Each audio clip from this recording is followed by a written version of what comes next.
Praise the Lord. We got thick thighs to attract the simps. Lady Philosophy is doing good work.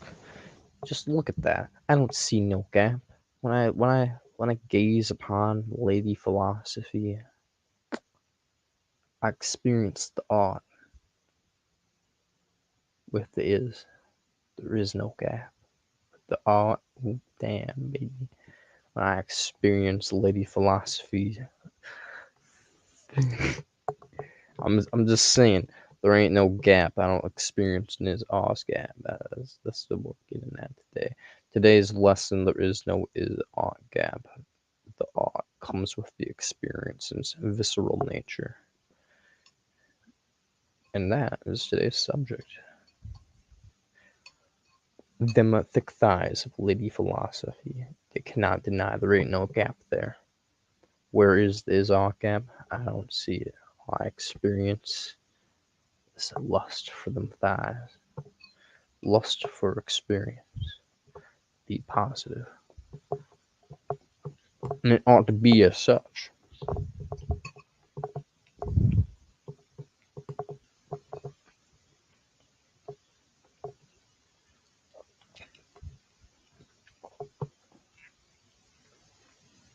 I just crave for Lady's philosophy to smother me. Just smother the pain away. Just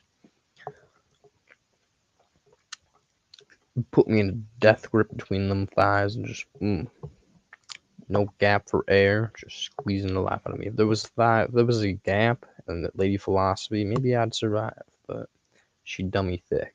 I have faith. I'm promortalist. Her consistency is thick, and it will drown me. Oh, whoa. But how y'all doing?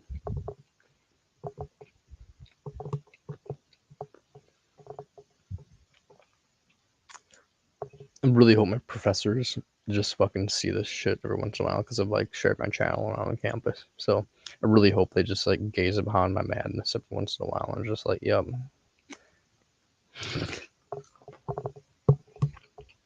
One of my best students was on the honor roll for 3 years in a row. What a guy.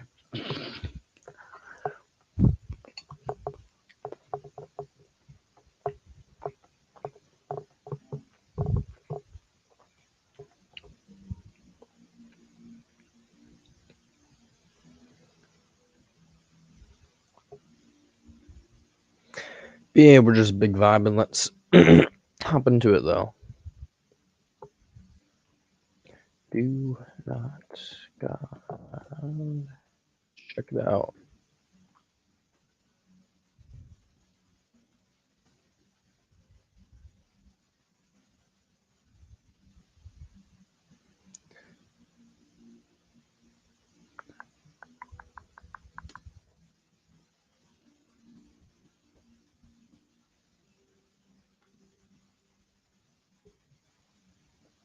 Hmm.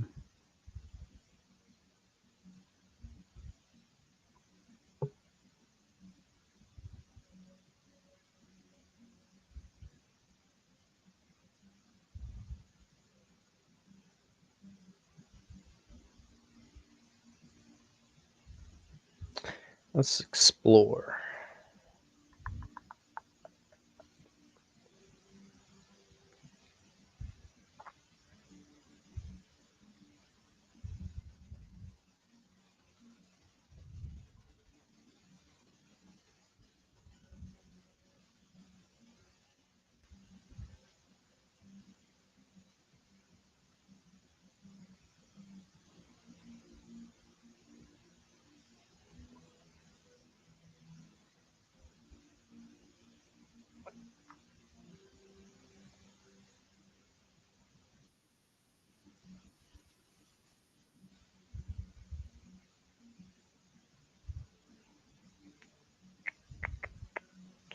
Look at them thick thighs. I see no gap in Lady Philosophy. It's just for days.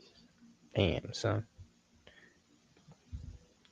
We're gonna click that, click this, click that, click that, click that. So what's the Azot get then? Because if you'd let me finish, if the word value is to mean anything at all, then Well, it obviously, can't be anything at all by your definition. obviously consciousness. By perception. I'm saying value by reality, not value in perception, value as a fact.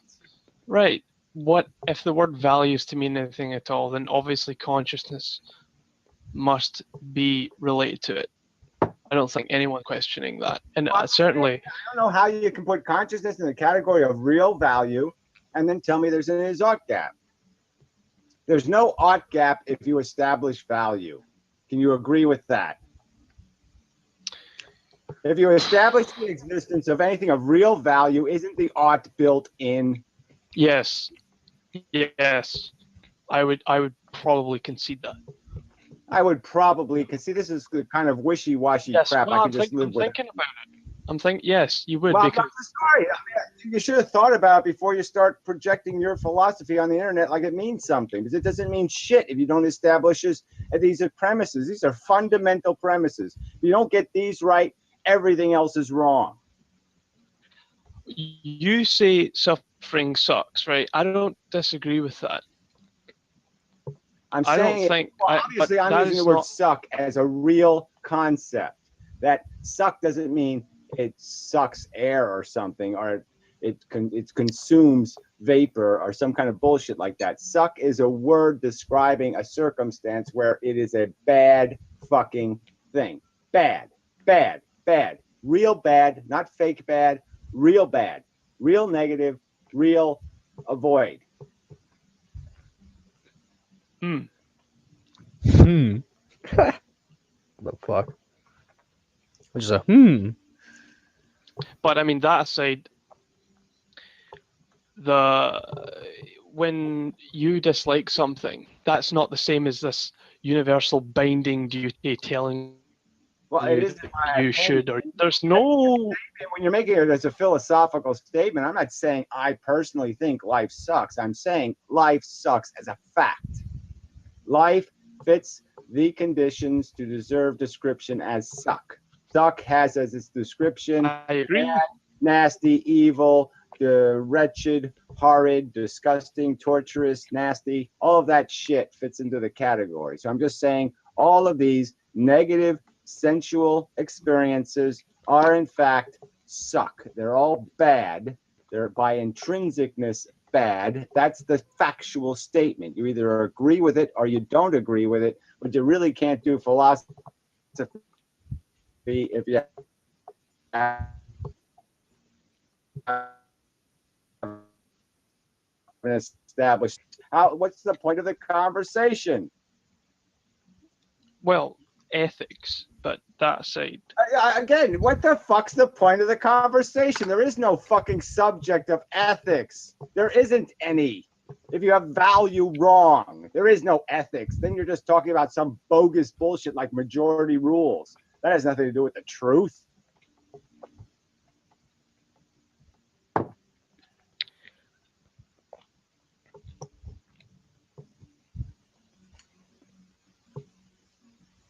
Philosophy is about describing reality. The ethics of philosophy would be describing the real economy, describing perfection, describing what is the best course of action based on the tools and circumstances that exist to get to the best future you can obtain with the tools you have at your disposal. That's the argument. It's all about an efficiency argument. That's all it is. There is no such thing as really ethics. It's just the economy of value. Yeah. Well, okay. So if it's the only thing value, you can't establish that if you don't know what value is. The only thing I reject is this universally binding responsibility. Well, I'm just sorry. Whether you don't like it, I don't care whether you like it or not. No. You have universally binding responsibility to accept that sometimes the truth is going to be what you don't want it to be. As if I was in the circumstance where two people are going to be tortured, or one person can be tortured. So one me gets tortured, or two them gets tortured. The fact is, yeah, I really don't have an argument. I'm going to argue, but I don't have one. I agree that nobody likes to suffer, right? And that I don't like the fact that people cause suffering in an object. You could you could do that, but that's not the same as saying you personally you should, you have this obligation to do something about it. I was saying, the obligation is built into the fact. As soon as you make something valuable, if you make 10 little stealing bunny rabbits or something, there's an economy built into the fact that you made them. You have them. They're a commodity. You can't do anything about the currency. The currency already exists. The question is, how do you maximize the function of the currency? Do you waste it on pink bunny rabbits? Do you waste it on pink balloons? Do you waste it on some sort of bullshit? Or do you spend it efficiently to gain comfort? Yeah, I'm totally for efficiency. I don't think that this whole ISOT gap thing is. I know, but the ISOT gap thing is central to it. How can you possibly? I'm all for efficiency, but I'm confused over whether or not there's any real value. Is that possible? Can you really talk about the efficiency of a car when you haven't established that gasoline is precious? Well, I've sort of reached the point where it just seems like in the universe, what you have are facts about its behavior, what it does. Parts of that seek certain things. Oh, I fuck the seeking shit. Fuck that word right there. That's already a game breaker. That doesn't have anything to do with the universe. The universe isn't seeking.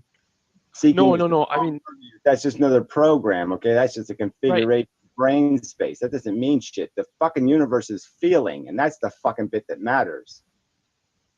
Yes, that determines what people, Again, but that's their projection, so that's not the fucking subject. We're not talking about what people want. We're talking about what's good for people. We're not talking. Philosophy isn't about describing how people should gain what they want. Philosophy is about describing what people should want. Yeah, yeah, but the thing that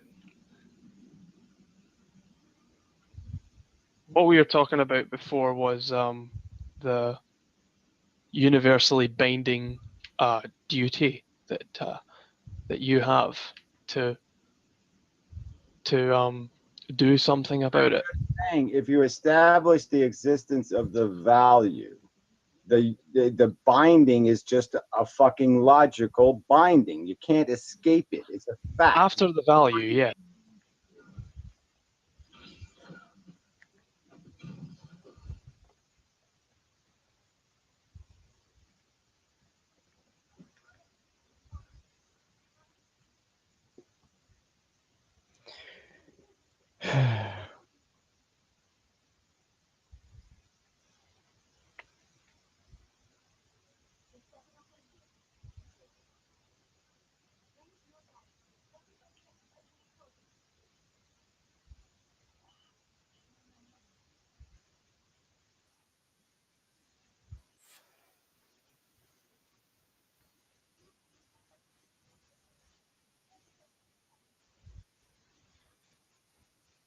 To action about like action and suggesting the idea or point. Let's see what else he says. So that's the quote. Yes, there is a difference, but within Mendem it becomes interlinked. Okay, another accusation. For Mendem, once you are rational, you have an imperative to act a specific way. Yeah, imperative. You have an obligation. You have what other words can we use for it? Okay, but again, aren't those words are existing as something based on some sort of standard? And where have I ever said the standard was that all people have to be superheroes? Where? What video did I ever make where I said people have to be superheroes? I'm asking them to give up tiny little things like brain. I said they don't even have to become vegetarians. They just have to stop rationalizing eating meat. Where have I asked them to be superheroes, shithead? The idea that actions go hand in hand when it comes to ephilism. If you have seen enough of Mendem's videos elaborating on his philosophy and the objectivity of it all, you would know this. He has been very clear that a description leads to a prescription. Yeah, duh. And sometimes you can't take the pill. It's too big a pill. You don't take it. Sometimes the prescription is chemotherapy and radiation, and sometimes you say, I don't want to bother. And as such, he rejects the famous is-ought gap, which suggests that more description of something does not logically lead to action about said thing. Well, I don't. Why even get into this crap? You weirdos don't think there's built into logic a certain mathematics, a certain formula that you just can't avoid, that efficiency is a reality. Our lives have an efficiency. If you're a rapist or you're somebody who helps old ladies across the street, that those two lives are going to have a different effect on the world, likely. You can't figure that out, you stupid cunt. For Amendum, there's just one truth, one valid description of reality. Well, duh. I mean, to have anything other than that, you have to be some kind of religious kook. And one way to act with regards to the truth, one imperative. Yeah, you either get it right or you got it wrong. Running away is not a solution. You got it wrong because you're a stupid weasel. The reason why Amendum doesn't believe in antinatalism as a personal philosophy, I don't know what that means. The reason why Mendham doesn't believe in antinatalism as a personal philosophy is precisely because of this. I don't even know what that. He believes that we are prompted to do something more about it, not simply not breeding ourselves. Well, not breeding myself is not how I got here. So again, it's just idiotic for me not to figure out, well, where's the source of my existence? Oh, religious kook made me. Yeah, somebody who wasn't an antinatalist did it. So how do I stop future me's from existing? I guess I have to go to the assholes who are having the babies, don't I? Yeah, I do, jackass. This is not satisfactory to him and is why Ephilism was born. No, the reason why Ephilism was born is because its life spelled backwards. And my argument is that life is fundamentally broken, okay? It's about sentient life on Earth. It's not about you self-serving, self-glorifying human scum. He suggests human beings have no right to impose the burdens of life on others. And if there are rational and logical and understand the truth, you have an obligation to fight too. Yeah, so you think the tech luck guy isn't going to understand all of that already? That demonstrates what? Oh, that's right, nothing. Okay, so infallible human, not only does it this, but you admit it wasn't worth elaborating on and still thinks it's worth bickering about.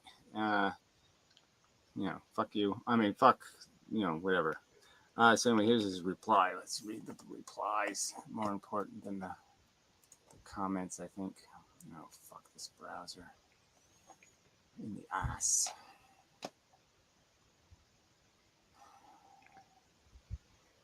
What are you doing? Did you go back to the video page? I don't want the video. You. This is so annoying. Random mouse activity or something. Anyway, he claimed that while he has some personal investment in it, he is not doing tenets of antinatalism. His determination to continue making videos help people refine their thought process. Okay, so he's just making my, just defending my whatever usefulness. Well, I agree most of what antinatalism stands for, but I don't agree that suicide is always a wrong decision. Well, who the fuck claimed it was? I mean, really, that's not the argument here, jackass. I mean, you're just, I know you're on my side, but I mean, that's just fucking stupid. Nobody's making the argument that suicide is always the wrong decision. I couldn't have made it clearer. I said, if you gotta go and you got no functionality, well, then fucking go. But I'm just saying, if the only thing you're missing is some perception of functionality, something other than feeling futile, there's lots to do here that isn't futile. There's lots to do here that isn't futile. Is that complicated? Fuck. Nor the simplistic retort of some. Again, it's not a retort. I'm not claiming that suicide is always wrong, you stupid cunt. I won't bother reading the rest of it. It's just going to piss me off. I mean, when people on my side can't even get the fucking argument right. This is a very good post, especially this part. I would never degrade another intelligent being into a tool, however noble the goal is. If AN is to prevail, it must prevail without robbing people of this ultimate choice. Ultimate choice of what? How exactly are you turning another intelligent being into a tool? After all, I don't think people who walk away in dread and disgust from this shit can of existence are the biggest producers of the suffering that AN fights against. Well, who the fuck is arguing that the fucking people who commit suicide are the biggest problem? I mean, that's just irrational. I'm gonna fuck you, you fucking cunt. I'm gonna read the rest of your stupid fucking shit comment. Ass wipe. You don't have the argument right. You're a fucking idiot. Some people may have no means to do something useful to the degree that it would balance out their own sense of futility. Well, again, so you keep saying they can't do anything to balance against the futility? Nothing?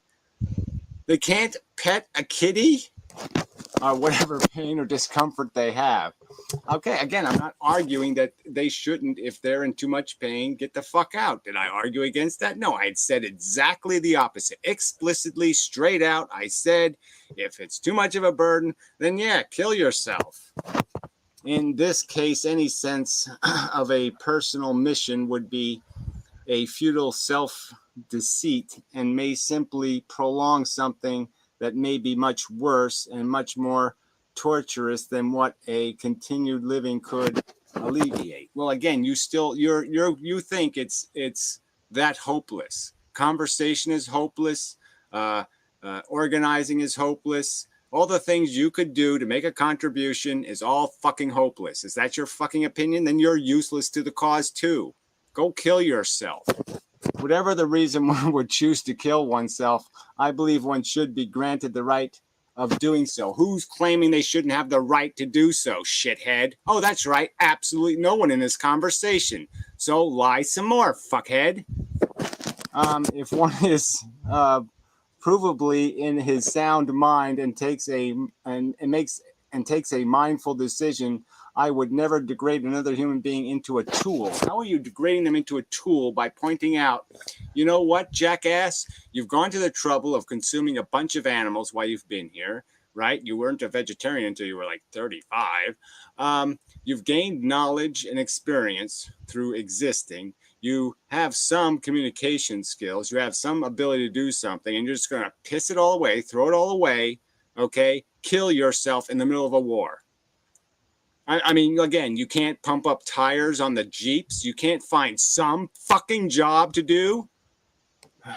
However noble the goal is. Yeah, they still should be ridiculed for being a pussy, all right, if that's what they're doing. I mean, if their complaint is, I have this horrible tough hangnail, and I just can't see any function and purpose in living, so I'm just going to get out.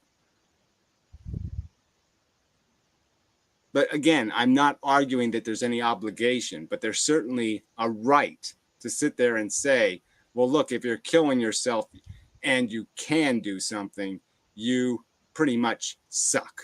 Because guess what? Jumping off isn't going to save anybody, isn't going to accomplish anything. All right. The real point is to prevent Titanics. If AN is to prevail, it must prevail without robbing people of their... Well, who was going to rob them of their choice? I have expounded the most liberal right to die policy on the internet. I have suggested that fucking 7-year-olds should be given the right to die. And you're making this argument to me, you fucking asshole? After all, I don't think that people who walk away in dread and disgust from this shit can of existence are the biggest producers of the suffering that AN fights against. And again, who would make an irrational argument like that? If I mean, the point is that we're not going to win if all the fucking goddamn soldiers kill themselves. So I guess somebody has to stay in the fucking war. If ending with dignity is something to contend with on the scale of humanity, then we can certainly not take it away from the personal level. Again, who is suggesting it be taken away? Who? No one. If anyone, anti-nihilists should be able to understand why someone would rather go through existence in which they're being someone new. Well, wait a minute. If anyone, anti-nihilists should be able to understand why someone would rather go away from an existence into which bringing someone new is so unappealing. Yeah, so they should kill themselves even though they know that someone new will be brought into the world, and if they don't stop it. I know that my mother had kids because nobody stopped her. Nobody talked to her. Nobody made the argument to her. So she remained an ignorant, dumb cunt. And your argument is that everyone who wants to, you're almost arguing the other. So anyway, fuck you. Fuck you for totally mischaracterizing my video. Fuck you. What the fuck? God, I'm so pissed off at this browser. Well, it's not the browser's fault. It's fucking goddamn. I don't know why it keeps doing this shit. With other people in this pejorative way, and yet you expect them to stop it. It's a mouse, I guess. There must be a broken button on the fucking mouse. Yeah, it's going to reload it again. Just because I bounced the mouse up and down. All right, that's what's doing it. This fucking mouse is broken. Thought you'd be in a video with gunk on your face. Now it's playing some other asshole's video. God, I hate fucking. Hey everyone, welcome to this month's unboxing. Oh, fuck of a you, Bark Meg. Box, My little dog, Mrs. Penny. Shut up. Go give Tranquil herpes. Probably already has herpes. He's too lazy to wear a condom. Do. No doubt. Fuck. It's like a piece of fucking trash. Of the problems that created my existence. The damn video again. I just can't. Come on. I just want the comments. Again. Something that he desperately needs. Again, all this again. You want to obsessively get personal with other people in this pejorative way, and yet you expect meaning of comments. Yeah, I don't know. So it's got a duck go in the middle of the video. He claimed that while he has some personal what is this shit? He is not doing what the fuck is this? I don't even know how it did that. That should be a security violation. It shouldn't be able to load inside the iframe. It's loaded. Look! It's loaded search results inside of the comment box.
Channel. Hey, it just should be a short video, just an update, and just because there's people who apparently don't know that I'm making videos still. Go to donotgod.com. Now I always had it written in all the videos, so I mean people should know I have the website, and I've been putting the videos there also. So that's all I can do to, can't follow along, can't follow along. I mean, having to do this is just some sort of, why am I doing it? Because if people can't figure this out, then they're not going to figure anything out that could matter ever, probably. So anyway, yeah. See, the website does have the advantage, does have the MP3 files, so you can just click on that Hey, welcome to another edition of and What the Fuck. listen to the videos, which is kind of nice also. So it does have some added value. Anyway, so it's my comments. I didn't read them yet, so I can't trust them. Um, anyway, so what did I want to do? Okay, so yeah, I got an email from somebody who wants to debate me, blah blah blah, and they start off with some silly is ought gap crap again, and you're just like, this isn't that complicated. So I wrote a simple reply, you know, um, explaining, making the simple argument that where's the gap? It's an invented idea. This is ought gap crap. That somehow we can't establish anything to be true, and therefore, especially anything that has a value component, there's somehow no way to say, you can say, you know, this has a certain mass, and you can put it on a scale and prove it and all that kind of stuff. But somehow we're not allowed to say that a certain sensation is bad, that a certain experience is bad in and of itself. Like it has gravity or mass as a sensation. Like value can be weighed just like you can weigh mass. And the scale just happens to be consciousness. I mean, I'm conscious, I'm sampling feelings. I certainly am able to put them on scales and measure them. It's not hard to do at all. Now, I could say something outrageous like, slowly driving a nail in my eye is so much fun. I really love it to death. And somebody could say, oh, I think you're lying. I think you're full of shit. Let me see you do it. You know. So, I mean, we can argue it. We can have some sort of like when somebody says that, oh, finding Christ is the most beautiful feeling in the universe. You can say, yeah, well, prove it, shithead. That's just talk. It don't mean anything. Um, so you can mock some notions of what people claim to be true. But the fact is if I argue that there are real horrible circumstances that happen to conscious organisms and they go through an experience that I know to be bad, because if I had to do it, I certainly know it would be bad. And there's no doubt about how bad it would be and how horrible it would be. We can all understand, you know, having your body parts slowly pulled out of their sockets and shit. We all can figure out that we don't want to do that. We ought not to. Yeah, it's not a good thing. So anyway, so I said pain is bad, right? Now that's just a fact, and it's a fact. See, I have personally tested it, right? So I personally weighed it, and I found it to have this negative antiparticle, whatever, however you want to think about it. It's the opposite of something good or something that should happen. So the things that shouldn't happen are the same things as things that ought not to happen. So there's really no gap. Pain bad ought not to happen. Ideally, no good can come of it. It's a bad thing. Don't let it happen if you can avoid it. If it isn't the price of the ticket, then don't pay it. Don't buy nothing with it. If you're going to pay it, make sure you're getting something worth something, because pain is worth something in terms of its negative value. Its existence in the universe is intrinsically negative. I've experienced it. I know. I'm testifying to my experience. And there's nothing about my testimony that's inherently subjective or wrong or incorrect or inappropriate or any of that crap. It's a perfectly consistent with what 99.9% of all the other talking, language capable, sentient organisms will say to you. Yes, I do not want to have a nail in my eye. It ought not to happen. All right. Well, anyway, bad things cause a value degrade. So that's, should have left that as a sentence, I suppose. That they have value weight. So we know that these things we defined as bad, are only bad because we understand that somewhere a consciousness will have to endure something bad, unpleasant. Things that don't cause unpleasantness, we don't call bad. It's just the truth. They have to be things that cause unpleasantness. Now, religious kooks have a whole different definition of good and bad. But for anybody rational, bad things are when people are tortured or harmed or experience negative, unpleasant psychological, physiological sensation. Not that complicated. And ought to be minimized. So there's no gap, right? Once you've established that there are some bad things, and they're intrinsically bad. Like again, sensation is not a subjective opinion. It's very much the statement. Okay, when your body says it, it says it loud and clear. The whole point of it is to say negative. The point isn't some I'm going to interpret it. There's no interpreting. Okay, it is overtly negative. The difference between the whip and the carrot is obvious in its implication and what it's going to cause the organism in terms of a sensation. It's intrinsic.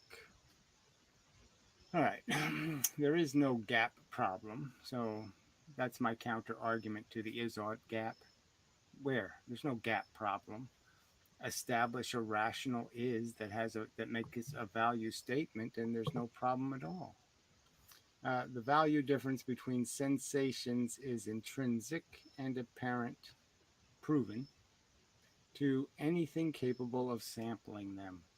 So that's the key point, right? Now, if we were computers and we didn't know what a sensation was, well, you could say a computer could have an is-ought gap, okay? Because it can't, somebody could say, pain is bad, and it would say, says you. You have a real problem because it never sampled it, okay? And pain, I just replace whatever your nightmare is. Having a rat, eat a hole through your eardrum and bore through your head or something, whatever your little thing is. It ought not to happen, So this is a silly statement. This silly concern that we've committed some reasoning error in assuming that there's value intrinsic in the universe. And I would argue that as soon as a consciousness existed in the universe now has value in it.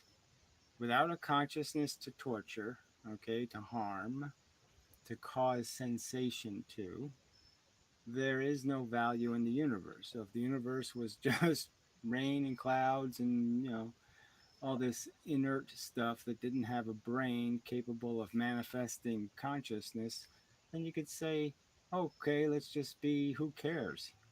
Because, it doesn't matter. This nihilist crap is just fine because there's no consequence. You win, you lose, up, down, nothing matters. Because there's nothing at jeopardy. But we obviously know that when there's sentient organisms involved, it matters. As soon as they put one rabbit in a jar hurling through space, if there's nothing else in the universe, that rabbit is its value. And its welfare does matter because it's a feeling organism and it can have a good day or a bad day. And the difference between a good day and a bad day is intrinsic. It's not an opinion. Okay, it's based entirely on what it feels, whether it is tortured or whether it is comforted. Those two things speak overtly to the statement. They answer the is question. And they provide you every logical conclusion to the ought. So anyway, this is so stupid. So then I asked, do you have a reasonable counter argument? And what did he do? He says, my argument's not an argument. He said, this isn't an argument. I haven't somehow completely explained why there's no is-ought gap, because when there's value that is intrinsic, It's not a matter of subjective opinion. It's not, there's no, this isn't a debatable subject. I'm personally experiencing. So unless you want to tell me what I feel and tell me that you know better what my feelings mean, fuck you. There's no conversation. You're going to tell me my feelings don't matter? I've somehow misinterpreted the nail in my eye and it's actually a really fun and good thing to have happen? Fuck you. You're crazy.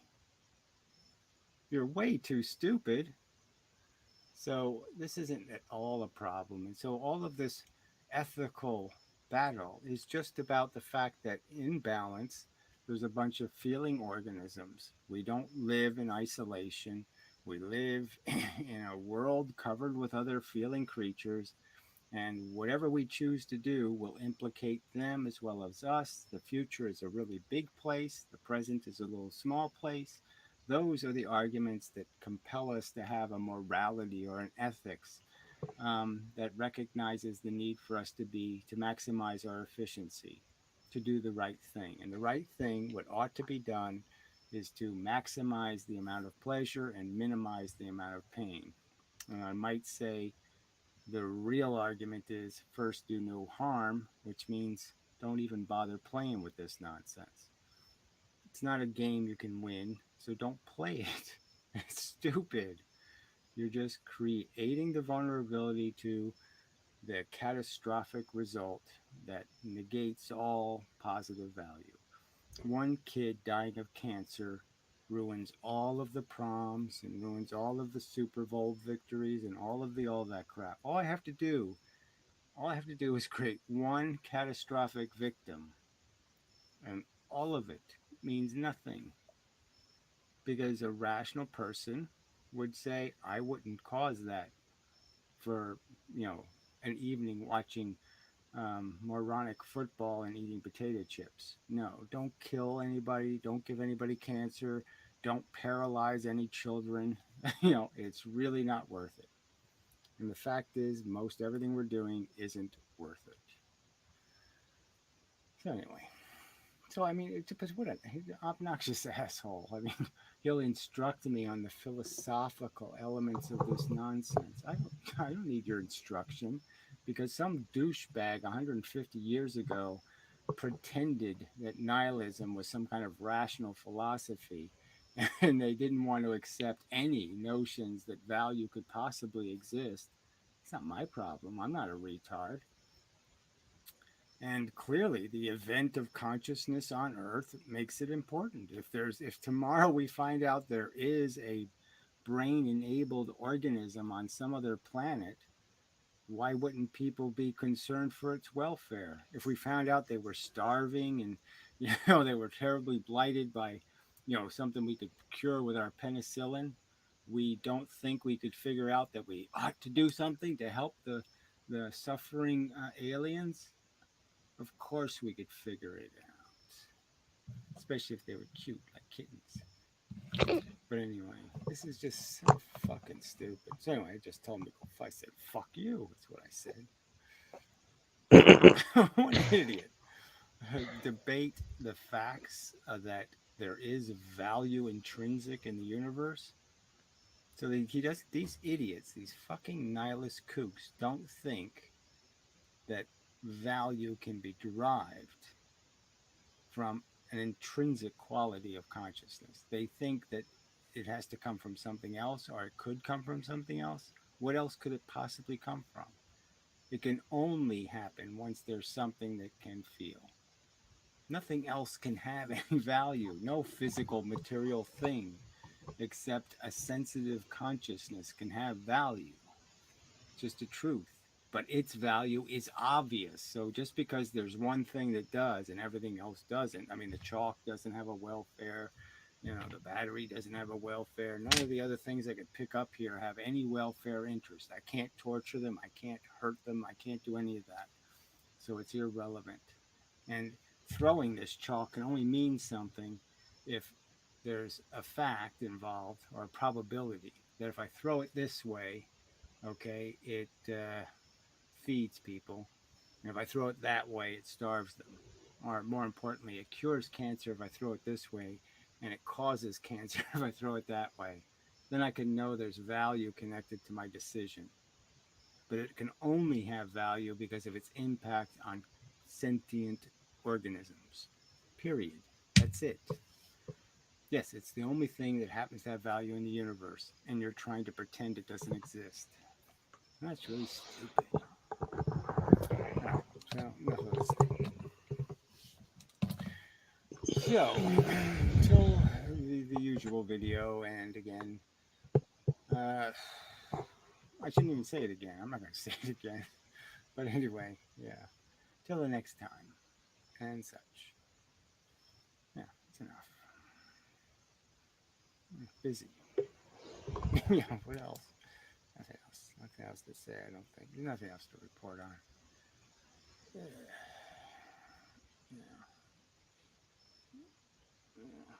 No. This planet is stupid fucks. So, till next time, such.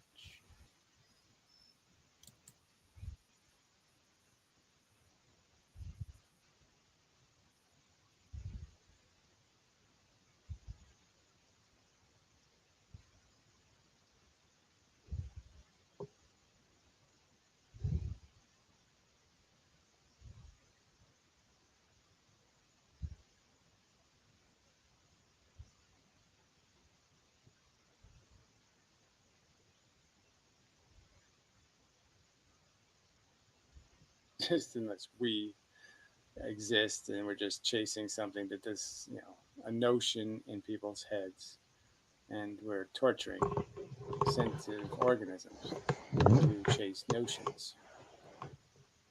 No better than living fairy tale fake lives. So, all right. Failure to acknowledge the requirement to use consistent axioms. Okay. Start with let's see, an unshifting foundation. Yeah, so that's where the problem lies, is that we can't, consistent axioms just turns into something like consistent language and the consistent understanding of the meaning of words. And so he's redefining the word bad as some relational thing. It's not a measurement of a quantity like heat or height or weight or wetness or something. It's some other weird thing. It's not a description of what it is as a category that things fit in. Negative, um, damaged, broken. It's not like one of those words. When, in my opinion, it's exactly like one of those words, and it means something. It doesn't mean nothing. It means something, and he wishes to make it a irrelevant word. Doesn't have any meaning. Absolutely, no such thing as broken. It's essentially the same. It's saying the same thing to me. It's like just saying somebody saying to me, "There's no such thing as a broken clock," when I'm looking at a clock that doesn't tell time. Of course, there's a broken clock. To tell me there's bad is relational, whatever that means, is idiotic. I experience it. I know what bad feelings are, and they're intrinsically bad, and there's nothing else to say. They are the definition of bad. The word bad couldn't exist if the negative sensations didn't exist. If negative sensations didn't exist, the word bad wouldn't exist. Truth. It is the definition of the word. It is the definition of the concept. It's not relational. It's the definition of wetness. Badness is defined by this qualitative state of feeling bad. All right, so I've been over that so many times, how it's the origin of the concept of bad couldn't exist if consciousnesses didn't exist. If feeling things couldn't have bad feelings, there would be no way to make up a negative circumstance. Couldn't have a negative circumstance. Anyway, so this is just the same old, as I realized 5 minutes into this, we're just heading for this ought gap bullshit. At 9 minutes, he's finally getting to that. He's talking about how he's going to be concrete, right? He kept saying in this whole video, "Oh, concrete crime, I'm going to be concrete," and he didn't say a fucking thing that was concrete in the first 27 minutes of this video. Just playing word games. Oh no, I know what same is. Yeah, same is same. I get it. No, you don't. Anyway, all right. So it's the same old is-odd gap in the sense that you can't figure out that there's any obligations to recognize what the true cost is of victory. So if you win, you have to understand that it means all the others lose. Like one of those other guys would have been the winner if you didn't take the winner's seat. That kind of thing. That the winning isn't free. It creates losers. It's not complicated.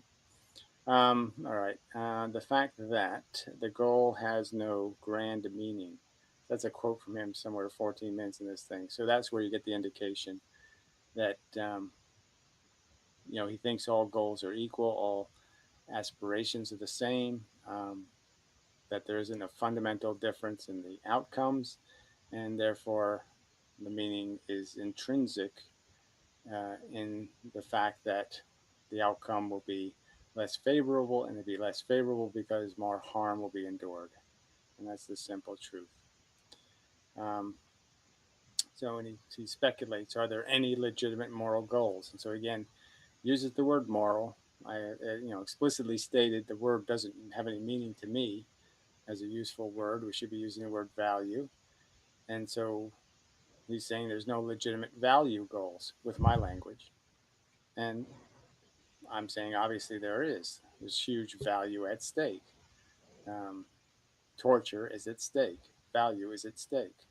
It's 2+2 equation. It's basic economics. Do you burn currency or do you use it to buy food? I mean, you have a choice. I could burn currency or I could buy food with the currency. Something simple like that. It's kind of obvious. Although currency gets complicated, because if you actually did burn currency, you just made everybody else richer. So, in a sense, it's a no-lose circumstance. But the idea of being in debt versus being in profit is understood, and the idea of making, um, um, doing something more efficiently is undeniable in terms of minimizing the cost. All right. So then he says things like major agree on um, qualitative sameness of my comfort and my neighbor's comfort. So now he's playing the game where he's saying, yes, okay, I'll concede that your comfort is just as valuable as your neighbor's comfort. And then he's going to basically say, but your comfort doesn't have any value. That's a delusion in your head. So his argument is, my senses are fooling me. So if I think torture is bad, me being tortured is bad, that's just some sort of runaway reflex. He actually does this silly thing where he describes why it's bad is because we run away. So the fact that we run away is why it's bad. When we all know that the fact that we run away is because it's bad. We run away because it's bad. We don't run away and that means it's bad. If you get what I'm saying. The badness is why we're running away. The badness isn't happen because we do run away. Running away doesn't make it bad. The fact that we are running away means it is bad. And so just word games. We're just playing a grotesque word game on that one in the sense of this statement that he actually asserts that I'm being fooled by my senses into thinking torture or fun aren't the same thing. Because they are. And my senses are just fooling me. My brain is being completely duped by some silly notion that there's a difference between torture and pleasure. And I'd argue that only a psychopath could believe that's true. And that's the category he's in. By definition of psychopath. This is one of the required to be a psychopath. This is how wacky you have to be. is to think something stupid as, it doesn't matter whether you torture me. Anyway, so then he kept using homunculus. So if we concede the existence of a homunculus, homunculus is only used as a way of trying to keep blaming a god, so to speak. It's like the God answer. Well, God did it, you see. And then you're in the trouble because now, well, who did God? And then who did the God maker? And then who did the God maker of the God maker of the God maker? That's the homunculus argument. So it doesn't have any role here. I'm not arguing for the existence of a brain inside my brain. Okay, I'm arguing that our brain is basically two functions. One function is to create sensations. The other function is to solve the sensation problem, to improve the quality of our sensations, to take the badness out of them. And once you're an intelligent organism, then you can start taking the badness out of other people's sensations, because you can recognize that the quality of your life isn't more important than the quality of their life, that the same value is being produced by both consciousnesses in the form of their experience. All right, but those are the only two functions. There's no homunculus. So this is kind of it's not even a straw man, because it's a slander man. It's exactly the opposite of anything I would argue for. And to assume that I would agree to let's just talk as if there was a homunculus. No, I have no reason to do that. I have no reason to allow you to frame my argument that way. I'm not relying on the existence of any such thing. So anyway, yeah, that's good enough. So then he complained about metaphors in arguments. And there's absolutely no other way to define words except for metaphors. All words are basically using other words, and all the words have a definition, and the definitions are essentially made out of other definitions. So it's only by the context of the words related to words like heat or fast or tall or any of those things that those words have contextual meaning. So they're all metaphors. You have to use metaphors to describe something. And as I've pointed out before, the unfortunate circumstance of consciousness is it's unique in the universe. There's nothing else like it. So there's nothing to metaphor it to. There's nothing to metaphor sentient sensation to. There's no metaphor for it. There's no other machine like it. There's no other function like it. There's no other material thing like it. And so there is no metaphor for it. And so therefore he's pretending it doesn't exist, because I can't write a definition of it. I can't write a definition with known vocabulary that has any way of saying, look, bad is a sensation you feel. Yeah, I can't do anything. I can't use any other way to explain a bad than to explain its harm to a sensitive organism, something that feels the bad. And that's the creation of the bad. And I've said it overtly, but yes, you can't have bad in the universe unless you have something harmable in the universe. And the only thing of known harmability is a sentient organism. There's nothing else that can be harmed. There's nothing else that can have a value experience. So, but anyway, so I mean, he says this stuff as if this is, and I'm sure there's some, like I said, all this is sadistic, nihilist, selfish cunts will say yes, because, it's the world they want to live in that embraces this nonsense. But how can you possibly describe anything without comparing it to other things? It's just, you only know what a truck is because you can compare it to cars, or vans, or, everything's by comparison. Everything's by metaphor. All right. Willpower. What the hell? That appears to be the Piro video. Okay, so that's page 1. This is page 2. Where the hell is page 3? All right, I think I started. Okay, so maybe I started on this page after that line. Something like that. If you don't think it's a shitty product, yeah, no, that's already did this page. Okay, so flip it over. And what we got? Idea power. No, that's not it. Film strip, QM. Yeah, that's right. Okay, well, that's it for that page. I thought there was another page. I guess not. All right, so it's just 2 pages. Good. So we're only half. We're almost halfway, and I got to play it. So this is just getting up to the part where he starts with the punchline, which is the word bad doesn't mean bad. Doesn't mean a negative thing has happened. Doesn't mean a deficit thing has happened. Doesn't mean the opposite of a gain has happened.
Yeah, I'm gonna be right back, y'all.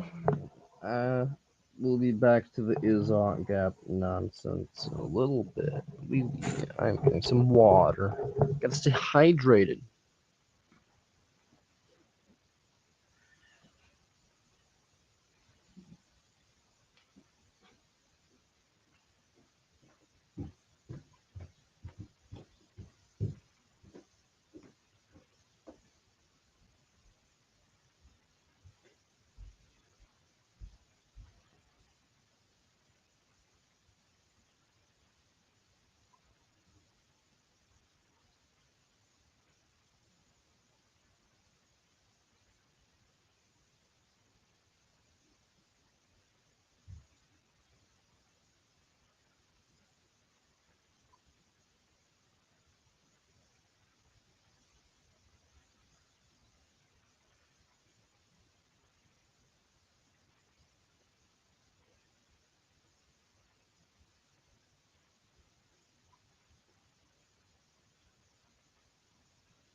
Said, Father, I'm so sorry. Your house ain't haunted.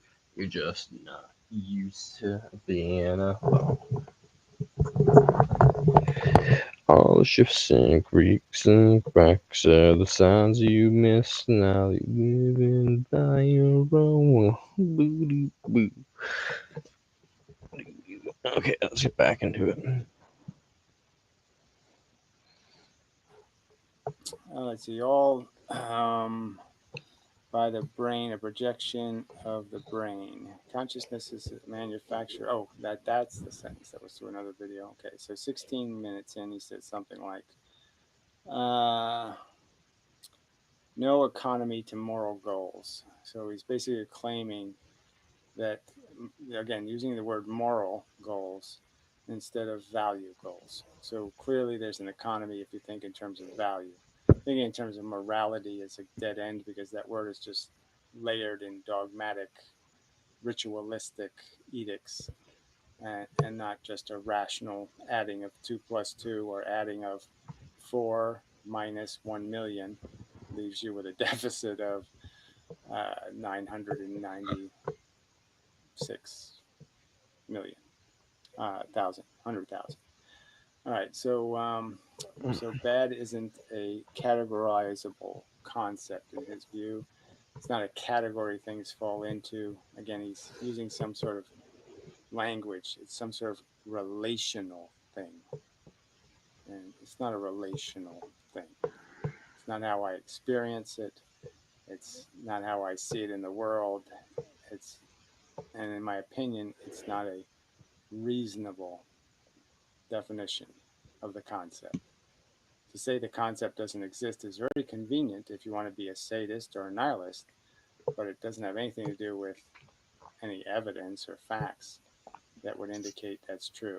There's no facts that indicate I'm being duped by my brain into insanely thinking pain is not bad. All right. Feeling bad isn't having a bad feeling. So yeah, that's where it gets, that's the convolutedness of what he's saying. And it is. It's negative, it's a deficit, and it's that intrinsically. It's the origin of the concept is in the manufacture of a sensation. If the sensation can't be manufactured, the concept doesn't exist. All right, agreement, he says. Again, I put in a box the word agreement because there's no real agreement here. Let's see, his whole argument is bad is not same. His whole argument is bad is not same. I don't know why exactly I was going with that. But again, so he's claiming we agree, and he just keeps playing with these two words. If he accepts the existence of intrinsic bad, then he'll say he doesn't understand same. I'm the same as some other sentient being in terms of the value of my bad sensations. And or otherwise he says, I accept same. Yes, my neighbor is just as functional as I am, their consciousness doing the same thing, but bad isn't real. And his welfare is irrelevant and my welfare is irrelevant, therefore also not meaningful. Not a qualitative question in any quantitative way. Appropriate words. Words can't be wrongly applied. Just an ironic statement from him. Words are vitally important, and he's pretending that the words are just vague representations of reality, barely connected. And no, they're explicitly and fundamentally and profoundly connected. A bad feeling is not a bad feeling. So again, we just keep, that's where we're heading. That bad isn't in there's no intrinsic core for the idea of bad. Bad is just a notion in the head, has nothing to do with any real quality that an event could have. So torture is just as good as pleasure. The consistency of the value,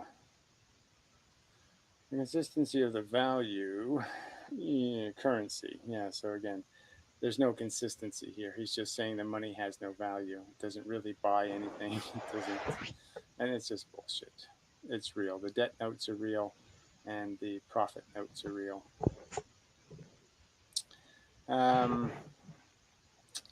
Creation of debt. Yeah. So I mean, we know that we know the difference between creating debt and creating profit, and it's the same for bad and good. It's the correlation is legitimately made. That's basically the function, the price of life.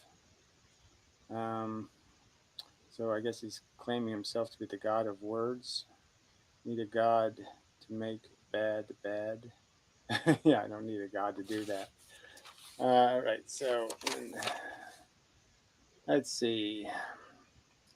So bad is a categorical concept. Bad is, he says, is a relative concept, relational, not a qualitative description of value quantity. So the word bad isn't an attempt to give qualitative description to a value quantity. And I say, of course it is. It's exactly what it is. That's all the word exists for. So let's play some of this rubbish. And yeah, it's just very disappointing. I mean, the comments on videos are idiotic. There's stupid word games people play, and it's just so depressing. It took me, I mean, just to watch this 27 minutes of this video. I could only watch it in 2-minute pieces because you could just, the obnoxiousness of the falseness of this whole bullshit argument. And it's just, it's so obnoxiously, it's not ignorant, it's malicious. This isn't stupid, it's maliciously denial. It's an evil trespass, a violation of reason and logic, professing to be doing logic, claiming it's illogical for this person to recognize the intrinsic badness of torture. It's disgusting. Absurdity. Obviously, I expect he'll say that's not what I meant, which would be fine, but I can't conceive of him defending that in the interpretation I get. And I'm not being facetious or pedantic. I'm literally reading that and understanding that sentence as given. There's plus. Yeah, the sentence, something like bad is bad, or whatever it was. But yes, you are being pedantic. You're being every kind of funny word for evasive, trolly, catch-22 word game player. One's negative, one's passive. Right. But these are the meanings I give to the words, not intrinsic to the word. Okay, so these are meanings I give to the word, not intrinsic to the word. So debt isn't really a negative thing. Debt is somehow profit. No, it's intrinsic to the word. The minus sign and the plus sign are intrinsic to the value of the quantity, and intrinsically part of that difference is huge difference. They are on the opposite directions. So this is just a bullshit argument. And I used exactly that language. I pointed out, I said bad, and I compared it to negative, and I compared it to deficit. And he's pretending that those comparisons weren't made. Those metaphors weren't stated. And that's one way to understand that we understand that in each one of those circumstances, why is debt bad? Well, because it makes people have to live in deprivation and to live in squalor. Well, what is negative? Well, negative is a mathematical thing. So that analogy might even be, it might be a metaphor that is a way of explaining the negative quality of consciousness using a mathematical equation. where you have this dramatic difference in the oppositeness. I mean, opposite can be understood. Up and down, gravity, anti-gravity. So in that concept, that's a valid metaphor for the oppositeness of the satisfied and dissatisfied state. Good and bad. That is a construct, a vocalization, a written. I mean, it's a vocalization, a written. No, it's a fucking conceptual category. It's a word that has a definition, and the definition is always going to be related to some sentient organism in trouble. And that's what it's always going to lead to. Everything is bad, starvation or squalor or blight or famine or disease or whatever. It's always going to be related to some sentient organism being fucked with a bad feeling. Code for the concept, which is a relational concept. Relational. What does that even mean? It's a relational concept. I guess I have to wait until what, 3/4 into the video before you explain what the fuck relational concept means? No, it's a qualitative word describing a qualitative state. And an abstraction. It's not an abstraction. It's explicit as you can get. Good, bad, positive, negative. There's nothing abstract in there. It's as linear and as hard and as rigid and as clear as it could possibly be. Left side of the fence, right side of the fence. Up, on the roof, in the basement. I mean, however, yeah. I mean, it's hard, explicit. There's nothing arbitrary. And many words can all point synonymously in this context to the same relation. Many words like what? To the same relation of what? And again, the words I've already applied, you're saying are somehow disqualified. I've already applied them in currency. The difference would be debt and profit. In mathematics, it would be negative and positive. So what we're talking about, again, this is not a dispute so much as a point that when he talks about experience, the subject is a relation. It's not a relation. So again, the subject is a relation. The experience has a qualitative essence, substance. And the difference between the bad and the good sensation or the bad experience is positive, negative, is opposite. Value. Discussion is a relation. Now, is that... Says you. Says the fuck you. Yeah, whatever that means, I don't accept that silly definition of the word bad. The word bad is a description. It's a category. It's an explicit statement regarding what the thing is. It's a word of origin. It is the origin of the concept of negative value. Under dispute?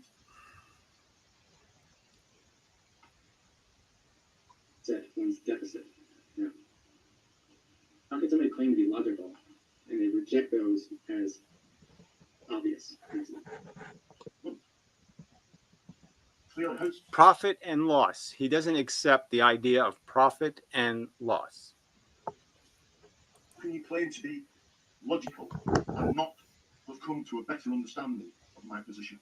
I'll tell you why. It's because you don't, like I let you finish a sentence.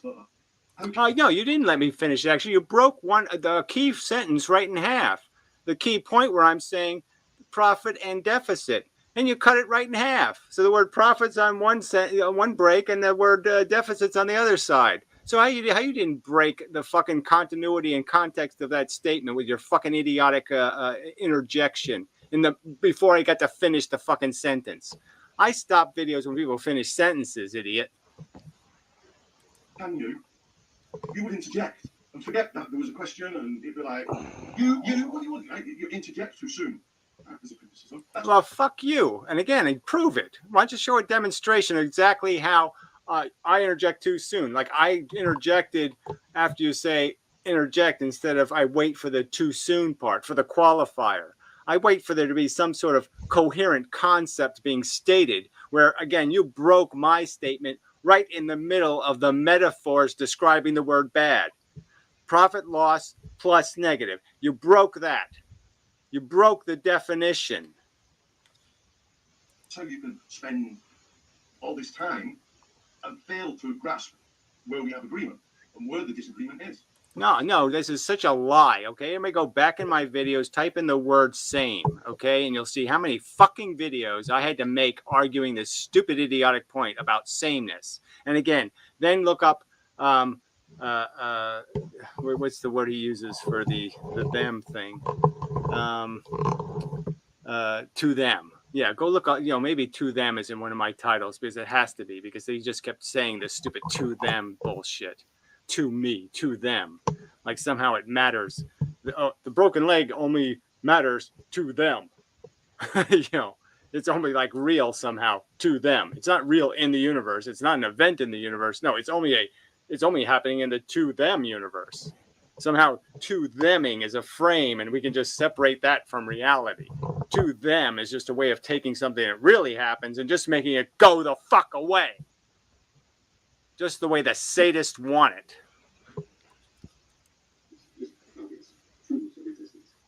So there's some truths there that we're agreement on, and there's some warning signs. But the crucial one is yet to come. We have experiences. The experiences are value-laden. Right, so that's just yet another way of saying value. Now, value in this understanding, so this is... Yeah, that's the subject. That's what bad has something to do with, is value. Yeah, that's what debt and profit has something to do with, value. Yeah, that's what morality has something to do with, is value, idiot. So if you'd use the word ethics or you'd use the word value equation, well, maybe you could understand what the conversation's about, because it's about value. And the fact that it does exist, and it happens when sentient organisms have sensations. You insane fuck. Value negative or value plus, yeah? It's not laden. That's the ladenness is a metaphoric. Right, so it's not intrinsic, it's not part of the sensation itself. So his argument is torture is the same as comfort. They're not really different. We're just being duped by our biology to think there's a difference between being fucking tortured and not being tortured. He thinks that's a delusion. Except when it's him. Poetic twist here, right? Yeah, it's poetry to sit there and recognize the difference between fucking torture and bliss. That's fucking poetry. It's just an expression of import to you. Yeah, to you. So there we are. See, that's the catch. To me. No, it's an explicit statement about absolute reality, about the fucking way the fucking universe works and the things happening in the fucking universe. It has nothing to do with to me. It has to do with to any sentient organism experiencing torture. And it has to do with the fact that it happens. It's an event. This relation, and that's fine. But we have yet more synonymous concepts to, as yet, that still the same relation is being talked about. Yeah? What does that even mean? The same relationship is being talked about. And he's drawing arrows up here on the stuff we are supposed to have agreed on. Which, again, like I said, you can just see the catch-22. If I can see the existence of plus and minus value, then I'll not recognize what same means anymore. This homunculus experiencing. Yeah. So again, he used the word homunculus. So you heard it. When have I used the word homunculus? When have I said there's a homunculus? When have I argued that we need to have a homunculus? Where have I stated the brain is anything other than a mechanical device doing the brain function of creating sensations and then engineering solutions to the sensations? Where have I said anything other than that? Oh, that's right. Nowhere. And the relationships he has with them in terms of wanting, right? And not wanting. So again, he says it's bad because we want not to have it. So the want is what makes it bad. We don't want to avoid pain because pain is bad.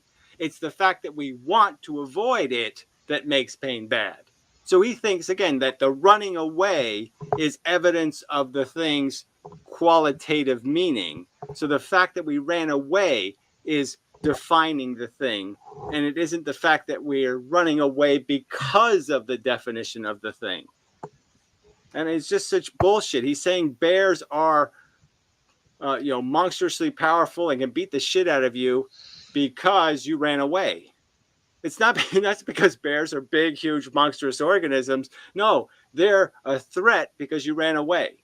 They're not a threat because they're giant and have power and big teeth and big, huge, giant, fucking 3 or 4 inch long claws. No, that's not why you're running away.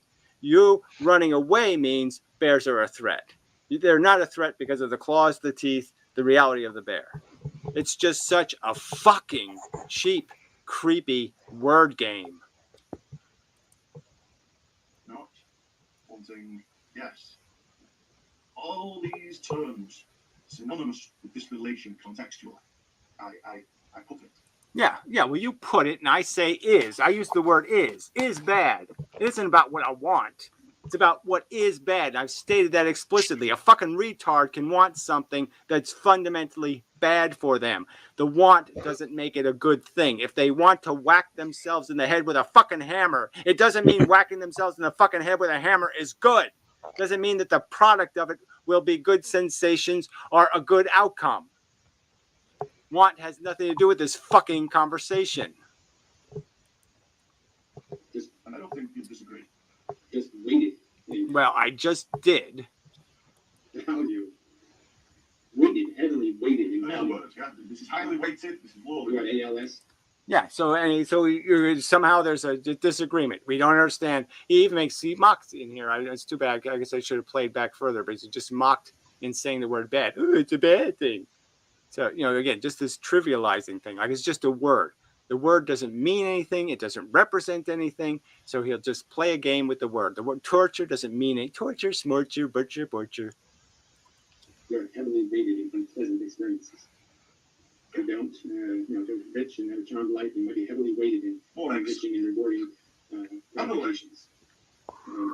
More what? What? Gestures and analysis. So there's something wrong with that analysis. There's something wrong with saying that if you have ALS, your life will be more weighted in negative experiences.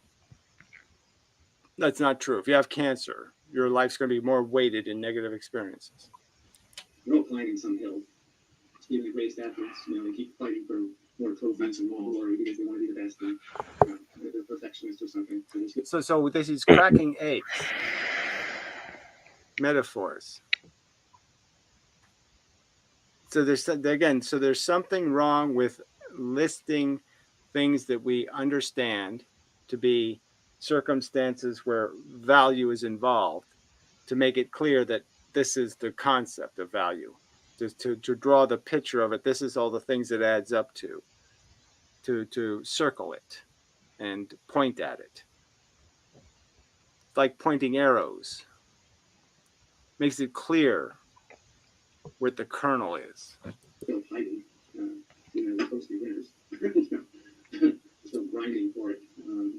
So he's not playing the part of the video where I dissect his silly theory that determinism means there's no individual brains and there's no conscious experience. When your game's over, they just go kind of psychotic and alcoholic. But anyway, that's a different kind of subject, the whole psychology thing. I'm really not talking about the psychology of living, I'm talking about the truth of where our existence is, which is the fundamental part of it is the sensations. The truth of our existence, what it is. Well, Mendham talks about. Right. So I just basically said that one of the most important elements of our existence is conscious sensations.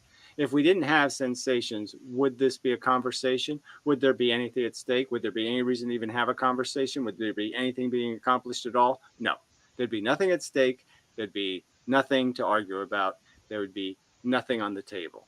There would be no cash, no anything, no cards to play. No value in winning any argument. Truth of our our fundamental existence. What does that even mean?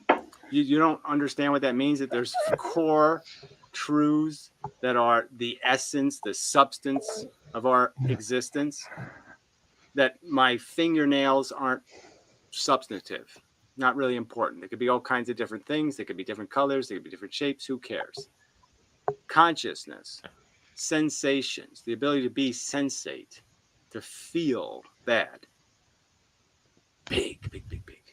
Bigger than any other detail about me is the fact that I can be tortured. Huge, important fact of my function.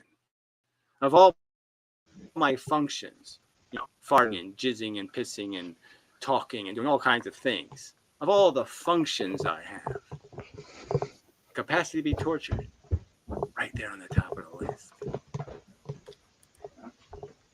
I guess it just means that all we've been discussing is important. Okay? Well, I'd agree its importantness is contained within what has been agreed. That there is an homunculus, and he has these scales, and all these words we use to label the... Well, again, I'm not agreeing to any homunculus. I'm just agreeing that we have a brain that can do logic, and it can add 2 + 2. And I can recognize that I personally have a welfare state that I know to be meaningful. It matters that I'm not tortured. I can understand the other conscious brains are doing the same functional thing, and it does matter just as much that they not be tortured. The same bad will happen. If I have torture, it's bad. If they have torture, it's bad. It's the same fucking bad. That's what I'm saying, and you're not agreeing with that. Don't play this. There's agreement on some homunculus bullshit. The relation with it, and in that context, it is really important to the homunculus. Right, but it's not important for any good reason. That's his argument. Okay, he's saying, yes, it's important that you not get tortured to you, but you don't believe that for any good reason. That's what he's saying. There's no good reason for me to fear pain and suffering.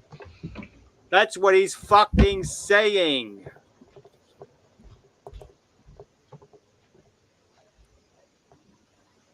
Okay.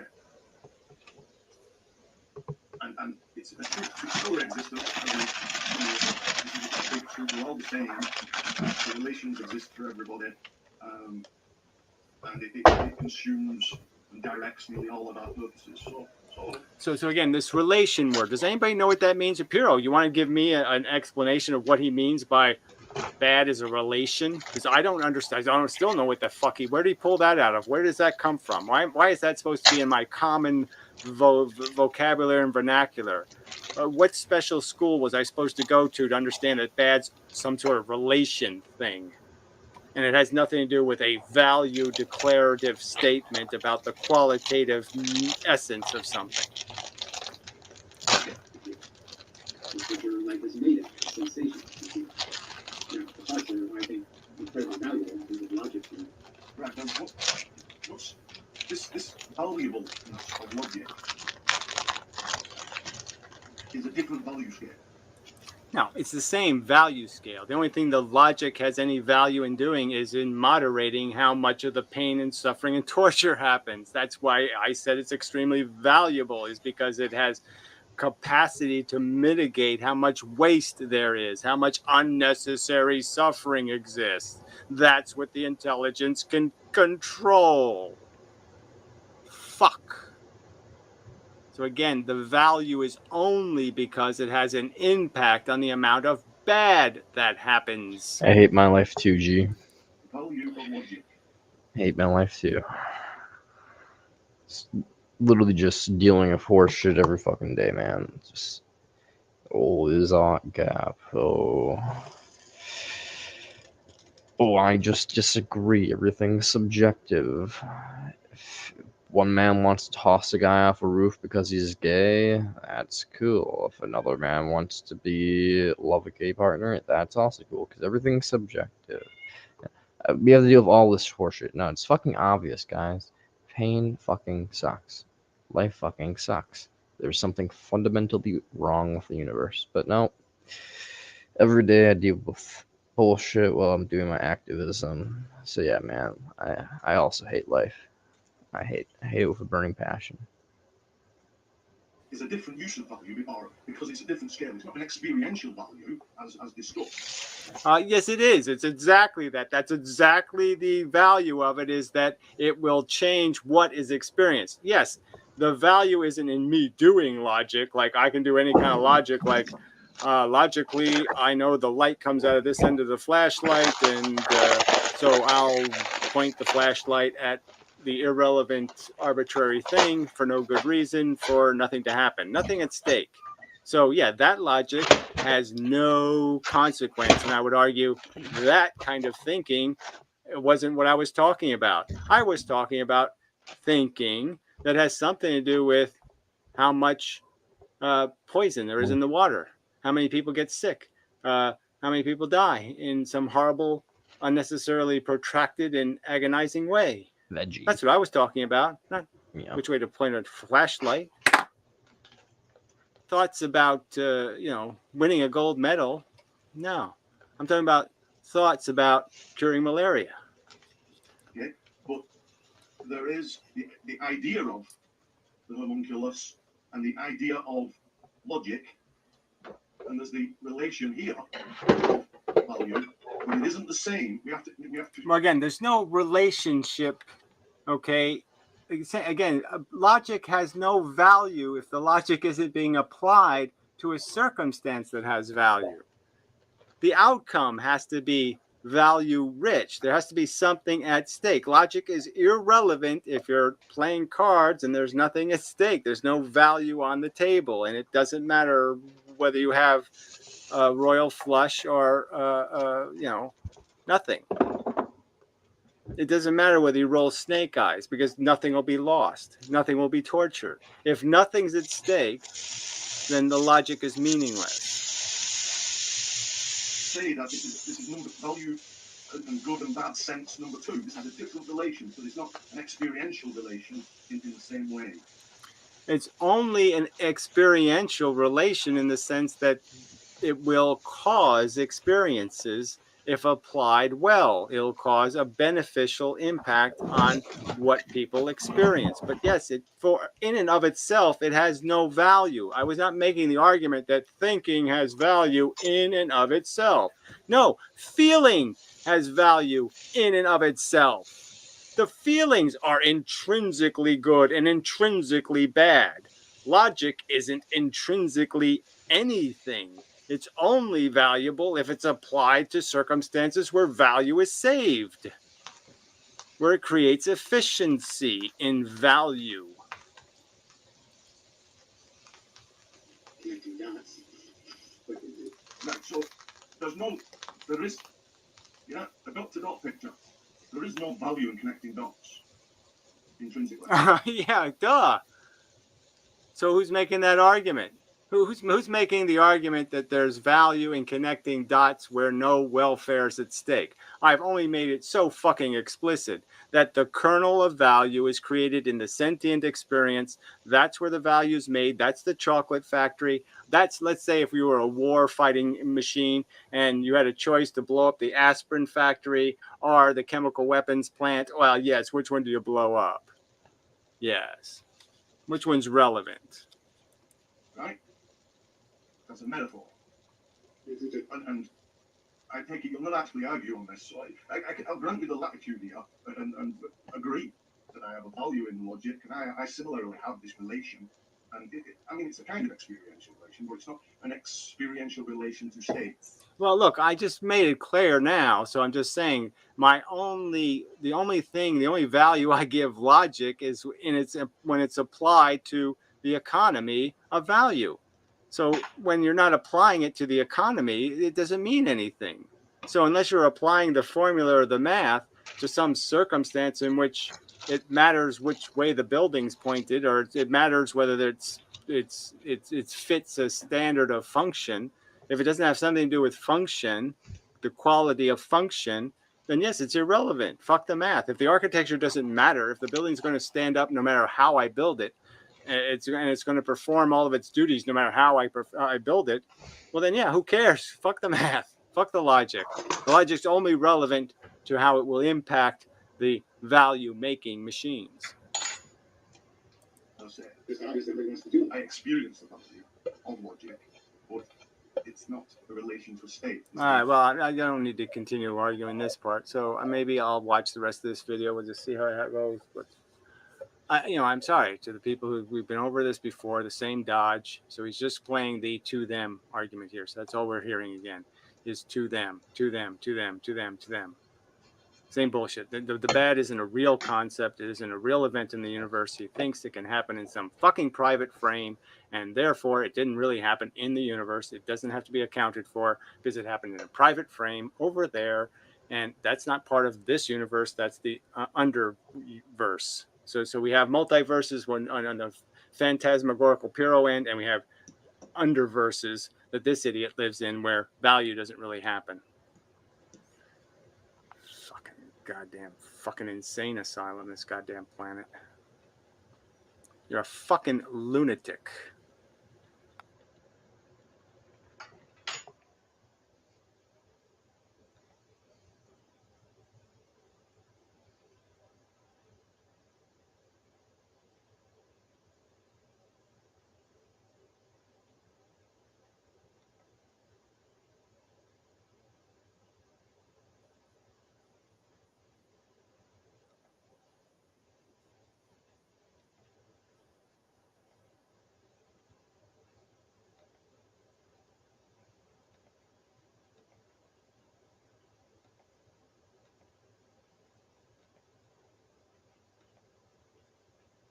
It's because they won't just let you use the word good. So then you put all these qualifying adjectives with it, and then they complain that you're metaphoring or you're making analogies. And you're like, you're using synonyms to define something. I'm not using the synonyms to define it. I'm using it to clarify it, to say this is the definition I mean. The definition consistent with all these other words. And it's just like when we say torture, and then we have to start explaining repulsive, obnoxious, tedious, go through all the anguish. We have to go through all these words to describe these emotions so they would understand that's what I mean. I don't mean stub toe. Categorical versus hypothetical. He also uses the word efficient, and it's like an efficient rapist too. So again, but efficient in what other context? I've always used efficient using the example of car mileage and a standard. Always. And then I say things like sufficiently efficient or insufficiently efficient. There's the point it has to achieve. In the value sense, you have to get 0 or above. 0 and less is negative. That's failure. 0 and above is acceptable. An efficient sadist, an efficient killer. He also said... So again, they won't allow me to use any English words, apparently. Because every single one of them, they'll claim I'm using it in a context I've explicitly said isn't the context. I'm not using the word efficient in that context. I'm using the word efficient in the sense that if a car consumes too much gasoline for too little work, it's too inefficient to use. That acting unethically is illogical, which is false. Acting unethically is illogical. Or again, he says it's false.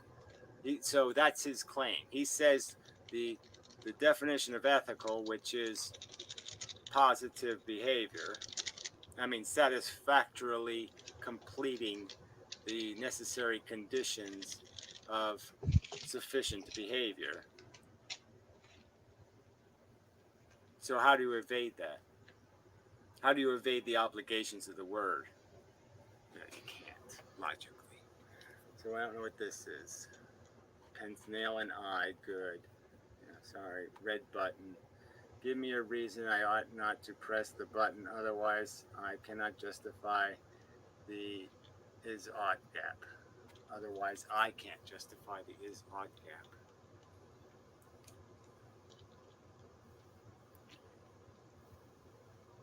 The gap created by you fuckers. You fucking anal jackasses with your heads up your asses. Oh, I get it. I mean, as I've explained in a previous video, this Izod gap is only a gap if you don't accept that there is one thing in the universe that has value, and that's sentient experience. Everything else has a gap. Because, yeah, everything else doesn't have value. Jesus Christ, these people are so fucking stupid. That's my big thing. Because I think that. Go ahead. No, if you want to add in. On efficiency, I'm trying to explain how I find him circular. Because he doesn't take. He defends points with other points which haven't yet been agreed, like efficiency. So you can be talking about the bad 1 minute, and then say, what I'm saying is you have to... Just more fucking accusations with no evidence. Liar, liar, slanderer, motherfucking cunt bastard. You're a fucking coward. I've made it as simple as I could for you, and you still won't point out the logical mistake. I arrived on Earth. I experienced sensations. They are experienced as good and bad. I can interpret them no other way. I realize other sentient beings exist on Earth. They are experiencing these good and bad sensations. There's a logical error. Be productive. You have to be efficient. So that's predicated on winning your argument at the bat. Now, if you start trying to explain stuff about efficiency to him, in the next minute, he'll be telling you, you can't tell me... Yeah, more. Just lie some more, fatty. You fucking liar. Back it up or shut up. Prove it or shut up. You liar. Suffering's not bad. And you'll be back over there. And you can't remain in one position without getting some other... Yeah, we've already got you nailed, okay? A nail in that guy's eye is infinitely better than a nail in my eye. We got you nailed, retard. Authoritative statement rammed down your throat, you know. I don't have a problem with it. A little laugh from douchebag. Fucking cunt. Efficiency or anything like that, or productivity. It's just that that term by itself is relative, right? It has no meaning without... Right. It has no meaning unless you establish the existence of something that has value. That's right. It doesn't have any meaning unless you establish something that has value. And what I'm claiming is, when I arrived on Earth and I started having sensations, I recognized them as valuable things. That there was definitely negative ones and definitely positive ones. And what's your counter argument to that simple truth, you motherfucking cunt? Nothing. God, you people suck. Context. So it has to be productive. What context? There's no context. There's experiences. A chain, a transition through life of experiences. No context. Just experiences. Or efficient relative to something. And the thing is that he's established... The efficiency was merely stating that there's these negative sensations and nobody is going to subject themselves to 10 years of having a nail shoved in and out of their eye for a grilled cheese sandwich. That's what the efficiency means. Goal of the game, which is to reduce suffering, cumulative suffering in the universe. You can be efficient. Yeah. I use the word net about a zillion times. All that matters is the net score, the net outcome, the net condition. Is the world in less pain? Period. That's how you judge performance. Performance is judged. Your individual performance, in my opinion, is decided by whether or not that question is answered in the affirmative or the other way. Did you cause there to be less suffering taking place in sentient beings through your existence? Explained why that. Actually, Logic and I have been going back and forth in this whole thing on how to properly define ethics. And, whatever. Ethics, it really just doesn't mean anything. I mean, it means something in a social contract way. It means something in the sense that we don't know exactly what's going to happen in the future, so we have to do some probability figuring. But in truth, the only thing that's going to matter is your end game performance. What happened in the end? And that's all that's going to matter. You're either going to succeed or fail. And you're going to succeed and fail based on the fact that you either caused more suffering or you prevented more suffering. Period. Period. So they go in there with a period. Yeah. Is there any point? I don't think there's any point going further. Oh, one more. I think we both generally agree that ethics has to do with the reduction of suffering, the promotion of well-being, acting fairly, and that sort of thing. So I have no problem. Obviously, Justin doesn't agree with that. Problem identifying certain things as unethical in a descriptive sense, right? But yeah, unethical in a descriptive sense. Like that makes some. Does that make any sense to you? I will describe something as bad, but it's not really bad because there's no ought. Yeah, if there's no ought, there's no bad. Sorry. I mean, realistically, it can't be bad if there's no ought. If you ought not to fix it, it's not really broken. It's that simple. It doesn't need to be dried if it's not meaningfully wet. I mean, you're just breaking language. You can't have a negative or a bad and then say there's no ought. Because then there's no real bad. It can't really be bad if there's no ought. If it doesn't need to be fixed, it's not broken. Yeah, that's the simplest way to put it. Yeah, now we'll end. But yeah, I just hope all these glib motherfuckers get what they deserve. That's all I can say. Fuck these people. You know, they really are. I mean, I'm not kidding. Serial killers, yes, they cause some pain and suffering in a few individuals that they ruin, in the families of those people. But when you think about what the average meat eater and these glib assholes do, what they finance, and what they're supporting through their silly, stupid arguments, the dumb ignorance they're festering in other people's brains with this retarded conversation, these people are more dangerous. 100%. Yeah. 100%. Yeah. Enough said. Until next time.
incoherent mush.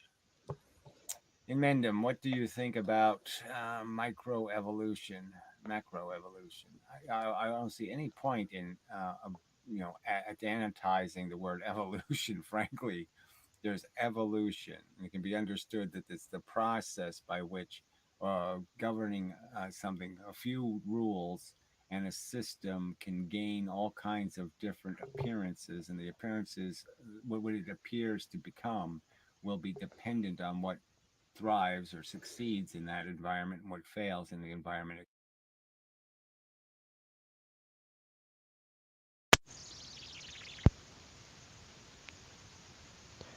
Testing 1 2. Okay, that's stupid. I'm on my phone. Turned off. Some people argue that only macro is real and that we have no proof of the existence of macro. Micro evolution is real. So what does that even mean? In terms of micro and macro evolution. The universe is only the tiny universe is the only universe. So clearly, the evolution is there's evolution. It can be understood that it's the process by which Testing 1 2. something, a few rules and a system can gain all kinds of different appearances, and the appearances, what it appears to become, will be dependent on what thrives or succeeds in that environment and what fails in the environment it creates. Some people argue that only macro is real and that we have no proof of the existence of macro. Micro evolution is real. So what does that even mean? In terms of micro and macro evolution. The universe is only the tiny universe is the only universe.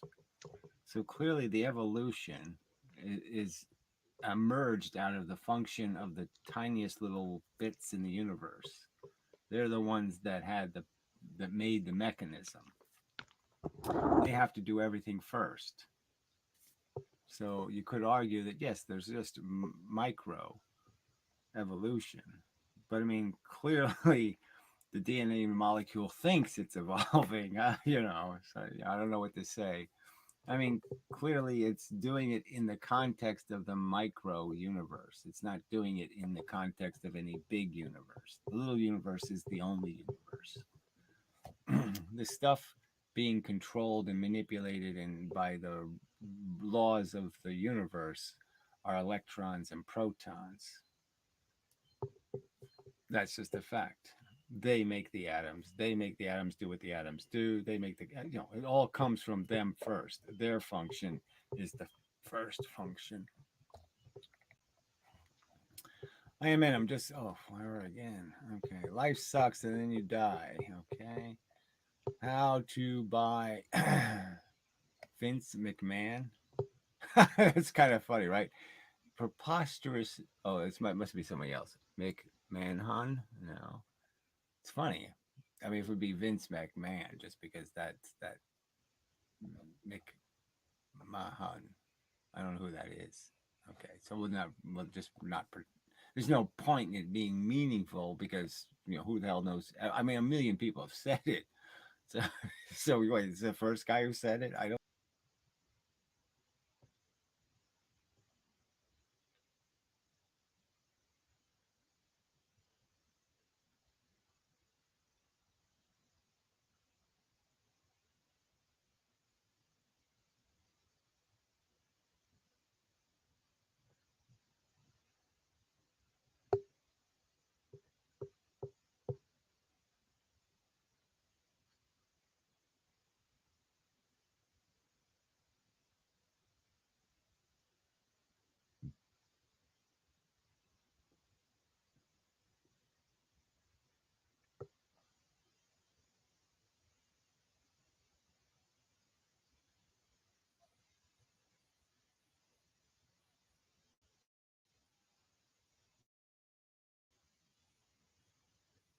The way they describe it is like in a region.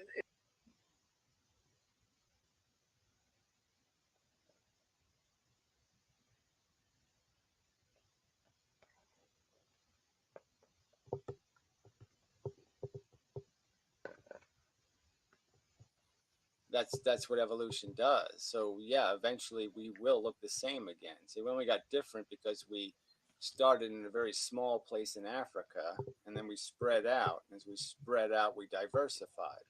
But now that we've made it the big world into a little world again, we'll now do, if the human race were to survive a very long time, we would end up looking very much the same. Because our genetic code would be diluted into commonness. All right, now we generally understand evolution in terms of thousands or millions of years, that it's a very slow process. But recent scientists have discovered a kind of an evolution that's actually quite Recent scientists, and that this is, like I said, he's going to bring up the moss here, and this isn't recent science. This is fucking 150-year-old science. fast. It's called microevolution, and the way they describe it is like in a region in England, there are these moths that had white wings. They were basically white moths, and their habitat was these trees with whitish bark, which would allow them to. So anyway, so yeah, this isn't microevolution. It's just, like I said, this is Mendel's peas, and this is recessive and dominant genes, and this is just part of what most organisms have, which is vestigial functionality that's only expressed in certain circumstances. They have also found out that if a woman is starving and she lives a very brutal life, and then she gets pregnant, her egg is probably going to be it may express, just because of the epigenetic part of her eggs will be compromised, perhaps. The child may express many recessive genes, may even have a tail. I mean, that kind of thing. I mean, it happens. People are still born today with tails. It happens. And camouflage themselves so as to escape predators. Now, what happened was in that region in England, because of the Industrial Revolution, a lot of soot and carbon dioxide and pollution was put into the air, and it actually colored the bark on these trees dark. Right, and this is another thing to understand, is that this is a common trait among flying insects, but certainly among butterflies and moths. There's many varieties of butterfly and moth that come in more than one. A species will have many varieties that it expresses in. I'm thinking of swallowtail butterflies, for example. There's a black, and then there's the yellow version. So they're almost exact opposites of each other. There's a black one with little blue spots, and there's the yellow one with the black spots. And it's, same butterfly. It made the tree bark dark. And so what happened was, and this isn't the same mechanism that a chameleon uses, because a chameleon changes color in a way that's not DNA driven. It's just part of their natural biology. Right. Well, it's something to understand that, of course, this is it'd be advantageous to organisms to be able to adapt to changes in the environment. This has been a rule that's existed for a long, long time. Fish can change color. Lots of organisms change. Octopuses, lots of organisms change color. So this is not evolution when they change color. It's a part of it in the sense that they are going to be selected based on the ones that are the right color, and those are the ones that'll breed true. Like it's like eye color or anything else. If all of a sudden eye color mattered, the capacity to express different eye color is in our genes already. My genes hold the ability for different eye color expression, and it'll only be expressed based on who I mate with and that kind of stuff, and the combination, and that will decide the future color of eyes is based on who's more successful breeding. But these moths actually, at the DNA level, were able to, within the span of, I think, perhaps years or decades, make a change so that their wings turned dark to match the. It didn't really happen that way. Their wings didn't turn dark.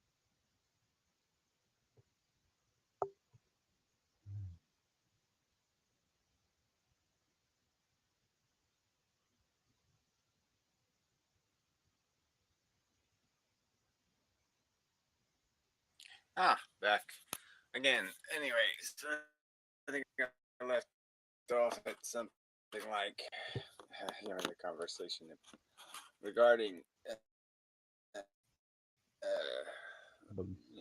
whether there's function evolution, some innate intelligence, it's got the right idea kind of notion. So I left off at something about the moths and something like they didn't really turn color. And the argument is yeah, the individuals don't do anything except live or die. And by living or dying, things like blue eyes or green eyes happens. So that's all that really happened with these English moths. Is if you had the right color, you lived. If you had the wrong color, you died. Not very complicated.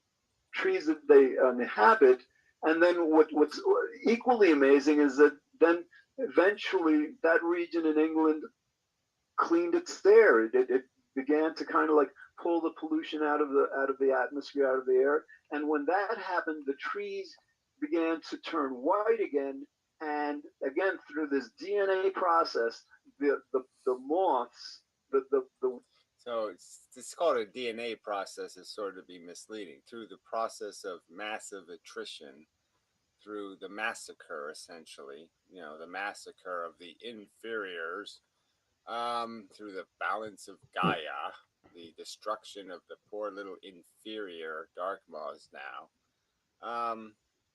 yes, white became dominant. So it's just an expression of a trait. It's not instantaneous evolution. Wings of the moths themselves turned from black to white again. Now this again, these are so again, to say the moths themselves is just not a good way to say it. Okay, the moths themselves didn't do anything but live or die, and based on who lived and died, the future expressed the survivor's traits. DNA mutations. They're not like just simply characteristics of the organism as with a chameleon. It isn't. Yes, it's not like a chameleon because a chameleon has a capacity to, in a very short period of time, to have its mood reflected in its color, which is different. But it's in between those two things. It's not the creation of new attributes. It's just the expression of a capacity that's built in. Yeah, yeah. For example, humans put on different clothes. We change clothes with warmer or cold weather. We just change the outside. We just change the clothes we wear to adjust to it. But with these organisms, they that live, in extremely hot and extremely cold places, they have had to adapt to where, without the use of any artificial man-made equipment, they are still able to live because internally their DNA has changed. They grow hair, they lose hair. Well, again, to say their DNA has changed is just kind of silly. Okay, when a cat gets a thicker coat for the winter, its DNA is not changing. It's merely it's your metabolism changes depending on what kind of food you eat. Food will go through you faster or slower. So based on temperatures in the environment, it triggers a metabolism change, a seasonal kind of change, and but it's not DNA change. It's an expression of function the DNA possesses, function the DNA gives the cellular organism. All sorts of stuff like that. Exactly. So then, all right, with that example, with the example of the monks, with any example that those examples demonstrate my point. By the way, I mean you're basically providing evidence of a point different than your own. You know, relates to DNA, we have to then posit. I mean, like you were saying before, these changes don't happen for no reason. These changes are responses to environmental challenges. So again, this is not an example of changes to environmental challenges. These are expressions of traits, which are dominant recessive capacities. Now, changing like sixth fingers or something, or claws, or some other change in our DNA structure happens through the mutation process. So that's the acquisition of traits. To trying to seek environmental advantages. So then the question. They're not seeking them in any overt way. They're seeking them by default. You won't have them unless you get them. So that makes it sound like you sought it, but you didn't really do it. It's like you have 10 people just walk a straight line in 10 different directions, and you kill 9 of them. Well, the one who happens to be going in the right direction, you can say he sought the right direction. Well, they all sought the right direction. They just failed. But then the question becomes, so like basically, like, we know DNA is made of chromosomes, of genes, chromosomes, and that the chromosomes are made of like 4 different chemicals that bind to each other in different ways. I can't win. So anyway, I'll be back. Ugh, I hate these automated phone calls. Really. Should be a law against it. I believe there is, but obviously they don't have any penalty for it to discourage the crime. People exercising their, I can't help it. I have to create computer programs to, call people. I didn't have any control over that. My brain couldn't figure out that's obnoxious and fucking disgusting. Oh, bull fucking shit. Their brain couldn't figure that out. I mean, what? There's nothing to say. I mean, and that's what forms the different genes. Now we know that, but like I think what we also have to conclude is these DNA, these genes must be communicating with the outside environment. There you go. That's just the perfect statement. Okay, because this is maybe where you're completely don't get how evolution works. The way the way DNA in general communicates with the external world, that's what I'm doing right now. I'm the DNA's communication with the external world.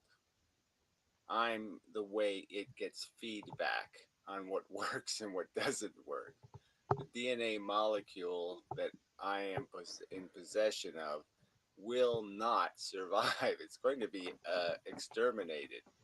So this communication is almost irrelevant. It's just about winner take all. It's just about the fact that the DNA molecules that are in a vessel that's dumb enough to reproduce are the DNA molecules that are going to be replicated. That's it. That's the extent of the communication. The communication is my DNA molecule isn't asking the question, is this a good idea? And expecting an answer, and then it's going to respond and say, oh, you mean this isn't the way it should be? I'll change. No, my DNA molecule is not going to change. My DNA molecule is going to die. And it's everything that it is going to be turned into dust. It's going to be massacred because it's wrong by the standard. And that's it. That's the extent of the communication. The communication is going to be, here's a hammer, you go smush smush. That's it. There's no communication in any, like, oh, let's collect a bunch of information and have a decision. The decision is the default. Whoever's not massacred won the argument. In order to be able to understand how to change. See, again, it doesn't, there's no how to change. The changes are all produced, all the variety, all the rolls of the dice are rolled, and then a hammer simply smashes all the rolls it doesn't like, and the ones that are left won. But there was no argument about which one was best. There was no decision about which one was best. They were just merely annihilated by the environment. Period. It's not what you call, that's not what you would call communication, will, decision. There's no processing taking place in any sensible sense of the word. The processing is a blender. Yeah, it's interesting, and here's a great example, George. I was out at my mom has this friend who has a kind of a farm, and she has some horses. And this lady, I was petting and brushing this horse, and this lady was explaining about their hair, how in the winter they grow this winter coat of fur, but in the summer they shed it. And so there has to be some sort of way of the cells respond. Yeah, right. Suntan. I mean, I went to the beach and this guy informed me of this interesting phenomenon that if you go out in the sun, your skin changes color. And, I mean, not all that fascinating. I mean, certainly, it's not evidence of what anybody would really call, well, there's evolution in action. No, there's the manifestation of tools in action, of organisms having a capacity to adapt to environments built into their already existing code. But it's not an example of code being written. Knowing, oh, it's time to start shedding this hair. It's time to start growing this extra coat of hair. Like, so there's something here that I think humans have been ignoring, a fundamental part of nature and the nature of living things. That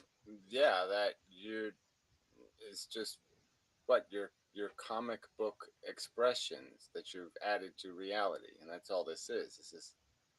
This is fables you're attaching to science. Yeah. For too long, people should miss that. They've just been dismissing. Exactly, because like with evolution, basically, the general understanding or perhaps misunderstanding is that it's a random process. In other words, like it's like just like there's no order in it. Yeah, well, that's not the general understanding. The general understanding is that it's not an intelligent process. The eddy in the stream is not a random process, but it's controlled by crude forces. Evolution is controlled by crude forces. Its definition of the fittest is kind of arbitrary and not relevant to intelligence. Jesus fucking. One of those days, I must say. Anyway, where were we? I don't know, we'll find out. But yeah, you're just misunderstanding evolution. And that doesn't make sense because that would be kind of like suggesting that you could like put the materials, let's say, that comprise a building in one geographic area and then expect them to somehow magically just organize themselves into a Wow, I mean, that's just so stupid. I mean, that's like something a dumb preacher says about evolution. I mean, it's just so freaking ignorant. The process takes 4 billion years, and you just sit there and say, "Oh yeah, we just threw a bunch of crap on the ground and it made something." No, it's not how it works. It's little changes over a long period of time, and that's all they are. They're little changes. I mean, sometimes the change is rather dramatic in the sense that things could have 6 legs and then they go to 4 legs by a huge mutation or huge change, and it happens that the individual survives a huge change. Our brains probably split in half that way. Somewhere in our pretty ancient history, there was a mutation that was essentially two-headed, and that's probably why we have a split brain. It was a Siamese individual kind of a thing. something grotesque like that. And every now and then that stuff happens, but they have such an advantage. They're so much more functional, even though they might be less functional in a lot of other ways. That it's a trait that is keepable, and the negative aspects of the huge mutation, like maybe being crippled or something, will be diluted out through time, but the good part will be kept. That's how evolution works. It doesn't have this pile of tinker toys or parts, and it just decides how to put parts together. It makes the parts one little part at a time. A structure, and so that it's just an impossibility. So we then have to conclude. I mean, like I said, that's just creationist rhetoric. It's no better than creationist rhetoric. It's just demonstrating a hostility and a contempt for the theory of evolution. It's to argue from a preposterous claim. I mean, that's just such an ugly straw man to create, to say that evolutionists believe that evolution makes pocket watches out of pocket watch parts. It doesn't do that. That at the DNA level, I think at the cellular level, and also at the level of the organs that make up the human body, certainly at the level of the brain, there has to be process. It can't be random mutation. There has to be. Well, again, it's breaking. Okay, the breaks are not orchestrated. Again, a cosmic ray flies across the universe and hits a woman's ovary, and then plows through and hits an egg and smashes a bit of crap off of her DNA molecule of the egg. I mean, what else besides random are you going to call that? I mean, it's not an orchestrated intelligent event. It's a lot of mutations. It's a lot of broken things are birthed into the world to be destroyed. But once in a while, the broken is an advantageous catastrophe. You can't understand an advantageous catastrophe? I don't know how to explain that any better. It's like the planes in 9/11. The plane that went into the building. Well, what if the plane crashed the day before? Now, it would have been a tragedy, but in a sense, it would have been so much better than the plane flying into the building the next day, kind of a thing. An ordered, purpose-driven intelligence that's guiding these processes. Now, see, what is that? I mean, this is where it just goes so bad. I mean, it's one thing to sit there and say Gaia looks all kind of interesting. What an interesting blob the biosphere is. But that statement in itself just sounds like fucking religion. That just sounds like God all over the fucking place. We need a fucking underlying intelligence that's trying to create 10,000 baby sea turtles to have their fucking eyeballs pecked out by birds so one can survive. That's an intelligent plan. Fuck you. I mean, that just is obnoxious to me. I'm sorry. This invention of a fucking idiot god that doesn't have any personality at all and just makes living things to kill. Fuck you. I mean, that's a retarded god. Sorry to get rude, but I mean, that's goddamn religion. That's all that fucking is. That's just made up, completely made up. There's no evidence of your fucking God. There's no evidence of your underlying intelligence to the process of a cosmic ray flying across the universe and smashing into a fucking ovary. That's not what you call intelligence. Yes, I see what you're saying here, because it sort of almost sounds like, who was the name of that philosopher that said, was it Leucippus who said, nothing happens at random, but everything for... Yeah, for a reason? No. There's no reason. And again, the word random is just the wrong word to use. The fact is there's just a bunch of probability to be expressed, but in a sense, probability doesn't exist either. There is just inevitability. But the truth is that any change to a circumstance can change huge amounts of the inevitability. So I do one little frickin' tap of my finger on the blob before the Big Bang. And all of a sudden, there's no Earth, there's no humans, there's no nothing. The universe is just balls of shit banging into each other forever and ever. It's just, that's the fact of it. For reason and by necessity. Absolutely. Yeah. Yeah. Yeah. Well, you know what? If you've seen the movie Kung Fu Panda, there's Master Shifu, and he's like, the argument from cartoons, Ray. There are no accidents. You know? There is no try. There is either do or do not do. Or dog do.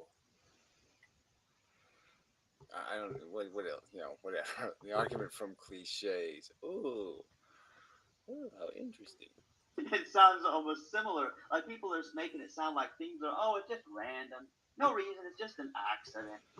Cosmic ray travels 7.3 billion light years across the universe. It crashes into a woman driving to the Walmart to get Jiffy Lube. And her ovary gets smashed by the cosmic ray, and it plows through and gets to her little DNA molecule and knocks amino acid number 496,678 off, and that is left with a little dangling deficit that's replaced by just a carbon molecule. There's some other kind of bullshit fills the hole, and now baby doesn't grow whatever. Or maybe has a 10-inch, or maybe something. But yeah, that's how it happens. Newsflash. And I think that's a false statement. I think that's just a dismissal of something they don't understand, and they're not looking into it further. But I'm more than sorry, you're a silly person. Okay, you're the one who hasn't thoroughly hasn't acquired enough knowledge of evolution, biological science, let's call it, and is speaking and talking out of gross ignorance. Happy to look into it. Exactly. Let's take the analogy, for example, of computers again. You have these like hardware engineers and software engineers, basically doing intelligent experimentation. They're trying like certain materials in terms of like to build the memory for computers, and to build the certain components for computers. And a lot of what they tried didn't work. They might try like 1,000 different kinds of materials configured in 1,000 different ways until they come up with the solution, with the answer. And with the software again, they might try different approaches to various. Yeah, well, some of that is actually random. Okay, I mean, Edison, was carbonizing everything on Earth, and then he fell on the idea of carbonizing a thread for the light bulb. I mean, he had to come up with preposterous ideas and try them just to see. And then sometimes, with the software engineer, I'd say it's a little different because your trial and error is in a very narrow path, because you certainly know there's a lot of stuff ain't gonna work. I hope this program works. There, you can write that in code. You can say, I hope this program works. There's no problems before they come up with the answer. And it's an intelligently driven process. And we can apply this analogy to the DNA. Well, I'm sorry. It's not an intelligently driven process. It's a gladiator war. There will be winners, there'll be losers. There's no intelligence deciding which one wins or which one loses. It's a fight between swords and weapons and malicious attributes. Have you looked at goddamn nature? Have you looked at the parasites? They suck fucking blood, for fuck's sake. They couldn't be any more overtly aggressive. There's a bug called an assassin beetle. I mean, it assassinates. It sticks. It has a face that's basically a fucking hypodermic needle. It sticks it in you and sucks your guts out. I mean, what the fuck? How more overt does it have to be? And you want to call that intelligent? It's intelligent to design tools to eviscerate the other things existing to have your DNA win. That doesn't exactly take much brains to say, well, if I make the fucking sword an inch longer or a bit sharper, it's going to be a better weapon. In terms of like this quote unquote random mutation, basically the DNA is basically somehow being communicated to by the environment. 10,000 baby sea turtles. I mean, yes, that's the communication. It sends 10,000 varieties of the turtle out, okay? And one of them might be able to replicate its DNA, and that'll be declared a good change. That's how it's working. Every individual is subtly broken, is subtly different than every other individual. Even two twins, even though when they're identical twins, they're not really identical. They still have some variation built into the fact that each one of those chromosomes has a different history and has different little bumps on it, little bits of damage. And it's basically trying to figure out how to best address whatever it's being called upon to address, whether it's like, the need for more food or. It's not assessing any needs. So again, it is the process of thinking. If you're going to call it a process, it's the processing of a decision. It is not making a decision beforehand. It is the actual event that creates the decision. There's no beforehand deciding. There's only events that decide. Shit.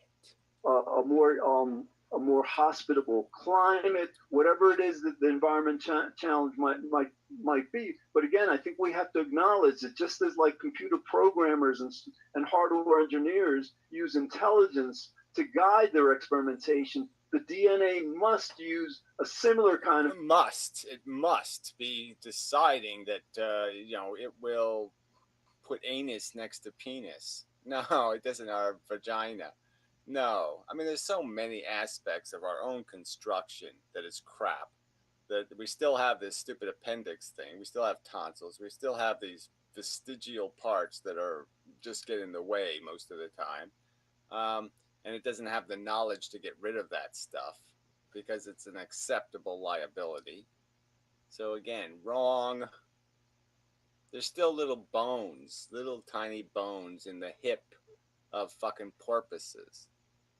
They're still there. They wouldn't be there if the DNA molecule was saying ahead of time, well, how can I improve this design? Intelligence to guide its mutation and evolution.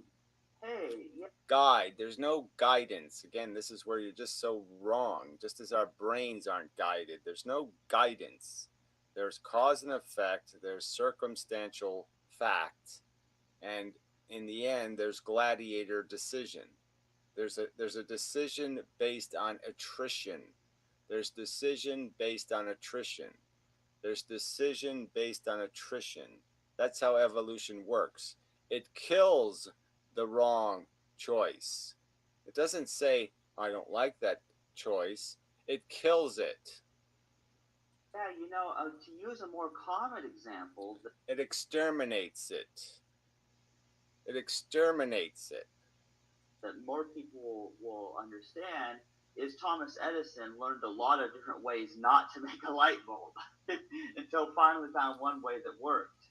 Again, that's sort of the point, isn't it? That's right. Nature makes a lot of things that go into the world and fail colossally to improve. That's a perfect example, Chandler. Yeah, exactly. So I don't know how the fuck you can't figure this out. If you can understand that Thomas Edison had to waste a million minutes to have one productive minute, that's how evolution works. Exactly. So in other words, yes, the mutations, there are many mutations, and what works is carried on, and what doesn't work isn't. But even like explaining that, so first you have to ascribe intelligence to the process that that will determine, oh, Right. So you're just saying there's intelligence in the process of a 6-foot guy cutting the head off of a 4-foot guy. That's intelligent. It's not. Okay. I'm just, it's just not. You're saying there's intelligence in, uh, you know, a hammer smashing an egg. The fact that the hammer always wins, that's somehow an expression of the universe's intelligence. The 10-pound hammer always wins in a contest with the egg.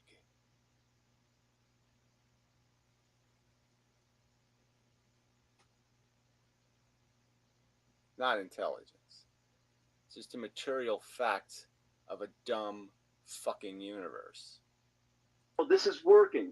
You know, somehow, like, I mean, it could be like in terms of, like, for example, like the organism receives more food, or the organism is, like in the case of the moths, better camouflage to protect their safety from predators. But there's got to be some kind of like an intelligent evaluation of the outcome of these mutations that determines, oh, this is working. This is working for the individual. So again, there's organisms that enslave other organisms. There's organisms that slaughter other organisms. It's to their advantage. It isn't to some working standard or some sensible standard or some logical standard. It's just about making machines that fight in an arena. You're talking essentially about a cockfight or a dog fight or a bullfight, and you're talking about it as if there's intelligence in doing that. No. This is a correct solution. So what we're saying here is there is a will, there is a desire of something that an organism wants to achieve, and then the consciousness, the sensory input tells it how much what's happening satisfies that desire or not. And so where there's a will, there's a way. Yeah, I don't know. Now you're already talking about humans using their scheming brain, a tool, to satisfy their desire mechanism, which is another tool. Oh, that's a different subject, isn't it? Yes, it is. Chandler, excellent. Yes. So in other words, like there are guiding desires, just as we guiding desires. Again, this is really duh. I mean, desires in their very nature, that's why they exist. They're motivation mechanisms. They're tools. Organisms that have motivation mechanisms, sticks up their ass saying do it or else, will do it because they don't want the or else. Human beings have like these guiding motivations, drives, the drive to survive. Yeah, the sticks up their ass. Human beings have a variety of sticks up their ass. Say it that way. Be more honest. To seek pleasure and avoid pain. That these. It's pretty much avoid pain. That's all it is. It's avoid the consequences of not satisfying the need, the deprivation. Period. We are out of bliss. We are not seeking bliss. We're trying to regain bliss. Say it again. We're not seeking bliss. We're trying to regain bliss. These molecules, these cells, these DNA, molecules must have that same kind of will. Now that's just insane as a statement. The DNA molecule must have desires. It must have an understanding. It must have a mechanism of motivation. Wrong, wrong, wrong, wrong. Couldn't be more fucking goddamn wrong. Driven motivation. Wrong. Again, rocks don't have a motivation to fall down a mountainside. That's called gravity. DNA molecules, it's called chemistry. It's not a motivation. This is very interesting because... No, it's a fucktarded waste of goddamn fucking brain space. This is something that you can observe when watching flies. and they're tiny and they're annoying, but they want your food. They smell your food and they come crawling all over your food, trying to eat your food. And I've seen They have a brain. They're not a DNA molecule. Do this. I've seen that I'm eating something and there's crumbs too small for me to eat from it anymore, but then a fly comes and I just let it have it. Like, hey, it wants to eat it, and I'm like, I'm gonna let it have its short happiness. It's often looking for a place to lay its maggots. It's often not looking for something to eat. It's looking for a place to lay its spawn. To live for 2 days anyway, so I'm gonna let it have its happiness and eat my food. You know. Absolutely. But obviously, they have a desire for that food. They smell it, and if you Yes, they're essentially in the same boat we're in, okay? They have a brain, all right? They're sentient organisms, probably sentient in my opinion. So they're not that much different. They're effectively retarded humans. So you can't there's a big difference between a retarded human and a fucking string of glue. DNA molecule is a string of glue. It doesn't feel, it doesn't think, it doesn't plan, it doesn't do any of that shit. trying to squat them, it doesn't work anyway because they see you. They're conscious. They are so conscious, and they have such eyes. That's part of why. It's not all that miraculous, actually. I mean, frankly, I think we can jump out of the way of a hand coming to swat us. We could probably do the same thing. I see the consciousness of fly, ant, and the bee, and then people say that these babies aren't conscious at 9 months into the. So he sees flies flying, and he compares it to a baby who can't do a motherfucking thing that seems at all coherent except have poo fall of its ass and piss fly into the air. And he makes a comparison and says, gee, the human baby must be so much more intelligent, so much more conscious. Look how well it functions. Look at how much its brain is doing. What? Pardon me? Sorry, not even close. Pregnancy or after they're born, they're still not conscious, and I'm like, what have you been smoking? Yeah, well, what have you been drinking? What have you been eating? Lead? No, you're completely right. Yeah, I hear you. Completely right. So, George, right there, I could just say, fuck you all over the place. I mean, this, fetus love? I mean, really, in a world, like I said, where fully developed, fully maturated organisms are being eaten by crocodiles every fucking goddamn day, and you're sitting here going to tell me we should be considering the feelings of fetuses. Fuck you. You're an idiot. All right, Chandler, we've just got about 3 minutes left, so let's encapsulate what we've been saying now. Essentially, we human beings don't have a free will, yet we do many actions. We have many thoughts that we can characterize as purposeful, intelligent, actions and thoughts. And because we don't have free... I would say there are very few of those. Most of our thoughts and actions are not intelligent. They're stupid, contrived behaviors to satisfy insatiable desires that continually manifest inside of us. And that's all they are. They're just reactions to fucking compulsions. Well, we can't describe this intelligence to ourselves, so we have to ascribe it to something outside of ourselves. And I think what we've been exploring is the fact that, that at the very small level of DNA, and I think maybe, of chromosomes and genes and all, we can find this kind of same guiding, purpose-driven behavior. Right, yeah, the water falling down a waterfall. This is not an expression of intelligence. Satisfying desire is not an expression of intelligence. These are just things. You push, there's a reaction. This is just a reactive system, and these are obvious reactions. The title of the stream, she too damn thick for it. it. Yeah, I was talking about the is-ought gap for the first half of the stream, so... I think we're compelled to define that behavior also. Basically just saying that my experience of life, my direct experience of pain and pleasure is too visceral to deny the aught that's implicit with the experience. So I was just making a little funny and being like, yeah, man, Liddy philosophy's too dummy thick for no thigh gap. You know, she don't got room for no thigh gap. She got mass. She got value in them legs. So yeah, I was just making a little funny. Is intelligent.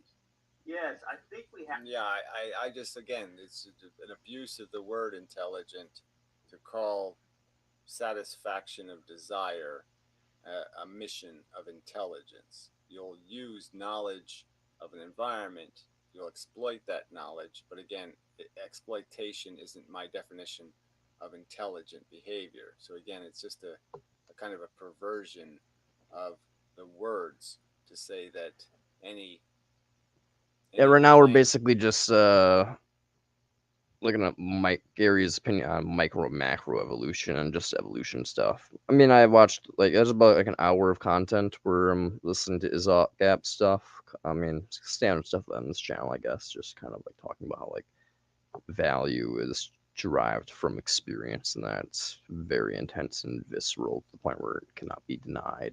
It's impossible to deny that there's value in your experience when you're going through intense agony, torturous agony. And yeah, and right now we're basically just going through evolution because I've had interactions with people where they're like, "Ooh, evolution's just a myth." I mean, there's micro evolution, like we adapt and stuff, but like there's not like macro evolution. Like there's things aren't evolving over generations, like slowly. That's a myth. And I think that's bullshit. Clearly, evolution's true. Like we see the bone structures and evolution, like through like fossil records and stuff. We can see this. We know it's a fact. But I just wanted to see Gary's take on micro and macro evolution, so I'm just kind of going through. I'm meant to be slaving. Oops, sorry, working. I gotcha. Yeah, but take care though. I mean, if you're at work, don't let me distract you from the grind. So I mean, get that dough. I mean, not that it's really worth getting dough really much in life, but time is more valuable than money. But hey, I mean, get that dough. Don't let the grind put you out of that money. You need to live and donate to charitable organizations to prevent future suffering and other things. Basically, money makes the world go round, unfortunately. And that's self-serving is therefore intelligent. Not close, in my opinion. I think we really have to look at living organisms, the big and the small, and conclude that there's a will, a desire, an intelligence among each of them. And size. Yeah, again, this is just so overstated nonsense. There's some rational imperative. There's some obvious truth to the fact that the paramecium has a feeling, sensate consciousness. No such fact exists. Is really an illusion too, because we're all made up of tinier particles anyway. We're all made up of tiny cells, and so you can't look at an ant or a bee or a fly and say that it's not conscious just because it's smaller. You can't say that an elephant is more conscious just because it's bigger.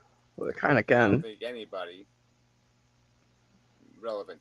Well, exactly saying the smallness is it, but yeah, if you have like a certain amount of you have to have a certain amount of neurons connecting to form a neural pathway, and you have to have a certain amount of neural pathways to form consciousness. So if you keep shrinking that down, so you get like less and less neurons, eventually you're not going to have a conscious sentient being. You're not going to have. Eventually, you're going to get to the point where it's no longer conscious; it's just sentient, and then eventually you're going to get to the point where it's not even sentient. It's just a bundle of cells firing randomly without any semblance of order. No pain, no pleasure, just random electronic signals being fired, like turning on a light bulb. So yeah, I mean, it's not that like the size, not like you shrink it down to like a bee, it's gonna be like, oh, well, now it's no longer conscious or something, but it's definitely less sentient. It definitely has less neurons firing in a negative way, so it's less pain going on, so less awareness and stuff. So you shrink it down to a fetus, something in the womb, which is what they're talking about now is abortion. then yeah, I don't doubt that a fetus is not sentient, not conscious. That when there's a bundle of cells that are less than a fruit fly and arranged in a way that aren't, it's not developed to have a function yet. It's not evolved to have a functional cells arranged in a way to have a function yet. Yeah, I don't doubt that it's not conscious, that's not sentient. So yeah, I'm with Gary here. I'm with Gary here. Fuck all these religious tards. This anybody I know is saying that. What they're often saying, though, is that things that can't add fancy numbers are not somehow meaningfully conscious. They're making distinctions between the welfare of certain sentient organisms and other sentient organisms, not based on the fact of how much they feel, but whether or not they can say the words, "You suck, you motherfucker." If they can say, "You suck, you motherfucker," well, then maybe they'll respect them. If they can pick up a knife and throw it and stick it in their eye, well, then they'll respect them.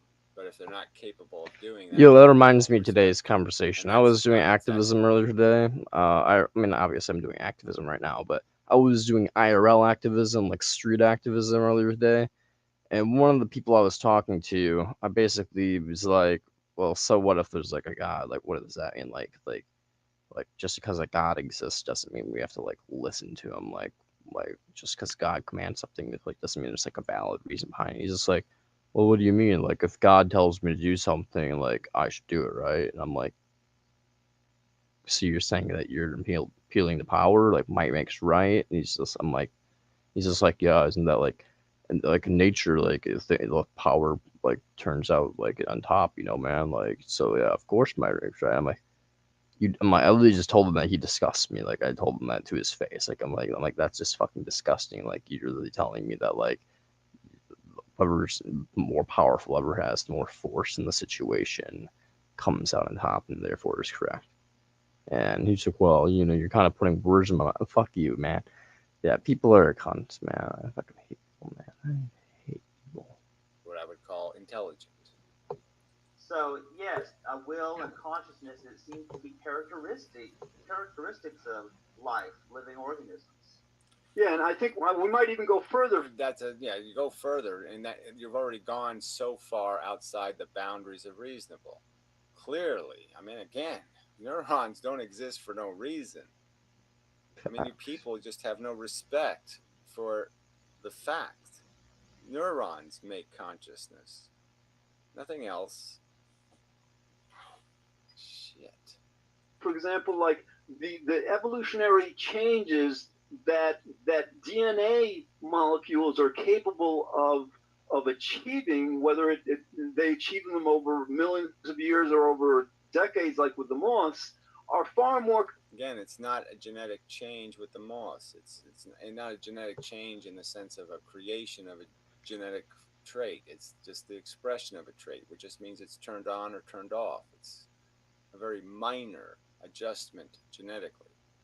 Complex than we human beings can do, with our brains. So yes, we'd have to have, describe these processes at least, at the very least, as intelligent as our human intelligence. Right? It's just stupid. I mean, all the tools have a complexity to them. Our liver, every organ is complex. The heart is an incredibly sophisticated tool, machine. Just as difficult to build, you could argue, as the brain. But filling the brain is the other part of it, right? Building a brain and then properly programming the brain are two different things. So the brain as an instrument is one thing. The brain as a functioning instrument is another, a useful instrument. Garbage in, garbage out. And you're garbage in, garbage out all over the place. Chandler, we've got about 40 seconds left, so like this is something that we have to revisit again and again, because basically, like, once we understand that free will is an illusion, the next very essential question, the next exploration is like, fine, if nothing is. All right, so this is where I won't play. So this is where, it's just no point. We have to do this over and over again, talk about how fantastic life is and how the intelligence of it goes all the way through the universe, and the universe has this innate, wonderful, life-affirming intelligence. No, it doesn't. All right, do it again. All right, finishing up and such, probably mostly. The end and whatnot. It's really up to us as human beings. Who or what is it up to? And as you were saying before, who or what is it up to? I mean, just an amazing statement. The process has done this generating of this biosphere. The earth is green, this whole thing. We know how it got that way. The slime pulled out of the ocean and took over the earth and blah, blah, blah. And there's still a whole bunch of crap going on in the ocean. It's just crap eating crap. And that's all it really is bot against bot, and that's all it is bot wars all over the place. Little machines just fighting with each other for dominance and control and survival. And Yep. there's not the intelligence. We have this tool, this scheming tool. Now we can apply it to, instead of just modeling the simple world in front of me, I can model the universe in my brain, and I can understand the model. I can understand that this infestation of a DNA molecule on Earth is just that. It's an infestation. The molecule divided, and it just kept doing it, and it's still doing it. And had to keep modifying itself so it could eat its own shit, so it could learn how to eat the other players.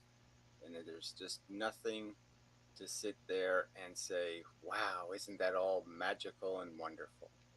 No, there's a hell of a lot here to lament and to be appalled and disgusted and revolted by.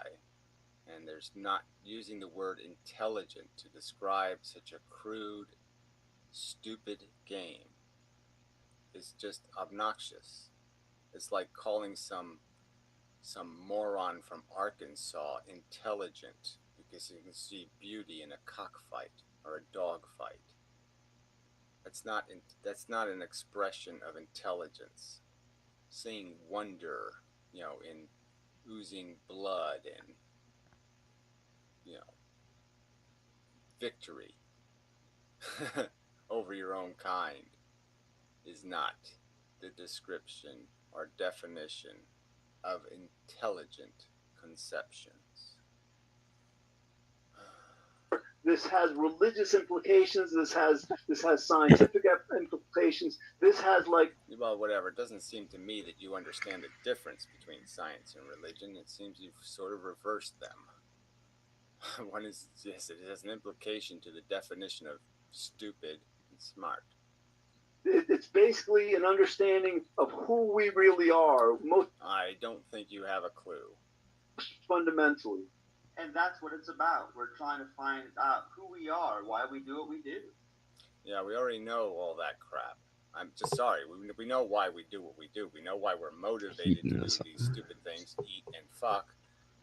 We know why we have an ego, so we can kill each other off to prove who has the biggest dick or the biggest whatever, the biggest sense of humor to impress the ladies. Whatever is the definition of charming at the time. I mean, charming now apparently is some sort of poofterism. But whatever. Okay, Chandler, thanks. This has been a great episode. We'll be back again with free will, science, and religion. Yeah, well, it sounds like more of this religion than either of the other two. So, whatever. So anyway, happy trails and whatnot. Blah, blah, blah. Good luck. Okay, we'll go and watch more Amendment in a little bit, but I'm taking a wee break. Gonna go outside and remove my sobriety. Because we've been streaming inside for about an hour, maybe an hour and a half, and the dab is worn off. I'm feeling quite aware of reality, and that's no good. No bueno.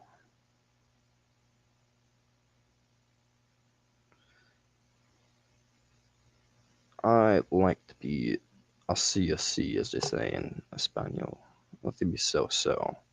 I mean, being better than so-so is great, but I have no expectations of being muy bueno. No, that ain't gonna happen.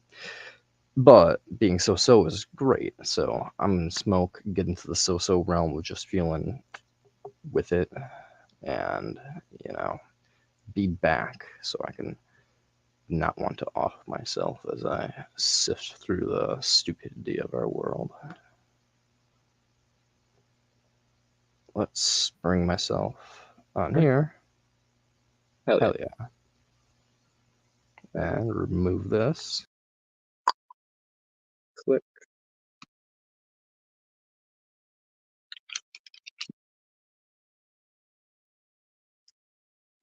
Nice.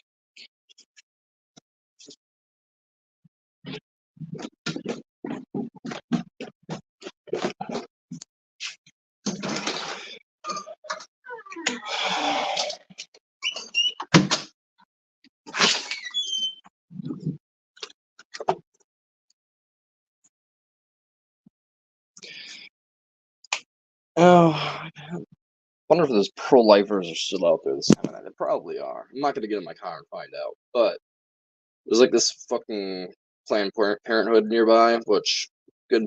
I like that there's Planned Parenthood is nearby. I'm pro-abortion, so yay, and pro just medical stuff, science, yay. There's a bunch of fucking pro-lifers that protest outside of all time, like nonstop, like 24/7. And I'm like, sometimes I don't.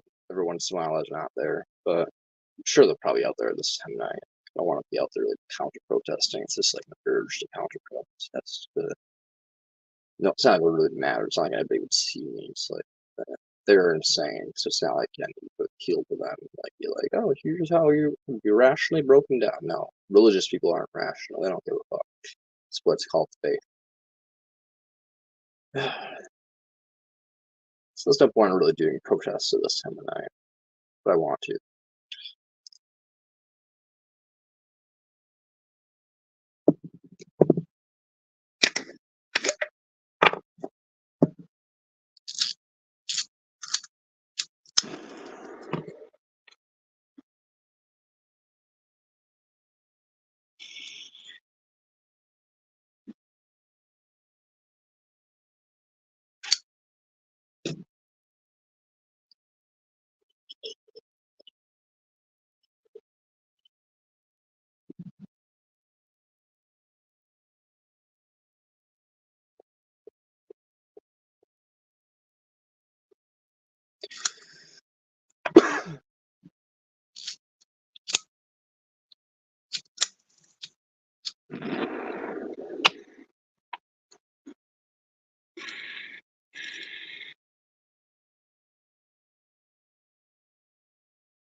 There's an anti-natalist that I think I'm going to respond to who's in the community. I think has like some of like mental disorder, potentially like schizoid, something like that. I'm not sure, but they're rather nihilistic, and I'm going to respond to them in a little bit once I go back inside.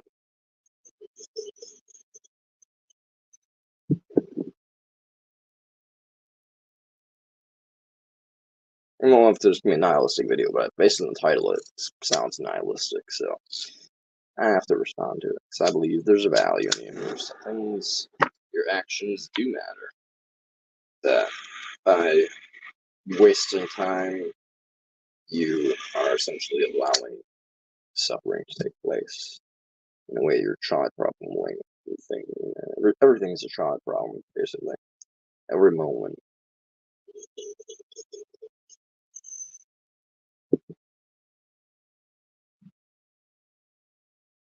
That's why I stream all the time and do actions all the time. Talk about antinatalism while I'm doing Uber and shit. Just the duty never stops.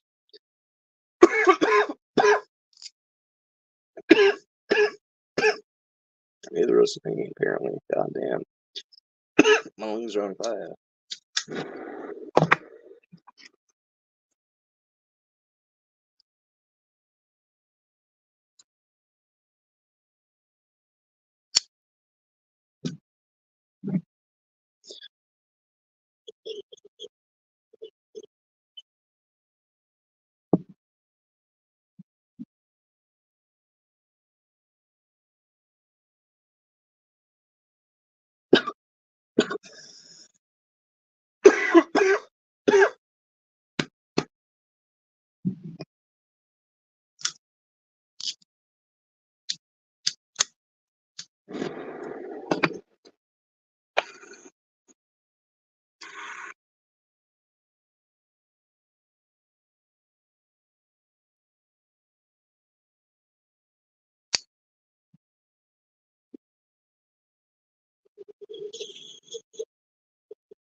And there we go.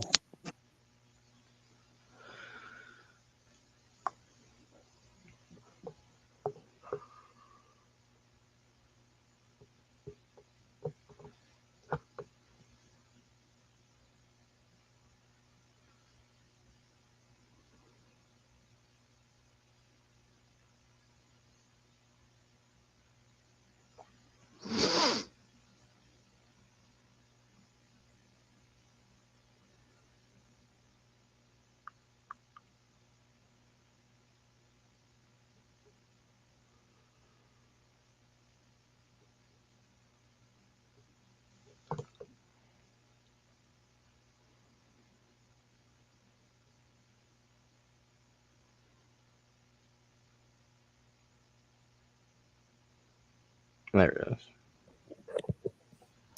Hey y'all. I just want to say, I mean, this is going to be a very short video, but I just want to express, like, just genuinely how I've been consistently feeling. Like, That's right good. We like expression on this channel. now, I'm in the most, like, content and fulfilling part of my life where, like, I haven't felt this fulfilled and happy in what I'm doing and just like my peace of mind in a long time.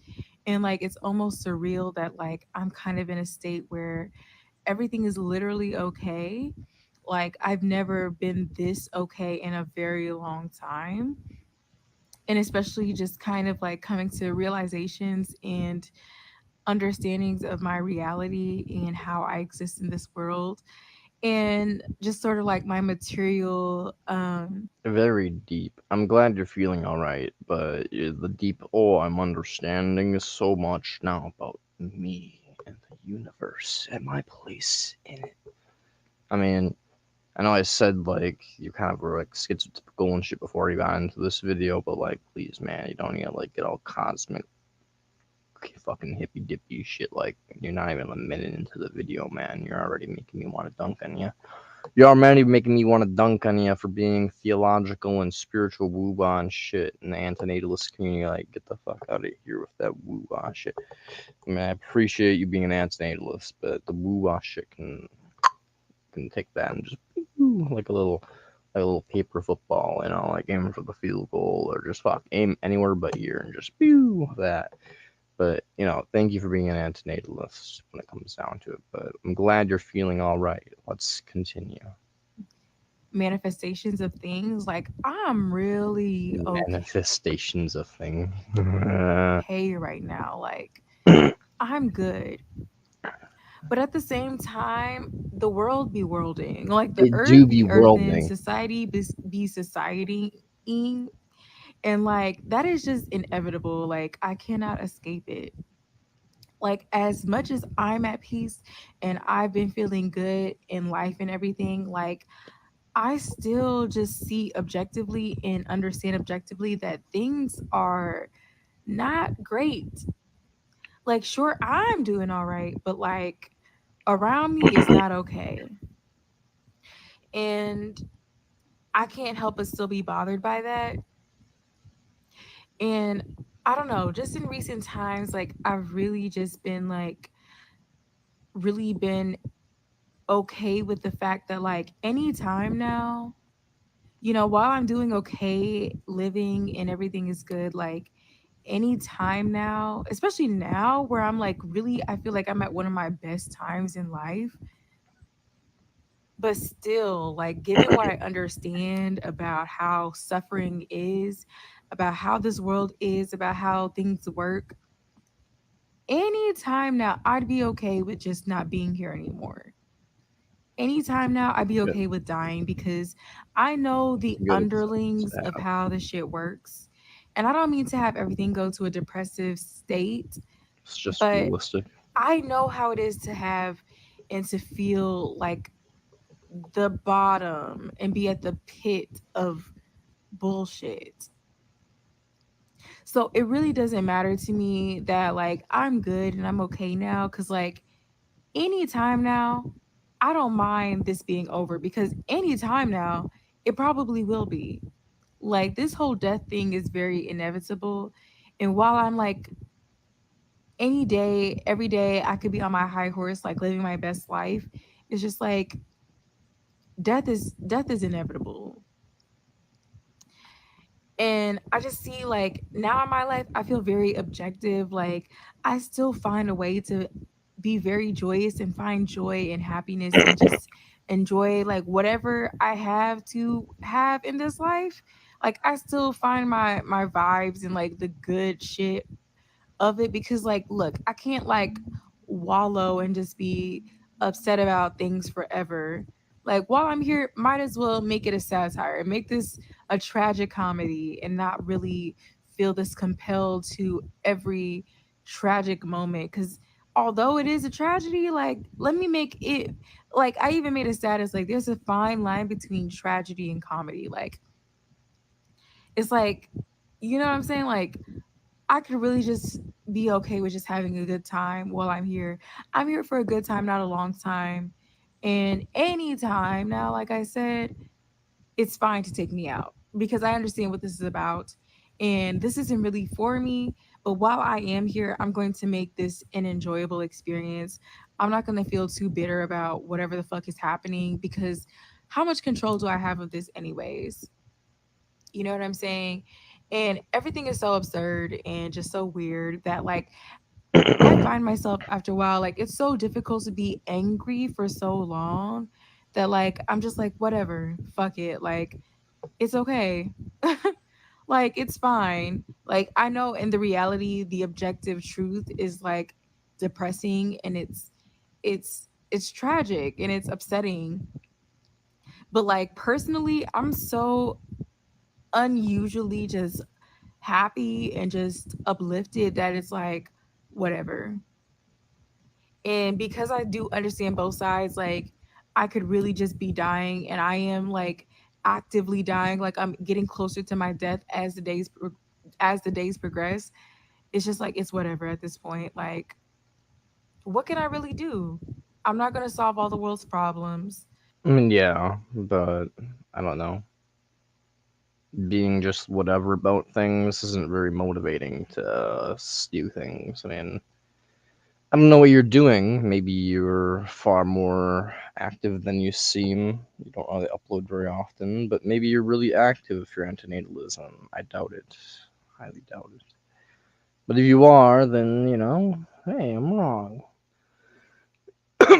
You can be nihilistic and think everything's irrelevant and fruitless, and you may as well just be absurdly happy about things. Like just be absurdist and do good consequentially at the same time. No problems. I have no problems with people being happy and acknowledging chaos at the same time and just being like, oh yeah, that guy over there dying of cancer. Lol, I can't do anything about it, lol.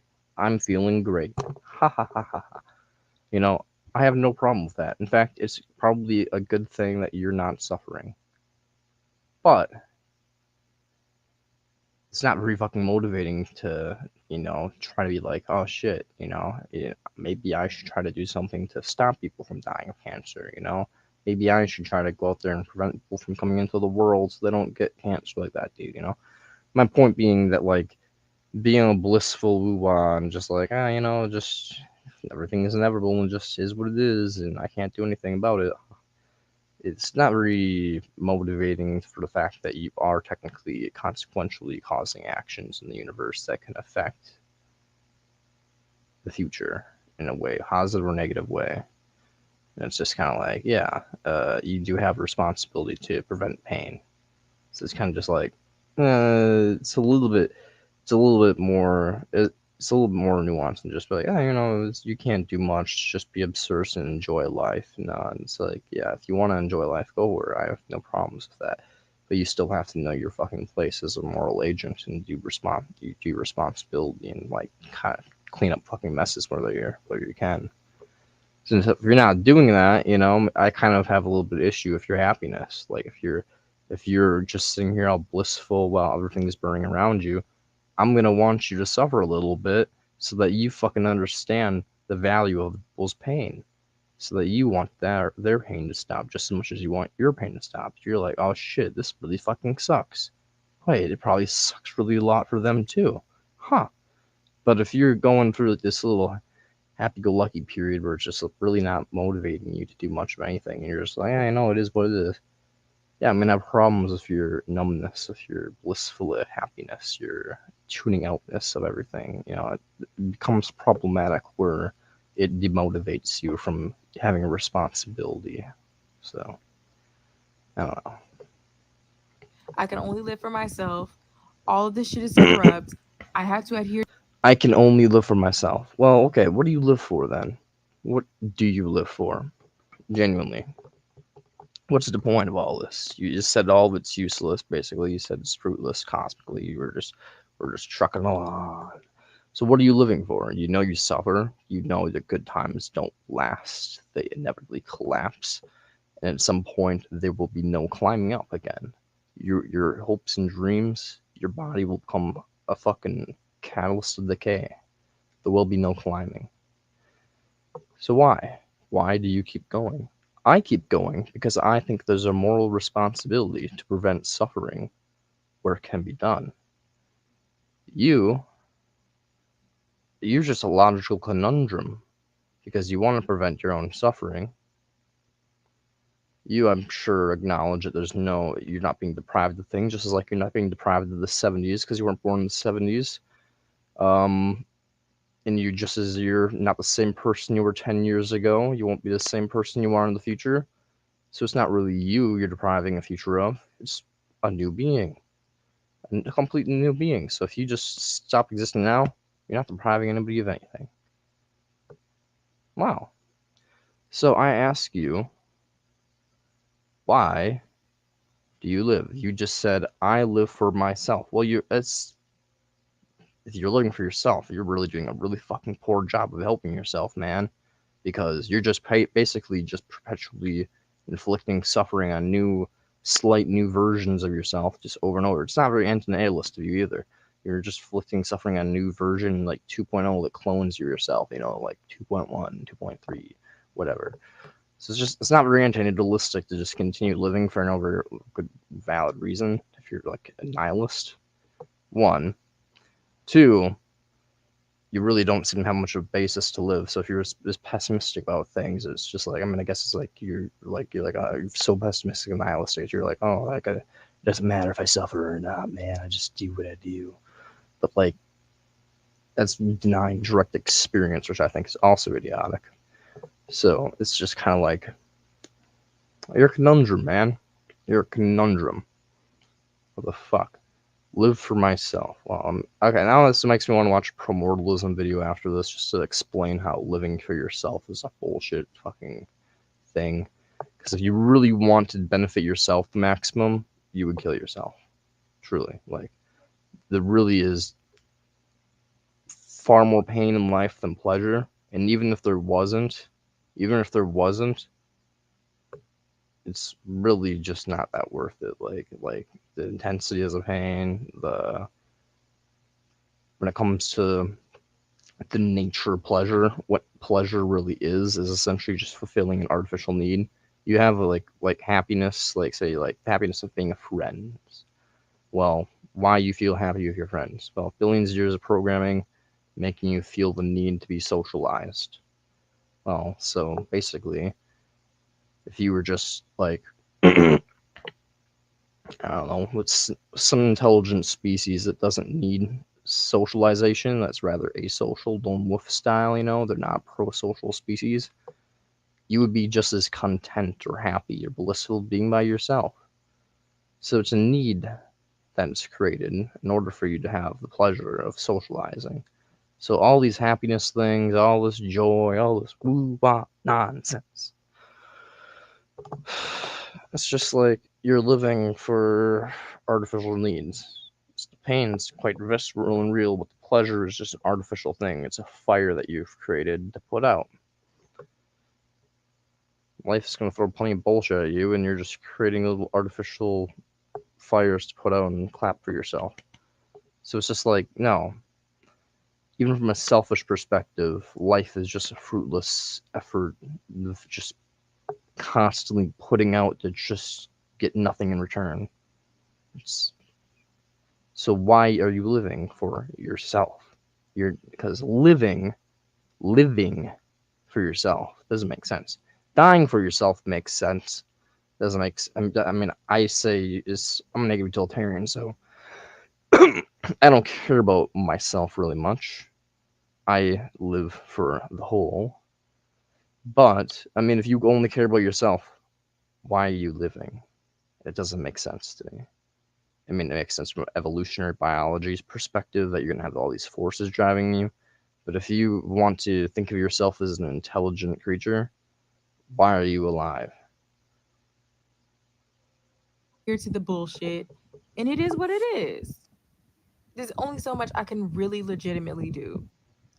So, anytime now. I'm not asking you to be God. Yeah, there's only so much everybody can do. But if you prevent one person from coming into existence because you convince a mother or father not to, like a hypothetical mother or father, not to procreate, that's an entire lifetime of suffering prevented. 70 years, 80 years, 120 years, whatever. Fuck it, like 10 years, 5 years. Like, however many years it is of life prevented, that fucking matters. You don't need to be like, you don't need to be a catalyst of world destruction. You don't need to be able to manifest the red button in front of you and push it and annihilate all life. You don't need to be the saving grace. No. You just need to fucking do enough work to make your life worth it. Okay? You need to prevent more suffering than you manifest. That's all you need to do. That's all we're asking for as a moral agent, is be a net positive. Remove negatives more than you make negatives. I'm okay with just living this bullshit ass shit. But Well, also, I'm I'm so sure you fucking. are, but when there's a lot of cost to other people, I'm sure when I was a mediator, I was fine chomping down burgers and shit. But if I would have had the ability to summon the fucking cow in front of me, cast speak F animals, and be like, hey man, are you cool with me just chomping into you, just slitting your throat right now? It'll suck. And just like chomping into you. Oh, why are you doing that? That sounds really mean. Oh, I'm doing it because you taste good. If you fry your flesh up, oh, just really good. You taste delicious. Right? You taste like you don't need to do that though. Like you don't need to do that to survive or anything. Like even if like plus like it's not like survival really matters, but like assuming that survival did matter, like you don't need to do that to survive, right? And I'm like, I just want to. I just fucking want to. Point being, Anytime now. I'm okay with just living this bullshit ass shit. yeah, and you're just okay with it. Like just like I was okay with eating burgers. It's like, yeah, you're okay with it, but there's a cost. There's a fucking cost. There's a cost. You one person, the rapist is okay with imposing the rape. The victim, well, unfortunately, they're not. You're okay with living in the bullshit life, just going day by day, just working, eating McDonald's or whatever. I don't know if you eat McDonald's, maybe a vegan. Just doing bullshit, just being a neutral. The best, it sounds like you're being a neutral agent where you just try to not do bad things, but you're not trying to prevent things. You're basically the trolley problem in action, basically. You're just like, I don't want to pull the lever because that's bad. I don't want to do anything. I just want to be in the world vibing, you know? Coming out neutral, Yeah, I mean, when it comes to neutral inputs, it's basically impossible. I'm just gonna be upfront with you. You can get kind of close if you're like a Jain, or something, where you're like as a branch of Buddhism, kind of like an Eastern religion, where you just walk around every day and you just like make sure every step you take isn't crushing a bug or whatever. Yeah, I'm sure you can get pretty close to being like neutral suffering in existence. Like you can be a pretty decent fellow, I guess. Like if you include the reduction of suffering for therapeutic means of others that are alive, you might even come out on top. That's a Jain. Good for them. But you're not a Jain. You're an American. You drive the bus, you drive cars, you splat bugs, splat animals, you pay for things to come into existence consequentially speaking, you feed a homeless man. He goes and fucks like some whore on the street corner and they get pregnant. Like all these things, you consequentially have results. You cause pain in the universe. Is my point. Like your phone that you're recording on right now, lithium batteries tied back to slave labor. You're not neutral. You are causing suffering. So the real question is, how are you compensating? How are you compensating? Because you're not just sitting here just jiving, it's not just like you in a bubble. No. This is a multiplayer game. It's not just you can not care as much as you want, but it doesn't as much as you don't care, it doesn't change the fact that other things are experiencing negative consequences as a result of your consumption. It, but also I'm so fucking fine with dying. Yeah, me Like too. I find peace in not having to do this shit every day as well. I've never felt so apathetic and so numb where it's like I live and I die. I die and I live. I'm on both sides of the spectrum. You can't tell me that I'm neither or either or like either nor. Like I'm really just both. And I'm cool with just being whatever. Like That's good for it's you. fine. What was I going to do anyways? Like this is fate.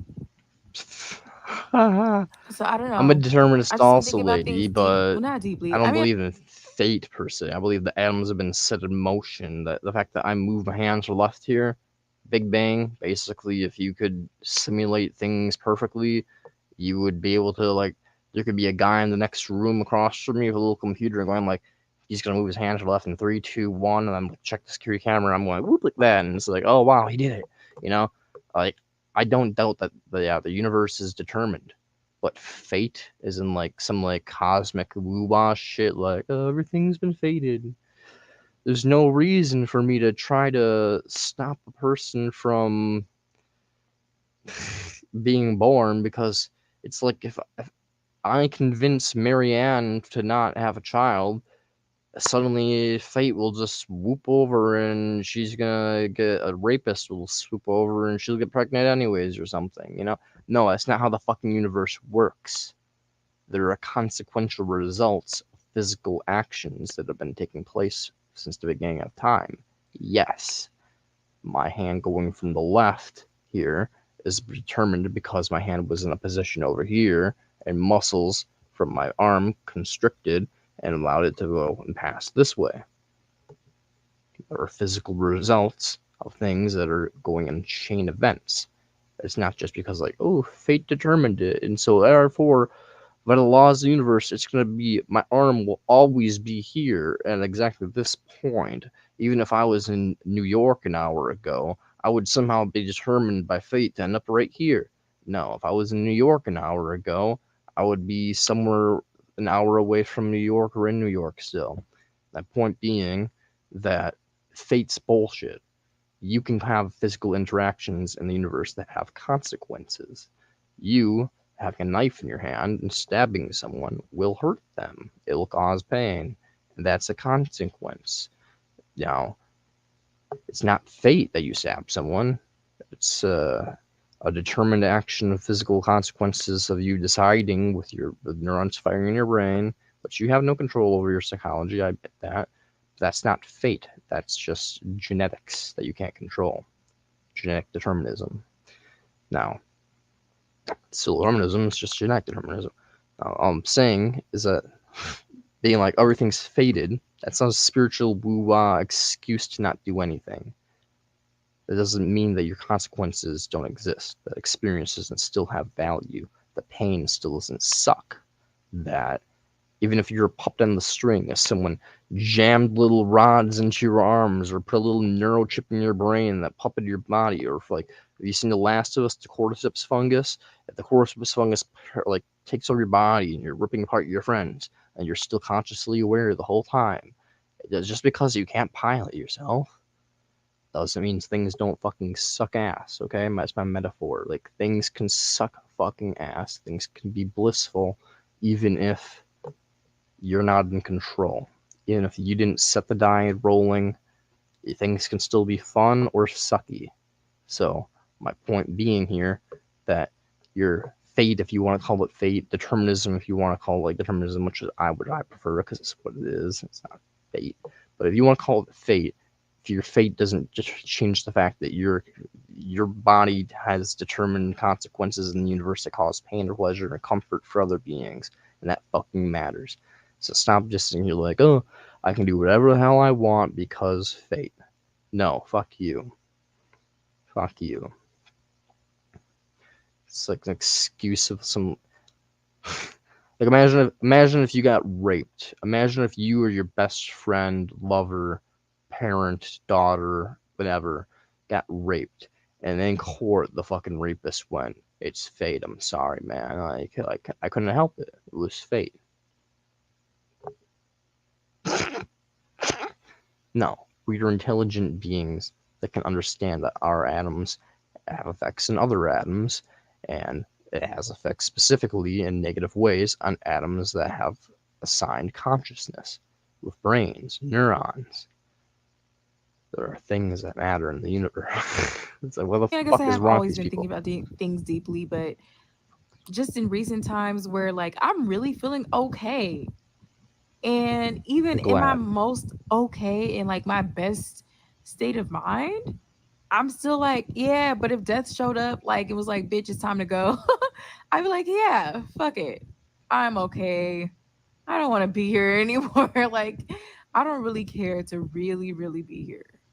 I mean, me neither, I don't man, but I care. still leave this And obligation it to be feels here. good to like want to be here, but also feels good to not want to be here too. Like I feel like That the I same agree with. value in both. Like, sure, I could be here, but Just also I'm accepting okay with not being here things, too. being stoic Like is I can good. leave the party, but also I don't mind staying here a little bit, listen to a few more songs. You know? So that's just like a brief thing. Like I feel like everything is kind of like very serious in my videos. Like everything's kind of like very like critical and analytic of life. But I just feel like, you know, sometimes things are just kind of just floaty. You know what I'm saying? Like they're just kind of like in the air and just abstract in a way. And I'm like, right now, I'm just like how I can like really summarize my thoughts is that I don't really give a fuck. Well, you You know what I'm fucking saying? should. Like I still feel the ways I've always felt when I talk about everything that I talk about on my channel, but it's mostly like right now I'm like I don't need to really feel the need to live. Like I don't want to cling on to this because this isn't really mine to have. Mine to have mines. I get confused with the minds and the mind, but I think it's mine. Mine to have. Yes, mine to have. And then also it's like I'm ready to let go. I'm ready to let go. I don't really give a fuck either way. Like I don't fucking care. So yeah, I just wanted to say that like I'm so apathetic and it feels good to just not care about either side. Like I could wake up tomorrow and be dead and be very okay. Like I could wake up tomorrow and just go to work and be like, fuck it, whatever. I guess I'm still here. And then like just because I realized how like the details of how like corrupt and just like how like bullshit a lot of things are in this world. Like today, I could really get into detail, but I'm not. But like just knowing personally, like even when I do try to like, okay, this life isn't that bad.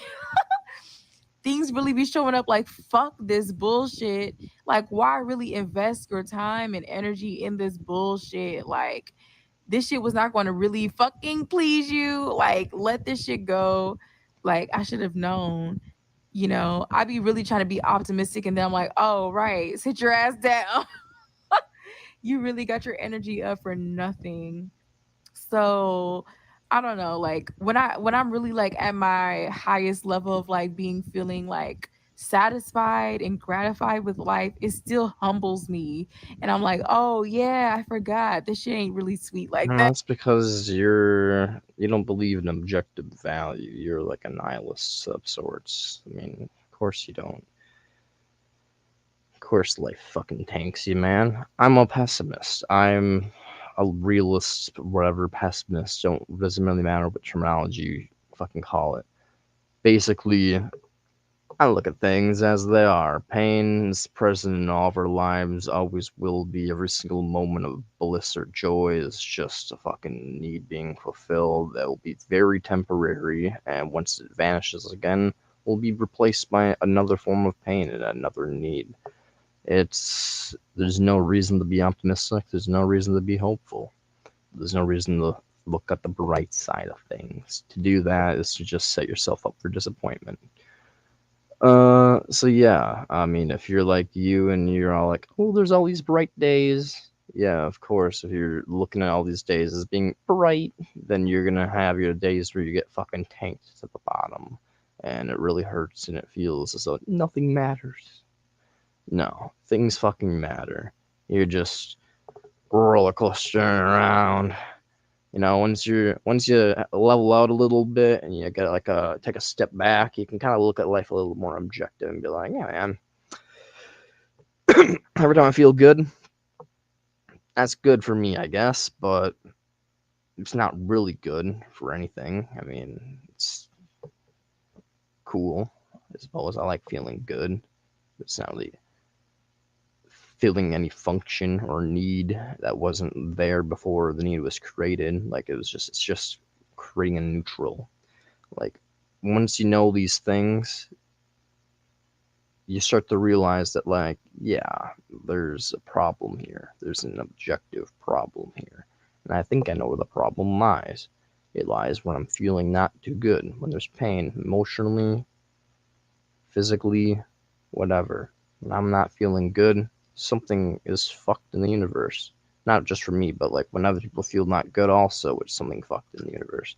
Because just as my $5 is equal to your $5, their experience is equal to my experience. And once you start to understand this, you start to realize, no, it's not that nothing fucking matters. It really does matter. Like it really does fucking matter. Like I don't know how you can say nothing matters.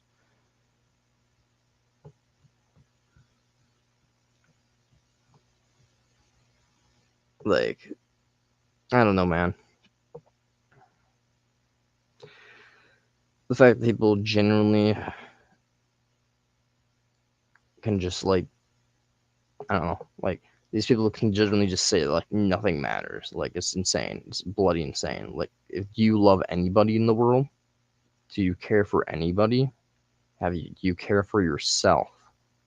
Have you gone through any visceral amount of agony in your life that like at all that you can't like deny that like yeah, there's something about that experience that just isn't right, not cool, isn't kosher.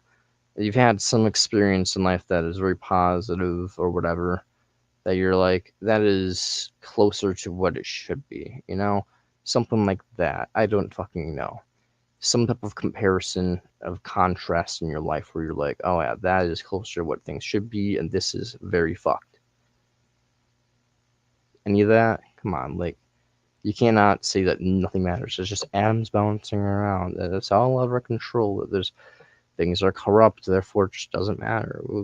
Me getting stabbed, my cousin being abused. I've never been stabbed, but yeah, my cousin has been abused. But my cousin being abused, my best friend committing suicide, whatever it is, like like fuck, like name the problem that you can think of. Name anything that could upset you, whatever the fucking thing is. And it's just like you're saying that it's just an abstract thing like in your mind. Like it's not actually bad. It's not like it's just like oh you're just saying boo. It's like expressionism, like Alex O'Connor or something. Like you're just saying boo stabbing, boo rape, boo getting tortured, having your ribcage pried out and shoved up your urethra. You know, boo that. Like it's not something actually wrong with that. There's no like something fucked up with like having your cousin killed in front of you, or your wife, or your lover, or your daughter, or whatever. No, it's just opinion or something. I don't know. It's just something out of your control because the dice were already set in motion. Who cares? Because it was inevitable, because it was fate. Who cares? Who cares? Who fucking cares? It was just as this drops and it's inevitable to fall. If it falls in someone in your foot and crushes it, gravity, inevitable, fate. Who cares about the sensations that come as a result? Those are just a byproduct of byproduct. Deny it all. Fucking even the allies sweet like that at all. And even antinatalists pissed me off, man. So let me sit my ass down. So like, yeah, I'm back at that state where it's like, yeah, I'm glad that I do realize like shit can be kind of sweet, but it's mostly, I wouldn't say it's mostly, but shit is bitter as well. It's And I'm definitely fine with it mostly being bitter. bittersweet. And I'm fine with things not going as planned, there being the good and the bad, the yin yang, and fucking living and dying at the same time. I'm cool with all of it. Cause look, I see it for what it really is. And like I'm not really, disillusioned to what is really happening. Like I'm not feeling that pressed and upset to really invest my energy and my engagement to this shit at all. Like I see what the hell is going on. And I'm so glad, like, for example, like the strikes that are happening, like that is one of the things that I've been talking about. Like, stop fucking working. That's a whole nother video for another day. But like I've been seeing this shit, and it's not like me having some sort of like prophetic mind or thoughts or beliefs or whatever. It's just like this shit is very obvious. Like I'm not a scholar, I'm not an academic, like I'm nobody special. Like if you're in this world and if you really just objectively see things and like you've suffered enough and you've seen things just directly as they are, you know what the hell is happening. Without having to read a book, without having to study it, this is really what's happening. People are striking because these jobs aren't paying. It's a whole lot of bullshit in every fucking direction. Duh. So yeah, like I'm just fucking glad like I'm not that attached to none of this. And I realize where You where don't my seem lane attached to is. I fucking know where anything my lane is. besides And yourself. I'm good. Even then, you don't seem Like attached to that because you're the cool with dying. spirits, So yeah, you're just God, not attached to whoever the shit. You're, universe can take me out at any time. It as can I keep said, me here. like I don't want to call you a schizo, but like schizos have very little attachment to things. They have what's it called? Emotional affect. Like everything's just numb to them. So yeah, I mean, you've made a lot of claims of it being like hallucinatory things, like ghosts and spirits, fate, woo-bop bullshit. Everything is numb and meaningless. I'm not saying you should get yourself checked for like schizoid or something like that, but man, things there's objective value here. Things fucking matter. There are the consequences of your actions. Fate's bullshit. There's now ghosts and spirits. Like, yeah, I'm sorry, man. I'm an Here asshole. to just continue to be amused, and I'm good either way. So I just wanted to make this video to say that like it's okay to be apathetic. It's okay to be stoic. It's okay to just fucking Oh, be it's in your okay own for you lane to and be not give a stoic. I shit. encourage people to be stoic for themselves, but there's a difference between stoic and having stoic actions.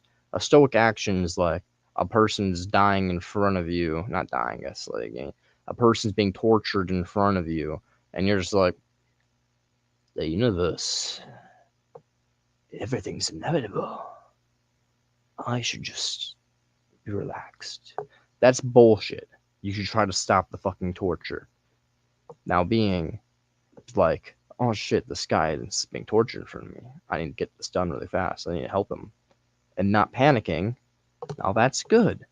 Not being like, oh my god, he's in so much pain. And then freaking the fuck out and start crying and panicking. That's, yeah, it's a good thing not to be super duper duper effectively empathetic to the point where you just start breaking down and feeling your own pain as they feel pain. You know, it's bad to suffer yourself, and especially panic in survival situations. But being able to be like, yeah, that fucking sucks and I need to help out is what is morally required of you. So yeah, just ignoring shit and just being like, I don't know, just let's be stoic.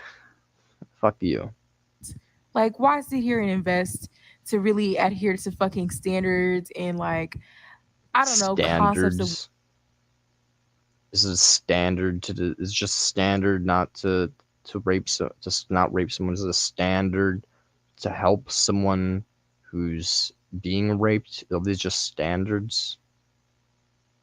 what it is to be here. Like, I know we're kind of over that, you know, like people that watch my channel and watch like anti-natalists and I'm not saying obviously. I mean, obviously there's exceptions to the rule. I'm a consequentialist, of course.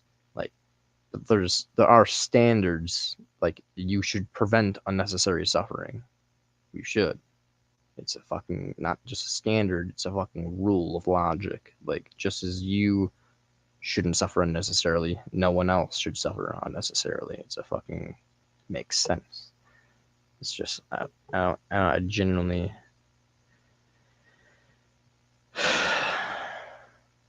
What the fuck? Go back a second. like, I don't know, concepts of what it is to be here. Like, I know we're kind of over that, you know, like people that watch my channel and watch like anti-natalists and things like that. Like, y'all get it. Like, y'all are really just doing you, and that's all it is. But sometimes we You forget, need you to know what I'm do saying? more So it's than just fine. yourselves. Like, That's my don't thing ever that I have problems with antinatalists, okay? Antinatalists, great. They're allies right now. I love y'all. You're doing better. You're more of a neutral than a blight, okay? And I love that for you. Great. I don't like blights. Blights, if I have the ability to eradicate them all, I mean, it's like 99% of the world. I personally eradicate them off the face of the earth if I could. All of them. Antinatalists, y'all are kind of neutrals when it comes down, especially the vegan ones and shit. You just kind of don't do anything. You're not helping out really. You're just, unless you're an activist. If you're an activist antinatalist, love you. You're doing good. You're an ally. But if you're just an antinatalist in principle, where you just kind of sit there and you're like, I'm not having kids, and I don't eat things or whatever, it's just kind of like, yeah, I mean, good for you. You're not causing harm, but there's all this harm around you. What the fuck are you doing to stop it? Your neighbors are dying. You look in your backyard just for 1 second and just fucking breathe in, breathe out, open your fucking eyes and awareness to the things around you. You will see little birds tweeting, fucking, tearing apart little insects as insects tear each other apart. You don't see the microorganisms all around you having a fucking genocidal warfare every moment, just like spontaneously reproducing and tearing each other apart in microseconds. Yeah, it's fucked beyond fucked out there. And yeah, people are just like,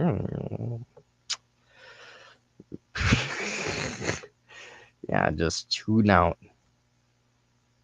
watch my channel and watch like anti-natalists and things like just the inaction's fine. Just the antinatalists, they're so great. They're doing so much help. If I was no, fuck you guys.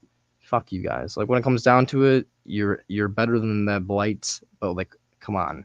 If you were the animal, the rabbit, if you're the rabbit getting chased down by a fox, or you're the fox who's starving because all the rabbits are barren, if you're the fucking whatever XYZ, name the organism being torn apart, if you're the organism starving to death, if you're the thing that is malformed because of a poor genetic coding, whatever it is, you had the ability to talk to an antinatalist and just look them in the fucking eyes. You're an antinatalist looking that creature in the eye and it's talking to you like, yeah, you could have prevented my existence. Like you could have like just did something, man. Like anything. You could have convinced someone to not bring me into existence. You could have convinced someone to like make the world infertile. I don't anything. You could have tried. You could have tried something. Something. But instead you just sat there and patted yourself in the back saying, I didn't cause harm and it's not my responsibility. Yeah. If I was the thing suffering 2 feet away from you, just dying, and you just looked me in the eye and said, I didn't cause it and my hand's in the air, you know. I don't need to interfere with nature. I would go and say, fuck you. Fuck you right up the ass. So yeah, it's just kind of like, Antonatalists, I have beef with you. Inaction is an action. Not pulling the lever on the trolley is an action. Allowing them to suffer is an action. Great that you're not producing suffering. Allowing suffering, though, fuck you. That like y'all get it. Like y'all are really just doing you, Y'all gotta, and you that's all just it is. doing you, But sometimes man. we forget. You know what I'm saying? So it's fine. Y'all forgetting a whole fucking lot. You're recording on a lithium battery and shit. Like, everybody's forgetting a whole fucking lot and not doing a whole shit ton to compensate for the. Woo. Fine. Like don't ever feel the need to feel that pressed about being somebody or being this and doing what society tells you to do and being what, because that shit is very tired and exhausted. Look at what's happening in the world, make sense of what you understand, and keep it pushing, because none of this is really Keep it pushing. Yeah, just keep it pushing. Don't think about it, y'all. Remember, you're an antinatalist. Just don't impose on people, but just keep pushing along. You know, in fact, you're not even impose death upon yourself. Just keep pushing along. Just chug forward. Chug forward.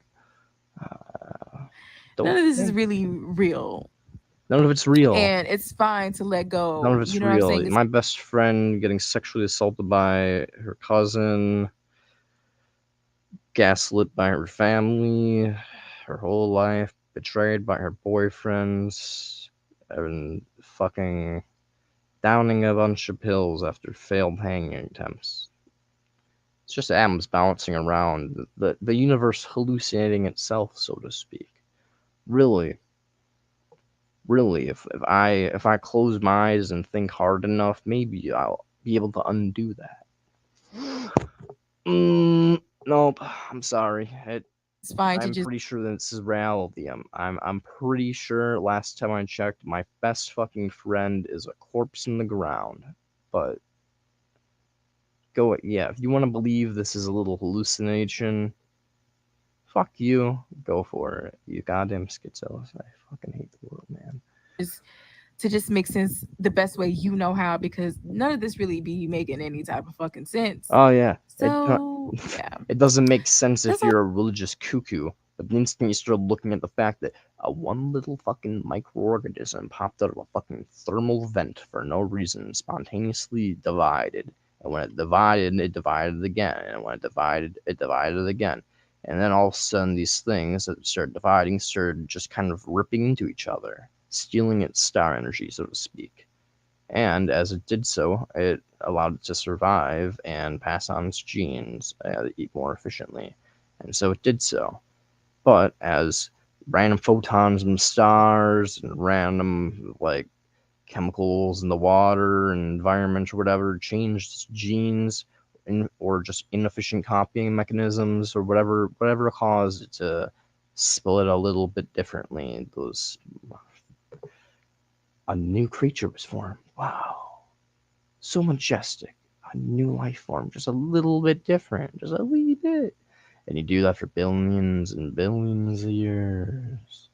Billions of years. Random changes here and there.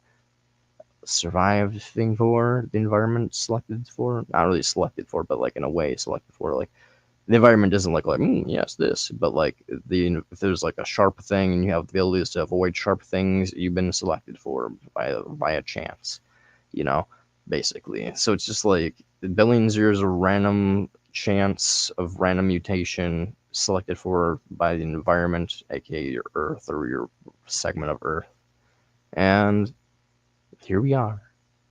It all makes sense if you really think about it.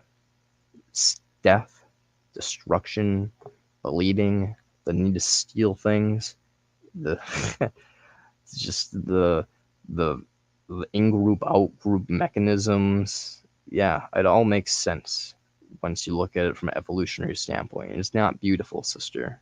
It's not a nice picture. It never has been. If you look at it from all this woo-wah shit, like all you're like, oh wow, it's all so confusing. Like one thing is beautiful and the next thing's horrible. Why is it this way? It doesn't make sense to me. How can it be so chaotic? Yeah, well, if you're an evolutionist, you go, huh, that thing's beautiful because it's fertile and lush. Lush things mean likely to survive and pass on genes, which means release serotonin to encourage myself to go into those areas. Wow, it all makes sense. Blood splatter, pain, dismemberment, signs of lack of death, which will prevent us from spreading our genes, therefore having a repulsive effect to blood splatter, dismemberment, painful scenarios, is evolutionarily selected for to make us want to prevent ourselves and those of our similar genes from dying off or being in impaired situations where they're less likely to spread their genes. Wow, it all makes sense. It's not chaos at all. I mean, it is chaos in the sense it's randomly selected for, but it's not like a chaos in like some sense of like, oh wow, this makes no sense. Everything is like what the fuck is going on here? Ugh. No, no, it does. It makes sense. It's evolution. It's a bitch, and it fucking sucks. uh, All I gotta really say, just keep your spirits up, loves. keep your spirits up, And y'all. I don't really know what to say. I'm not gonna tell nobody what to do, but um, I'll tell that's you what just to do. it. So yes, until next time. That's your issue. I mean, how are you wait? What the fuck? You claim to be an anti-nihilist, and you also say I'm gonna tell you what to do. No, if you're an anti-nihilist, you were telling people not to have kids. So I mean, if you're not willing to tell people one thing, not to have kids, it's a pretty big claim. I mean, you should be able to tell people other things too, right? Like don't unjustly murder, don't unjustly rape. You have an obligation to help people where need be. Get off your ass and do things. I don't know. If you have an obligation to tell someone to not do something, there has to be a basis for why you say they can't do something, right? There has to be a reason, a basis, a fundamental thing more than just you don't like it. And if there is, well, then you can use that basis to determine other actions for what you should and shouldn't do. So all of this horseshit, if you're truly an antinatalist, you shouldn't be a fucking nihilist. If you have a reason for why people shouldn't have kids, you should also be able to use that basis of reasoning to determine other actions that you should and shouldn't do. Same if you're a consequentialist. Same with whatever ethical fucking theory. If you hold a moral position of any kind, something that you think people shouldn't do or should do, objectively speaking, that's a bad thing. Well, I don't think that should occur. It's upsetting in the universe. That's a bad thing. If it wouldn't be like that, it would be better. If you think that is the case, well, then guess what? You're taking a position of ethics, morality, value, whatever the terminology you want to use. I don't give a shit. And guess what? you have a you probably break it down to a basis and determine what actions you should take on the future based off of that basis, which is probably pain. If it's otherwise, please explain to me. I'd love to hear what's more valuable than pain. And if you can convince me, that would be a miracle, I'm sure. But if you can, you'll probably be a millionaire and be like a founder of many philosophy theories and stuff. It'll be good for you. Please do so. I hate being alive.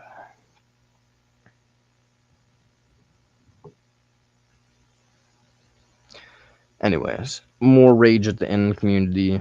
I've been ranting the last 2 days. People like outside of like fucking Planned Parenthood. So I've been yelling at the out group a lot. So you gotta do some in group yelling. You gotta yell at the antinatalists every once in a while. Those fucking deontological, nihilistic, subjectivist assholes just have really just pretty much most of them are just bandwagoners in my opinion, but like whatever. Hey, y'all are just bandwagoners, yeah, I know you are. You don't care at all. You just want to be part of a group. I'm just kidding. I love you. Please subscribe, like the video, dab with me, kill me. I hate being alive.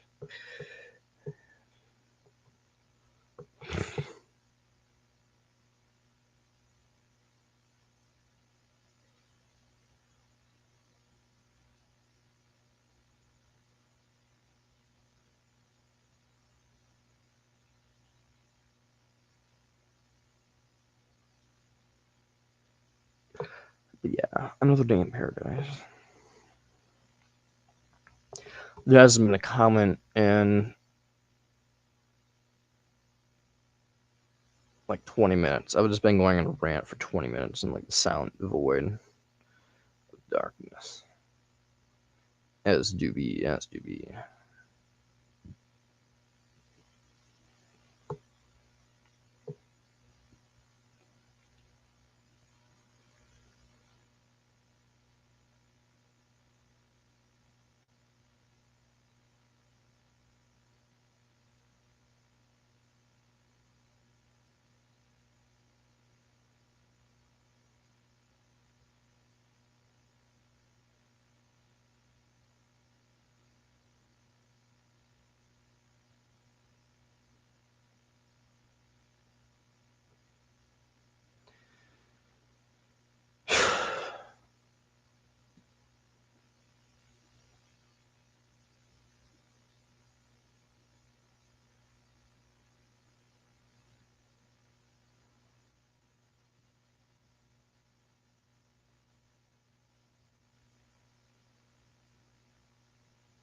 Hey guys.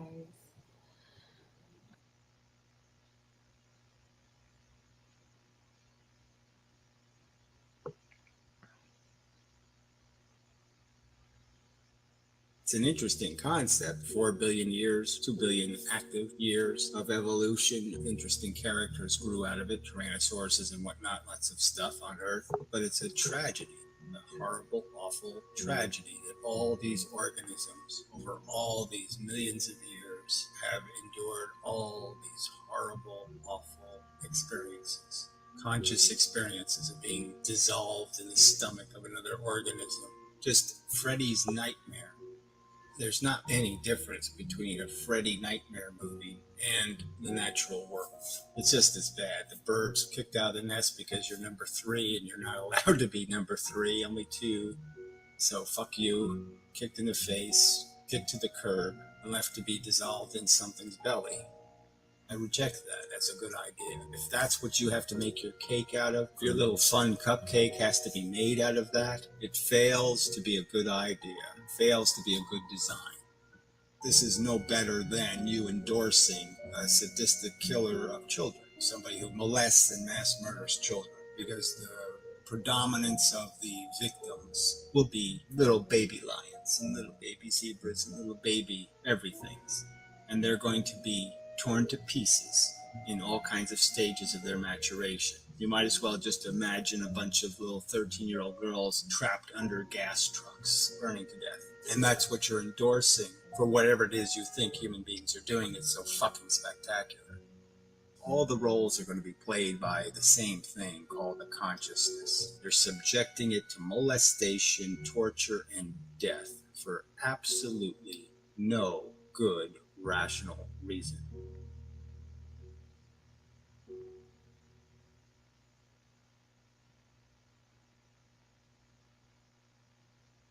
What is ephilism? Ephilism is an acknowledgement that the function of DNA replication, living things, once they acquire sentience, is waste. Now there's something of value to waste. When they're just robots, when they're just machines that aren't feeling, who cares? Let the matter dance however it wishes to dance. But when it starts dancing on pain receptors in brains and obnoxious feeling sensors, then there's an important value that can be wasted, can be unnecessarily squandered for no profit. Powers of Waste is 10, pretty much an acknowledgement 1977. that I'm not life sure if I is want to do fundamental that. and I don't know what the intrinsically benefit of looking at beyond would repair. be. It doesn't make function, it makes friction. It makes waste. It doesn't create anything but opportunity for failure. And that's it. It makes the harmable and then it harms it. No sense to it. No sense in opening the door to it. Because none of the stories we could possibly ever tell would ever be worth the torture imposed to tell it. The delusionary experience of, oh, wow, what a fascinating story. It makes me feel, comfortable. But why? Because you're afraid of a world that didn't tell you that story. You're discomforted by a world that doesn't give you lies to live by. The native condition is miserable. And all you're trying to do is put band-aids on it. Try to heal the wounds of existence, wounds of need and deprivation. And we don't do it profitably. It's a disproportional distribution of the pain. Even the things you think are free, a smile, some little pleasantry, they're not really free. The comfort you derive is going to be proportional to the hunger endured. More importantly, in the environment, in the DNA gone wild world, the waste is so much more extensive. And it's the maintenance of that system of redundant torture and destruction that can't be justified. There's nothing we're doing that can justify it.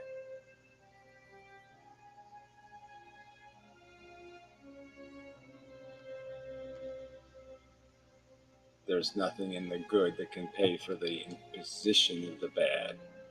It's just wrong to impose on something like torture. The other argument is more to do with just this fundamental nature of the psychology and the fact that even though we think there's a game to play, it's a loser's game. You're just fighting to get to the surface of the water. You're fighting not to drown. You're not going to profit from this experience. You're just going to minimize I'm guessing you're talking about Noah's Ark? grateful. Hey, I'm grateful I don't have. Like Noah's Ark, isn't like the biblical story? Grateful you don't have. 2 heads. A dead brother stuck to my side. Oh, I can feel good. Oh, I don't have it as bad as that. But that's an artificial comfort. It'll get you to the surface. It'll get you a gasp of air. But you shouldn't need the air in the first place. If I was to put in a sentence what constitutes the meaning of spelling life backwards, life fundamentally can't run a profit because there's absolutely nothing in the universe. There's no broken that humans fix.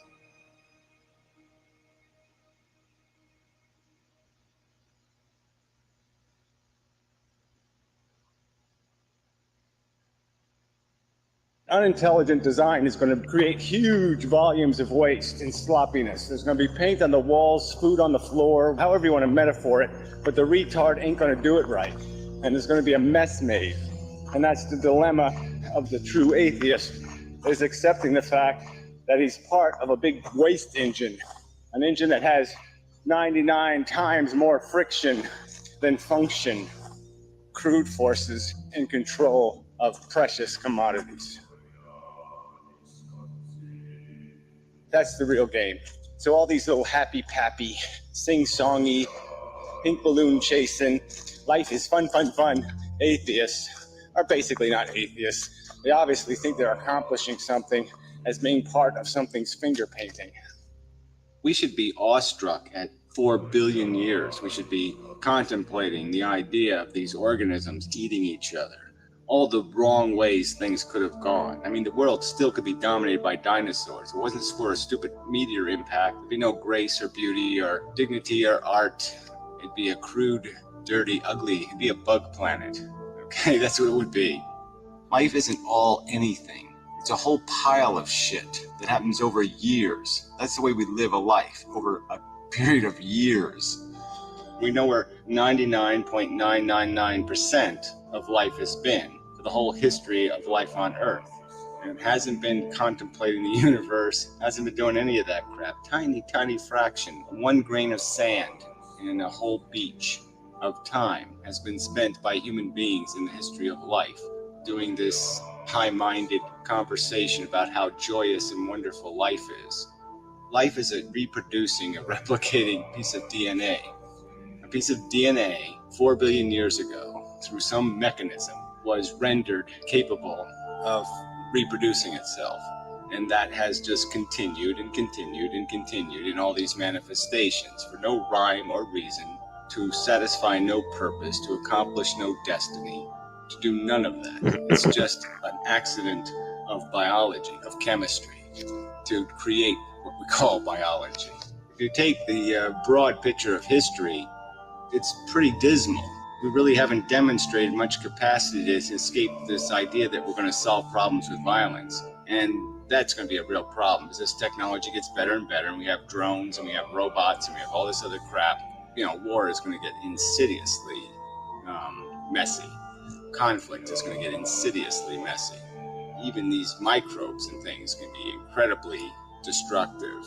You've got all kinds of weapons that are going to be out there in the hands of people full of hate. And we haven't demonstrated any capacity to do anything to fix this hate problem. So, yeah, you should be a little pessimistic. I think pessimism is the rational perspective. It's all about these ideas anyway. It's about what you fill your brain with. Whether you're filling it with nonsense and rubbish and wishful thinking and daydreams about a wonderful DNA ride, or a recognition that it's not a ride. It's a dumb molecule doing biological experiments.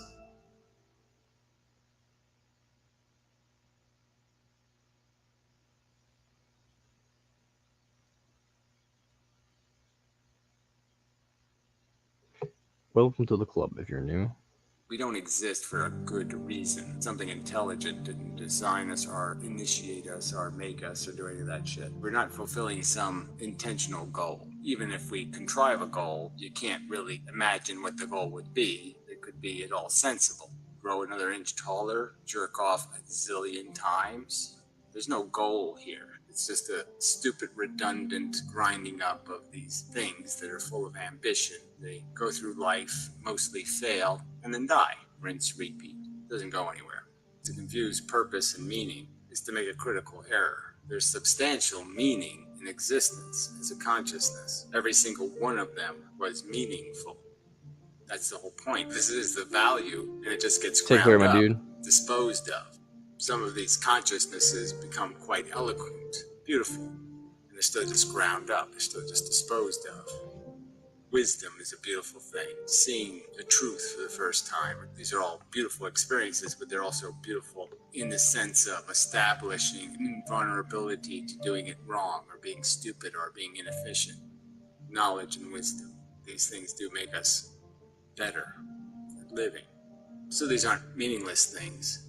Certainly our experience isn't meaningless. It's highly meaningful, so very expensive. Precious. It's meaningful. It's the truth. Evolution creates suffering and promise of pleasure as a mechanism to control behavior, enslaving organisms every day. It enslaves them with these mechanisms. The bee drone, the ants, organisms are just ground up. They have value as shark food. They don't have value as having a dignity or an importance or a meaning to nature or evolution at all. Evolution produces unnecessary suffering. That's why the design sucks. That's why the process of evolution sucks.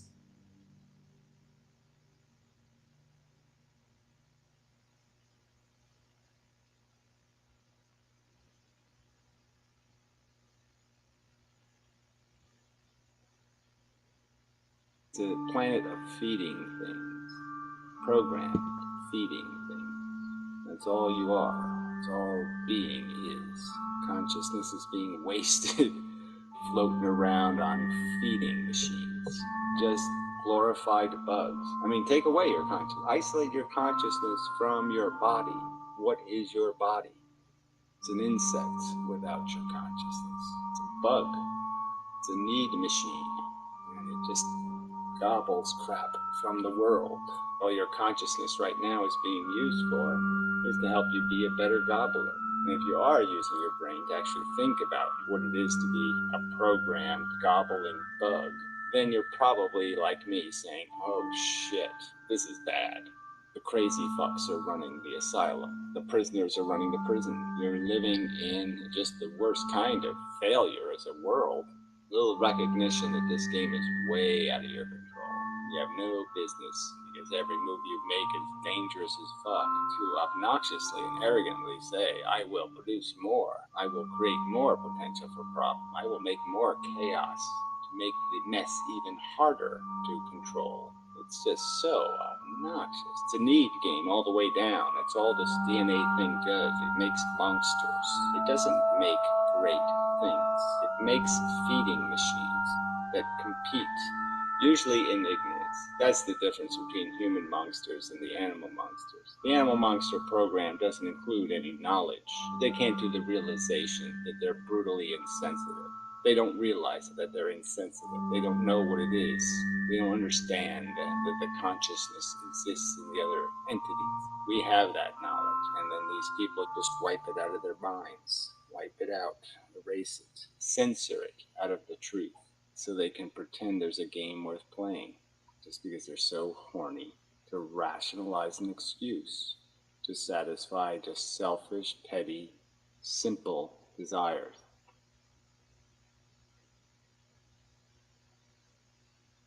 We put more stake in longevity, the actual fact of living, than we do worry about the quality of life. All kinds of horrors go on. All these holocausts keep happening, and we keep finding it acceptable. Humanity comes out of each horror the same jackass he was when he went into the fucking horror. We just say it's okay, it's okay. 3 million Ethiopians or 2 million of them died or whatever. I mean, all kinds of crap goes on, and we just take it. We accept it. 2 million kids go blind from lack of vitamin A. Okay, it's all right. I watched my damn Super Bowl. Fuck it. So why should I worry about that shit?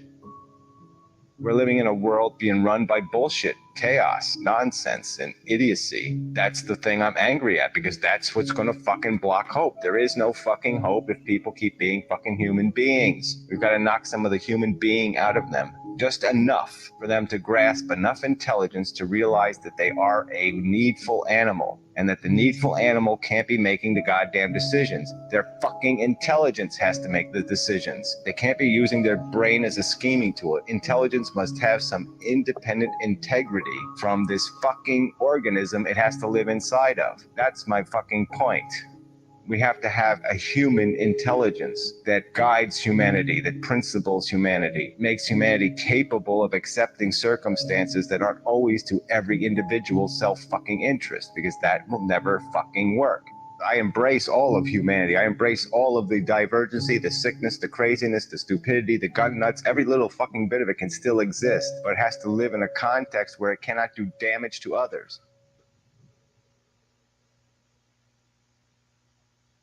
Essentially, human beings are eating each other, damn it. That's the fucking fact we're living with.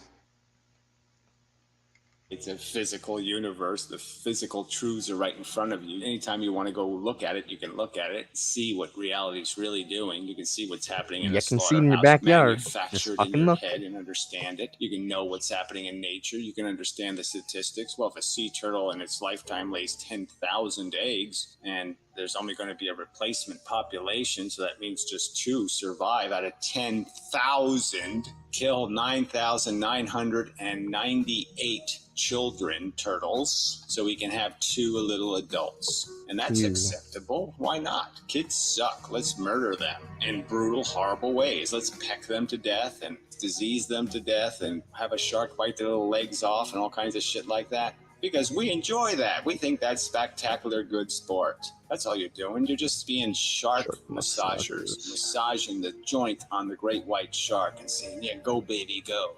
Go, baby, go. Rip some more shit to pieces. You run from the truth. You think you're going to escape everything because you think you're fucking special. That you're not going to get the die choking on your own vomit disease. You're going to get some more pleasant way to go. That's how you think it's going to end for you because you're delusional, hope-driven escapers of reality. That's it. There's nothing complicated here. You don't need a Gary to say this. There's no grand philosophy. Just be honest. It doesn't take much effort to be honest for a second. Just say, what am I basically? Oh, a conniving, scheming, gluttonous whore of an asshole. Just want.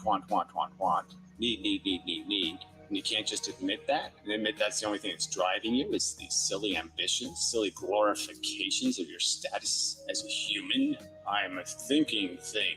What fucking grand thoughts do you actually have? How many minutes of the day do you spend thinking anything grand or decent or consistent with the actual circumstance, which is the meat grinders grinding right now, every second, billions every minute? Snapped in the trap, the disease starts infecting. You go blind. Yeah, every second this is going on. And you're just doing your tap dancing bullshit. You are so embarrassing your intelligence. But yeah, you're too stupid to know it. The truth is dismally bleak that all of this... Just felt like watching this video again. Just love it so much. Just reminds me of, like, the realization the goddamn antinatalists are like the Watchers, and then mission complete, I'm like fucking Ultron. Ethalists are like Ultron. The victor without a war, sentenced to spend all of eternity alone. Who said that? Basking in the boundless silence of his universe, Ultron ascended to a previously unattainable level of consciousness. Or God. It's just like the Watchers like God, or just like, and like humans are like Ultron. I see you. I see you. There are universes beyond my own. I have seen everything that has ever happened, ever will happen, ever could happen, and yet, what the hell is this? If a hunger like that were to be unleashed upon the multiverse, I will find even you. I cannot imagine the horrors that might follow. No. Even that machine is not as invincible Coming for as it God's might ass think. if he's real. There is still hope for this universe. Fuck that. They did it. They really did it. There's still hope. Oh no. I found you. I finally found you. So many universes, so much chaos. They need to be silenced. You do not have to do this. Oh, but it's my purpose. All of our purposes. We just deny it.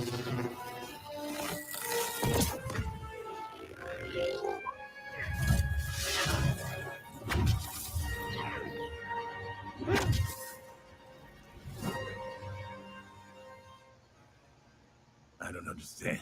This should not be possible. Oh, but everything is possible in the multiverse.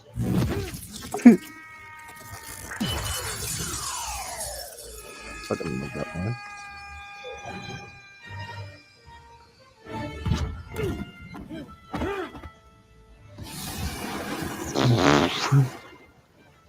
All of those worlds, all that suffering, and you just watch. I swore an oath. I cannot exert my will in the natural order of things.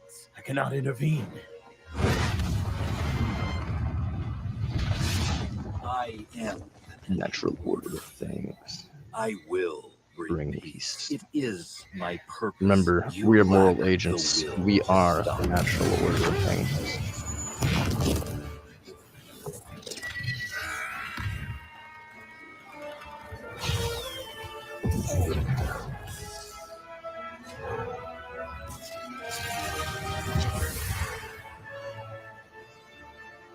You cannot compute the power of my will. Says you. Fucking flesh creature.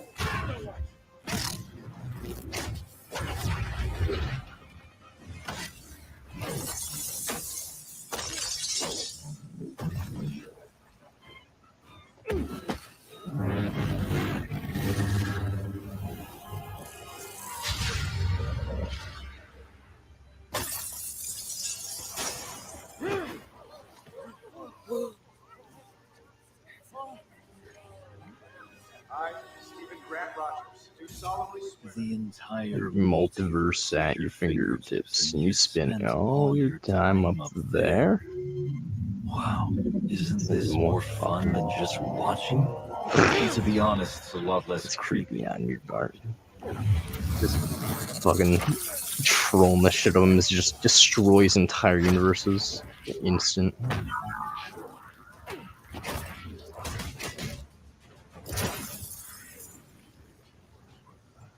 The boundaries of the multiverse are irrelevant to beings like you and me. I didn't evolve by staying inside the lines.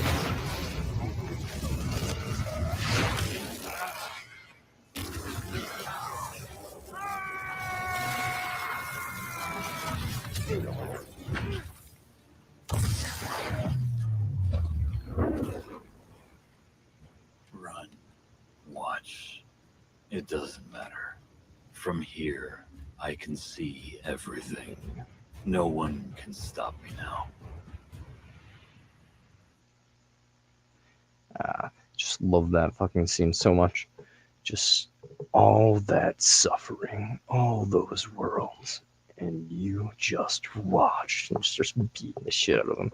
Just me, if I could like fucking actually go up to a pro-lifer and just do what I want, just beat the shit out of them. Just be like, all that suffering, and you just made more of it. You just encouraged that shit. Just beat the shit out of them. Kick them into the traffic. Just joking. I'm just joking. I love you guys. Just kidding, I don't. Don't love the pro-lifers even remotely, so they can go fuck themselves with a steel rod.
Yeah, let's just get into. I'm feeling like shitting on people right now, so let's just shit on Buddhism. I fucking hate. Fucking. Oh, here's the thing. Buddhism. I generally hate Buddhism because it's self-interested, as Gary's going into. But the really hate is like the fucking branch of Buddhism, which is called like radical acceptance Buddhism. That's like the worst branch of Buddhism. That's just like fucking fuck those people. Jains are like branch of Buddhism. People are like, that's not a branch of Buddhism. Jains are technically. I don't give a fuck. They're close enough. Jains are basically like the best version of Eastern religion. Then like default is like still pretty bullshit and selfish, as most religions are. And then like there's like other versions which are just like fucking beyond shit. So, but yeah, let's just hop into a little Gary critiquing fucking Buddhism because gosh, do I hate their selfish fucking. I just want to escape reincarnation myself. Fuck everybody else. Lol. Haha. Facing you, and I'll go into the quicksand and help somebody out of the quicksand so the Tyrannosaurus eats Right. So it's too much of Buddhism is just about self-interest, and the entire major story of Buddhism is a prince, who realizes there's suffering in the world and wants to do something about it and wants to find the truth. He wants to know why. He wants to know, what do you do about why this isn't right. And so he asks death to tell him, and he's tested and all this crap to make sure he's not a frivolous person just looking for bullshit. La la la la la. The end result is jump in a fire. I mean, it's the idiotic non-answer. Save yourself. Save yourself. What the fuck? That's Buddhism. Save yourself. You can't do anything about anything else. Fuck you. That's not a good enough answer. I'm not leaving everybody else in hell. Fuck that. I either make a ladder out that everybody can walk, or fuck it. I don't want to hear your defeatist solutions.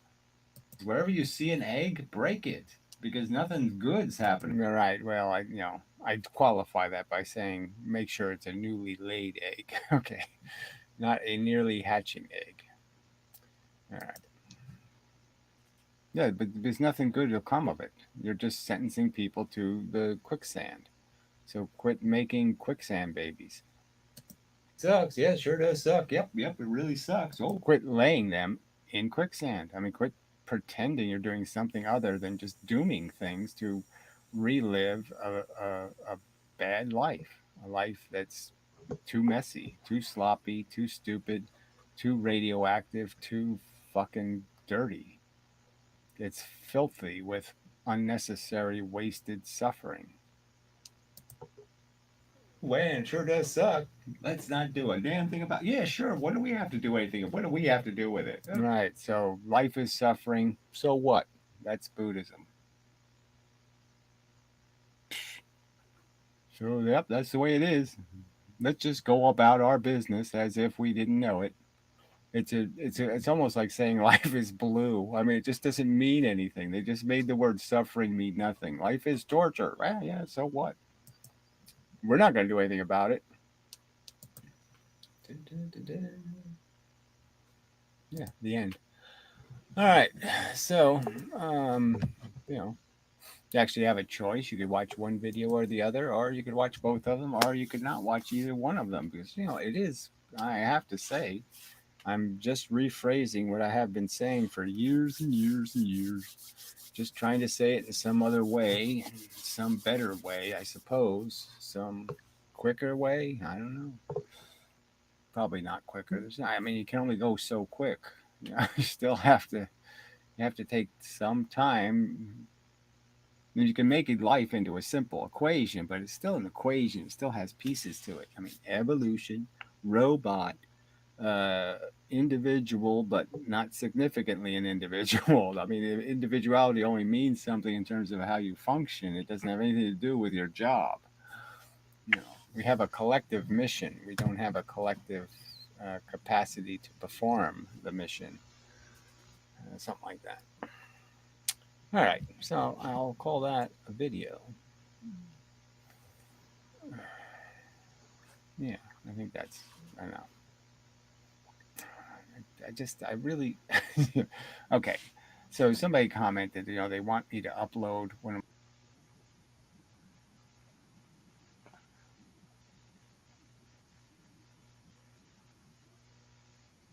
all this Buddhism, Timothy Leary thing, mushroom thingy, all this bullshit stuff. Okay, all this hippie bullshit. Okay. I don't. There's nothing. Being a hippie wasn't necessarily being an idiot. When I was young, hippies were sometimes really smart. Okay, but being a drug user, yeah, that is an idiot. I mean, somebody who lives for it. They can't find anything else to do. No other entertainment's possible. It's just getting stoned, and those are two different kinds of hippies. Okay. Anyway, so at the beginning of he made a little video. It's just a piece of steaming crap. He's reading his little script, and you can't understand what the fuck he's talking about. He's talking about his failure as a person arguing for things. So apparently he couldn't get anybody interested in the subjects he was interested in when he was a college professor.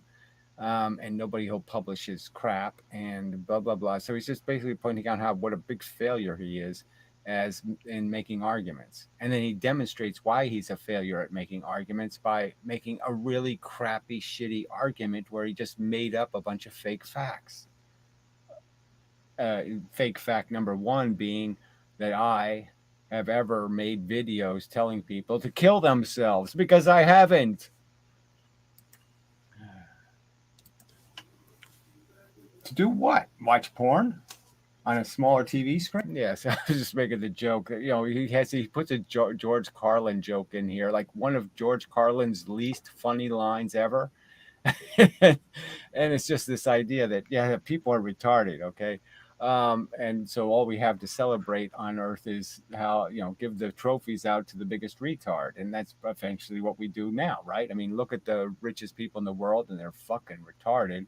The people admired most have the less going on inside their brains. So, I mean, you could say it about our whole culture, not just the way we treat kids. So I just make the point that, George Carlin should tell the going into space joke about what the fuck, we're going to send human beings to another world, light years away.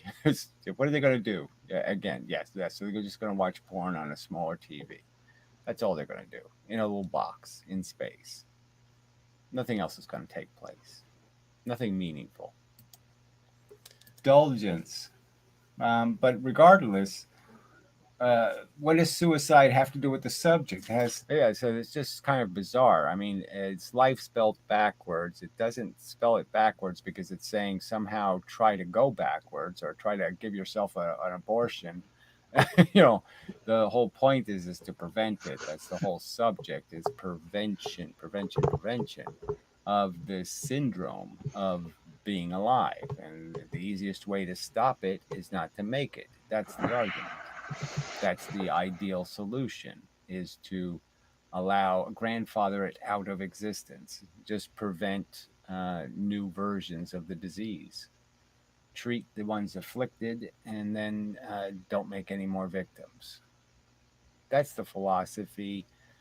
Tiny, just a cursory view of my videos will explain that's the philosophy. They won't be saying anything else.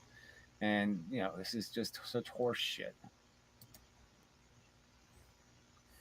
Life on this planet, you think your brain is especially special because it can calculate numbers and it can put work. So they're just pointing out that these are all people who haven't figured out that this isn't about being intelligent.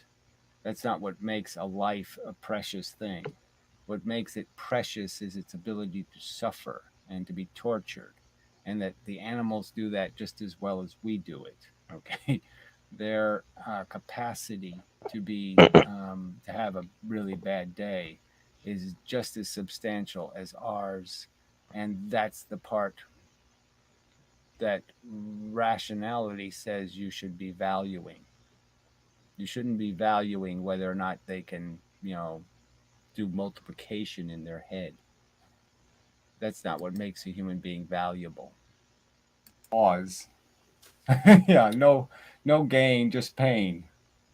Yeah, who accepts that and says, okay, fine. No gain, just pain. Yeah, so maybe that should be a title of a book. Anyway, I was thinking the blood footprint would probably be because I think I invented that. I didn't get it from somebody else anyway. But anyway, the fear of death follows from the fear of life. So this is the little pieces of crap that he thinks are insightful pieces of poetry, and it's like, no, the fear of death is a rational fear of suffering. Okay, being afraid of being dead. Now, yeah, that's not too scary. Being dead, no. Getting to being dead is the part that's worrisome. How you get dead really matters. A psychiatrist who personally has faced such being afraid of dying and being afraid of death are two different subjects. Yes. Couldn't say it any clearer than that. Clearly, two different subjects, and both of them are, just covered in emotional crap. So, there was a time when I would have been afraid of like the thought of an autopsy. I just didn't like the idea of somebody like poking my eyes out and doing, yeah. But I mean, rationally, I knew it doesn't matter. I mean, you're dead, idiot. Okay, it just can't matter. So I mean, rationally, one thing, and then and I had the same reaction like Soylent Green when I read it as a kid. I'm like, ooh, eating dead people, ooh, gross. But then I thought about it and I said, what the fuck's the difference? All right. I mean, if they're tasty, if they put them into a little, potato chip and it's yummy, what the fuck do I care? Yeah. So what? Yeah. I mean, the fact that it wouldn't work, okay, that you wouldn't be able to engineer a system where you could actually make a profit processing dead humans into potato chips.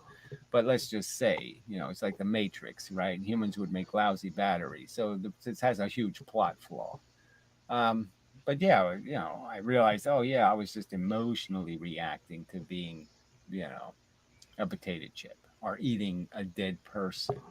It was just bullshit. I mean, it was a bullshit emotional reaction that didn't have any foundation in anything substantial except some irrational notion. I was thinking of me being alive somehow still or something. I don't know what it was exactly, but it was just emotional crap. And as soon as you think through it, then you can make it go away as emotional crap. And then it's not there anymore. In a concentration camp, exactly. Tea time? I don't know. I was talking about regular, yes, maintaining your civilization or something, or losing whatever. It's all. Yeah. Nietzsche again. So Nietzsche. Quoting Nietzsche. His whole life was a mess as he lived it, and it ended horribly. There's no. This is the story of the winner. Okay, it's all idealism and bullshit. It has nothing to do with the pragmatic, practical facts of what your life is, which is messy as fuck for no good reason. No good reason to accept playing a bad game badly. Dude, wherever possible. But we're emotional organisms. I want people to feel their philosophy. I want them to care. So I guess I was making some point about that people should be passionate about things, but they should play a good game. Look in the ass some more. Go ahead, walk on the streets again and get raped again. As the living planet disintegrates around us. All right, so so much about the living planet.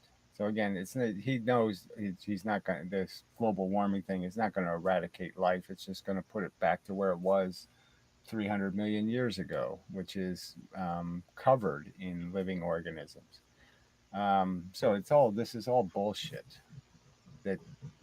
So he doesn't, he's perfectly comfortable with the idea of a planet teeming with living organisms consuming each other in grotesquely inefficient manner. He just loves Jurassic Park. It's just, oh yeah, that's just so cool.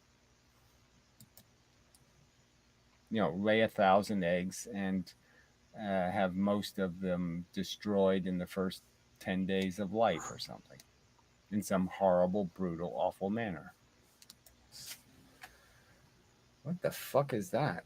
Okay, so anyway, I don't know what that was. All right, so anyway, yeah, I didn't hit the best pieces, but whatever. You get what you get. So the Mystic video, the glib.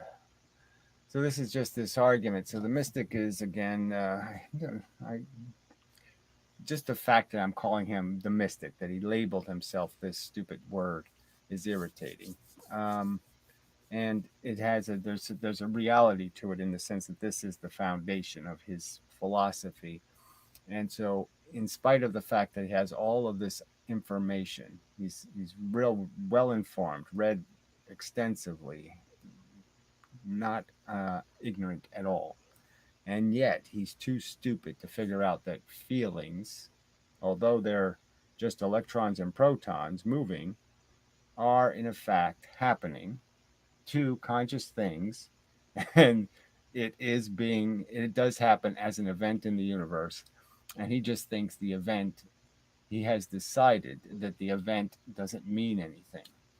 That the value we feel that it has, that we can feel the value difference. I can feel the value difference between a good and a bad feeling. It's visceral. It's right there. I can't miss it. He's saying I'm being fooled. That suffering isn't really bad. And it's just so stupid. And you say, how can a smart person think something this stupid? It's just so fucking stupid.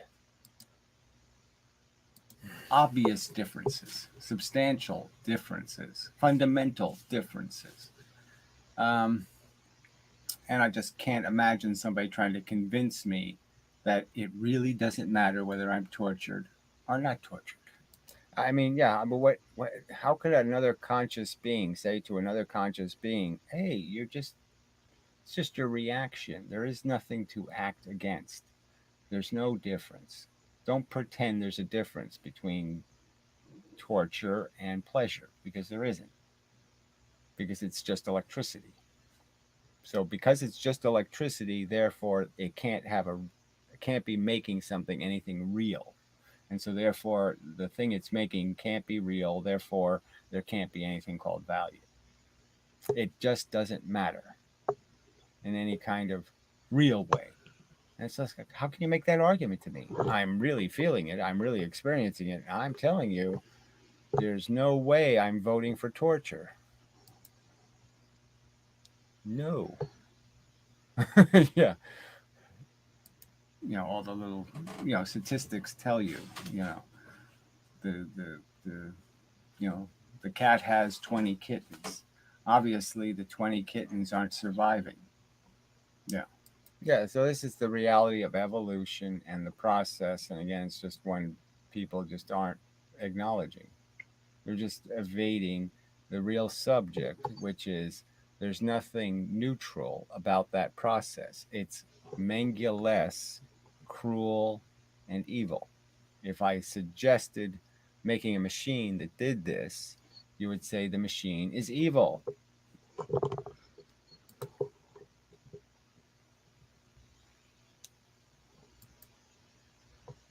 All right. Yeah, well, it's a website video exploiting this creepoids or something. Yeah, well, that's just crap. So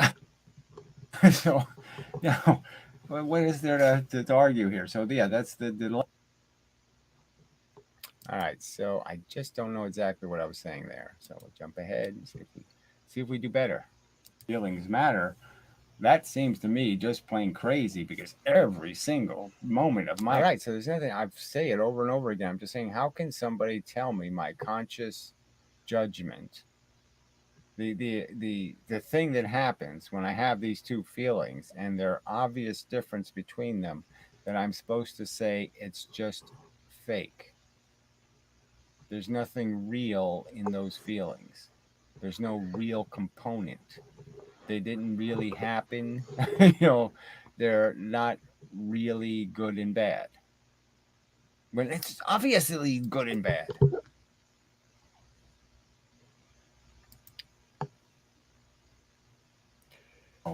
Yes. And it makes a difference. Okay. Smartphone. Okay. Smartphone just being smart and smartphone feeling, two different things. So obviously feelings are everything. There's nothing else in the universe that means anything but the feelings being manifested by the things that might be in the universe that are feeling. The rest of it is meaningless, except in how it affects things that feel.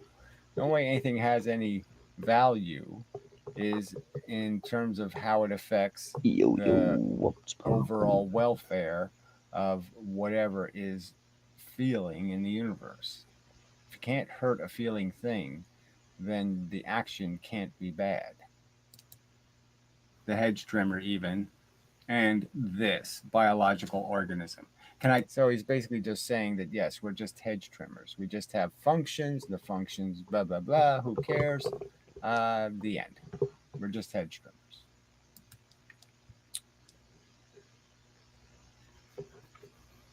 All right.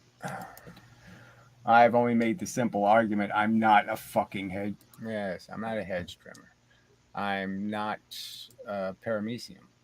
I'm not a smartphone. I'm not a calculator. I'm not similar things that are doing similar things to me. I'm different because, yes, I am alive and I am conscious. Okay, I have this function where my brain creates a state where I feel, okay, and I can feel shitty. Yeah. And that's happening in this universe. And it's a real thing. And it's the real thing we have to account for. The bits of clay can't be a statue. The collection of the clay. Right. So it's not about electrons and protons. It's not about atoms. It's not about compounds. It's not about any of that crap. It's about an arrangement that, yes, is just an arrangement of pieces, but the fact is that that arrangement of neurons and electricity creates the illusion, it creates the brain space that you could draw it as if it was making a person sitting in a chair watching a screen. And that's what it does. It creates that circumstance. It creates the theater and the person in the chair. And the feelings are what makes it catch 22. I mean, that's the thing that gives it a real, substance. All right, so the other video I did was one of my economic videos. So I was just trying to go through this, simple ways of just diagramming what the banking system is really doing and how it's all really just a barter system still. And all you just... Let's see if there's anything more about you.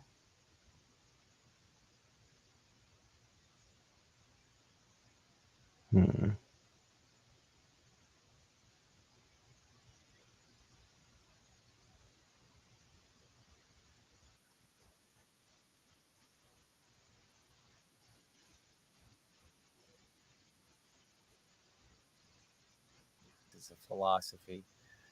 Because again, it just does what the Germans do, which is recognize the sad, tragic truth. We're bugs. Buddhism says, "Oh, suffering be bad," but it has no plan. It implements nothing, and the only suggested plan is you can escape if you jump in a fire. You don't have to come back. And well, what do you mean? I'm not coming back anyway. Something just like me will be back, but it won't be me. I mean, if I clone me, it's not me, right? I mean, and then I can make little tiny changes to the clone. And, what am I doing? Am I going to pretend that some change is enough of a change where I don't have to have empathy anymore, or I don't have to think it's the same thing as me? When does it not become me? I mean, how dramatic does the change have to be where I say, oh, it's not me? It has to be a win-win. It can't be a I lose and then... Okay, so that's part of the problem with our whole psychology is that we keep maneuvering for the answer that isn't too burdensome, and we try to pretend that we're doing win-win. That I'm satisfying my desires and I'm also helping the world. Blah blah blah. Some sort of crap like that. And those answers usually suck. And what we really need is the hero, okay, to jump on the grenade, but, that's hard to find. And frankly, I'm including myself in the lower than necessary needed performance, okay? I mean, I'm not saying I'm a complete, I haven't evaded. I'm just pretending that I can somehow get what I need out of life and also do my job. And to some extent, maybe that's not possible. And probably it's not what you're looking for, because there's a lot of noise that has taken, because of all the other stuff in the image that, okay. So again, just talking about a little bit about how the brain works. And the fact is that there's an infinite amount of noise. Frankly, you can find all kinds of little details to trigger your brain. So your brain can go looking and it can find things, and then it can say, I'm going to change the subject because I found something interesting. And it's constantly doing that in a way. And it's, it does make it very hard to create a gigantic chain of reasoning in which to strangle the stupidity of the world, that kind of thing. It's hard to construct the. Well, he's not talking about Buddhism anymore. You're talking about Izok app earlier in the video, hence the title. Then we talked a little bit about Buddhism and a little bit about, what else did we talk about? Nihilism. Yeah. Man, no, I don't know what we're talking about. I guess we could just vibe for a bit. I want to go to sleep. I don't want to go to sleep.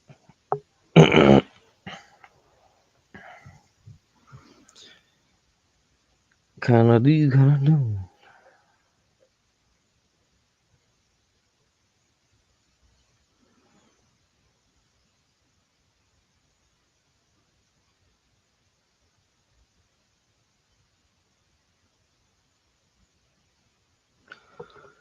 Yep. Oh.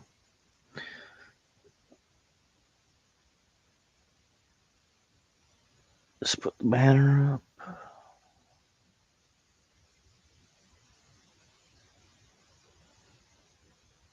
The invite link in case somebody wants to talk about ethics and meditate.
Meditating's boring.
Where's this going?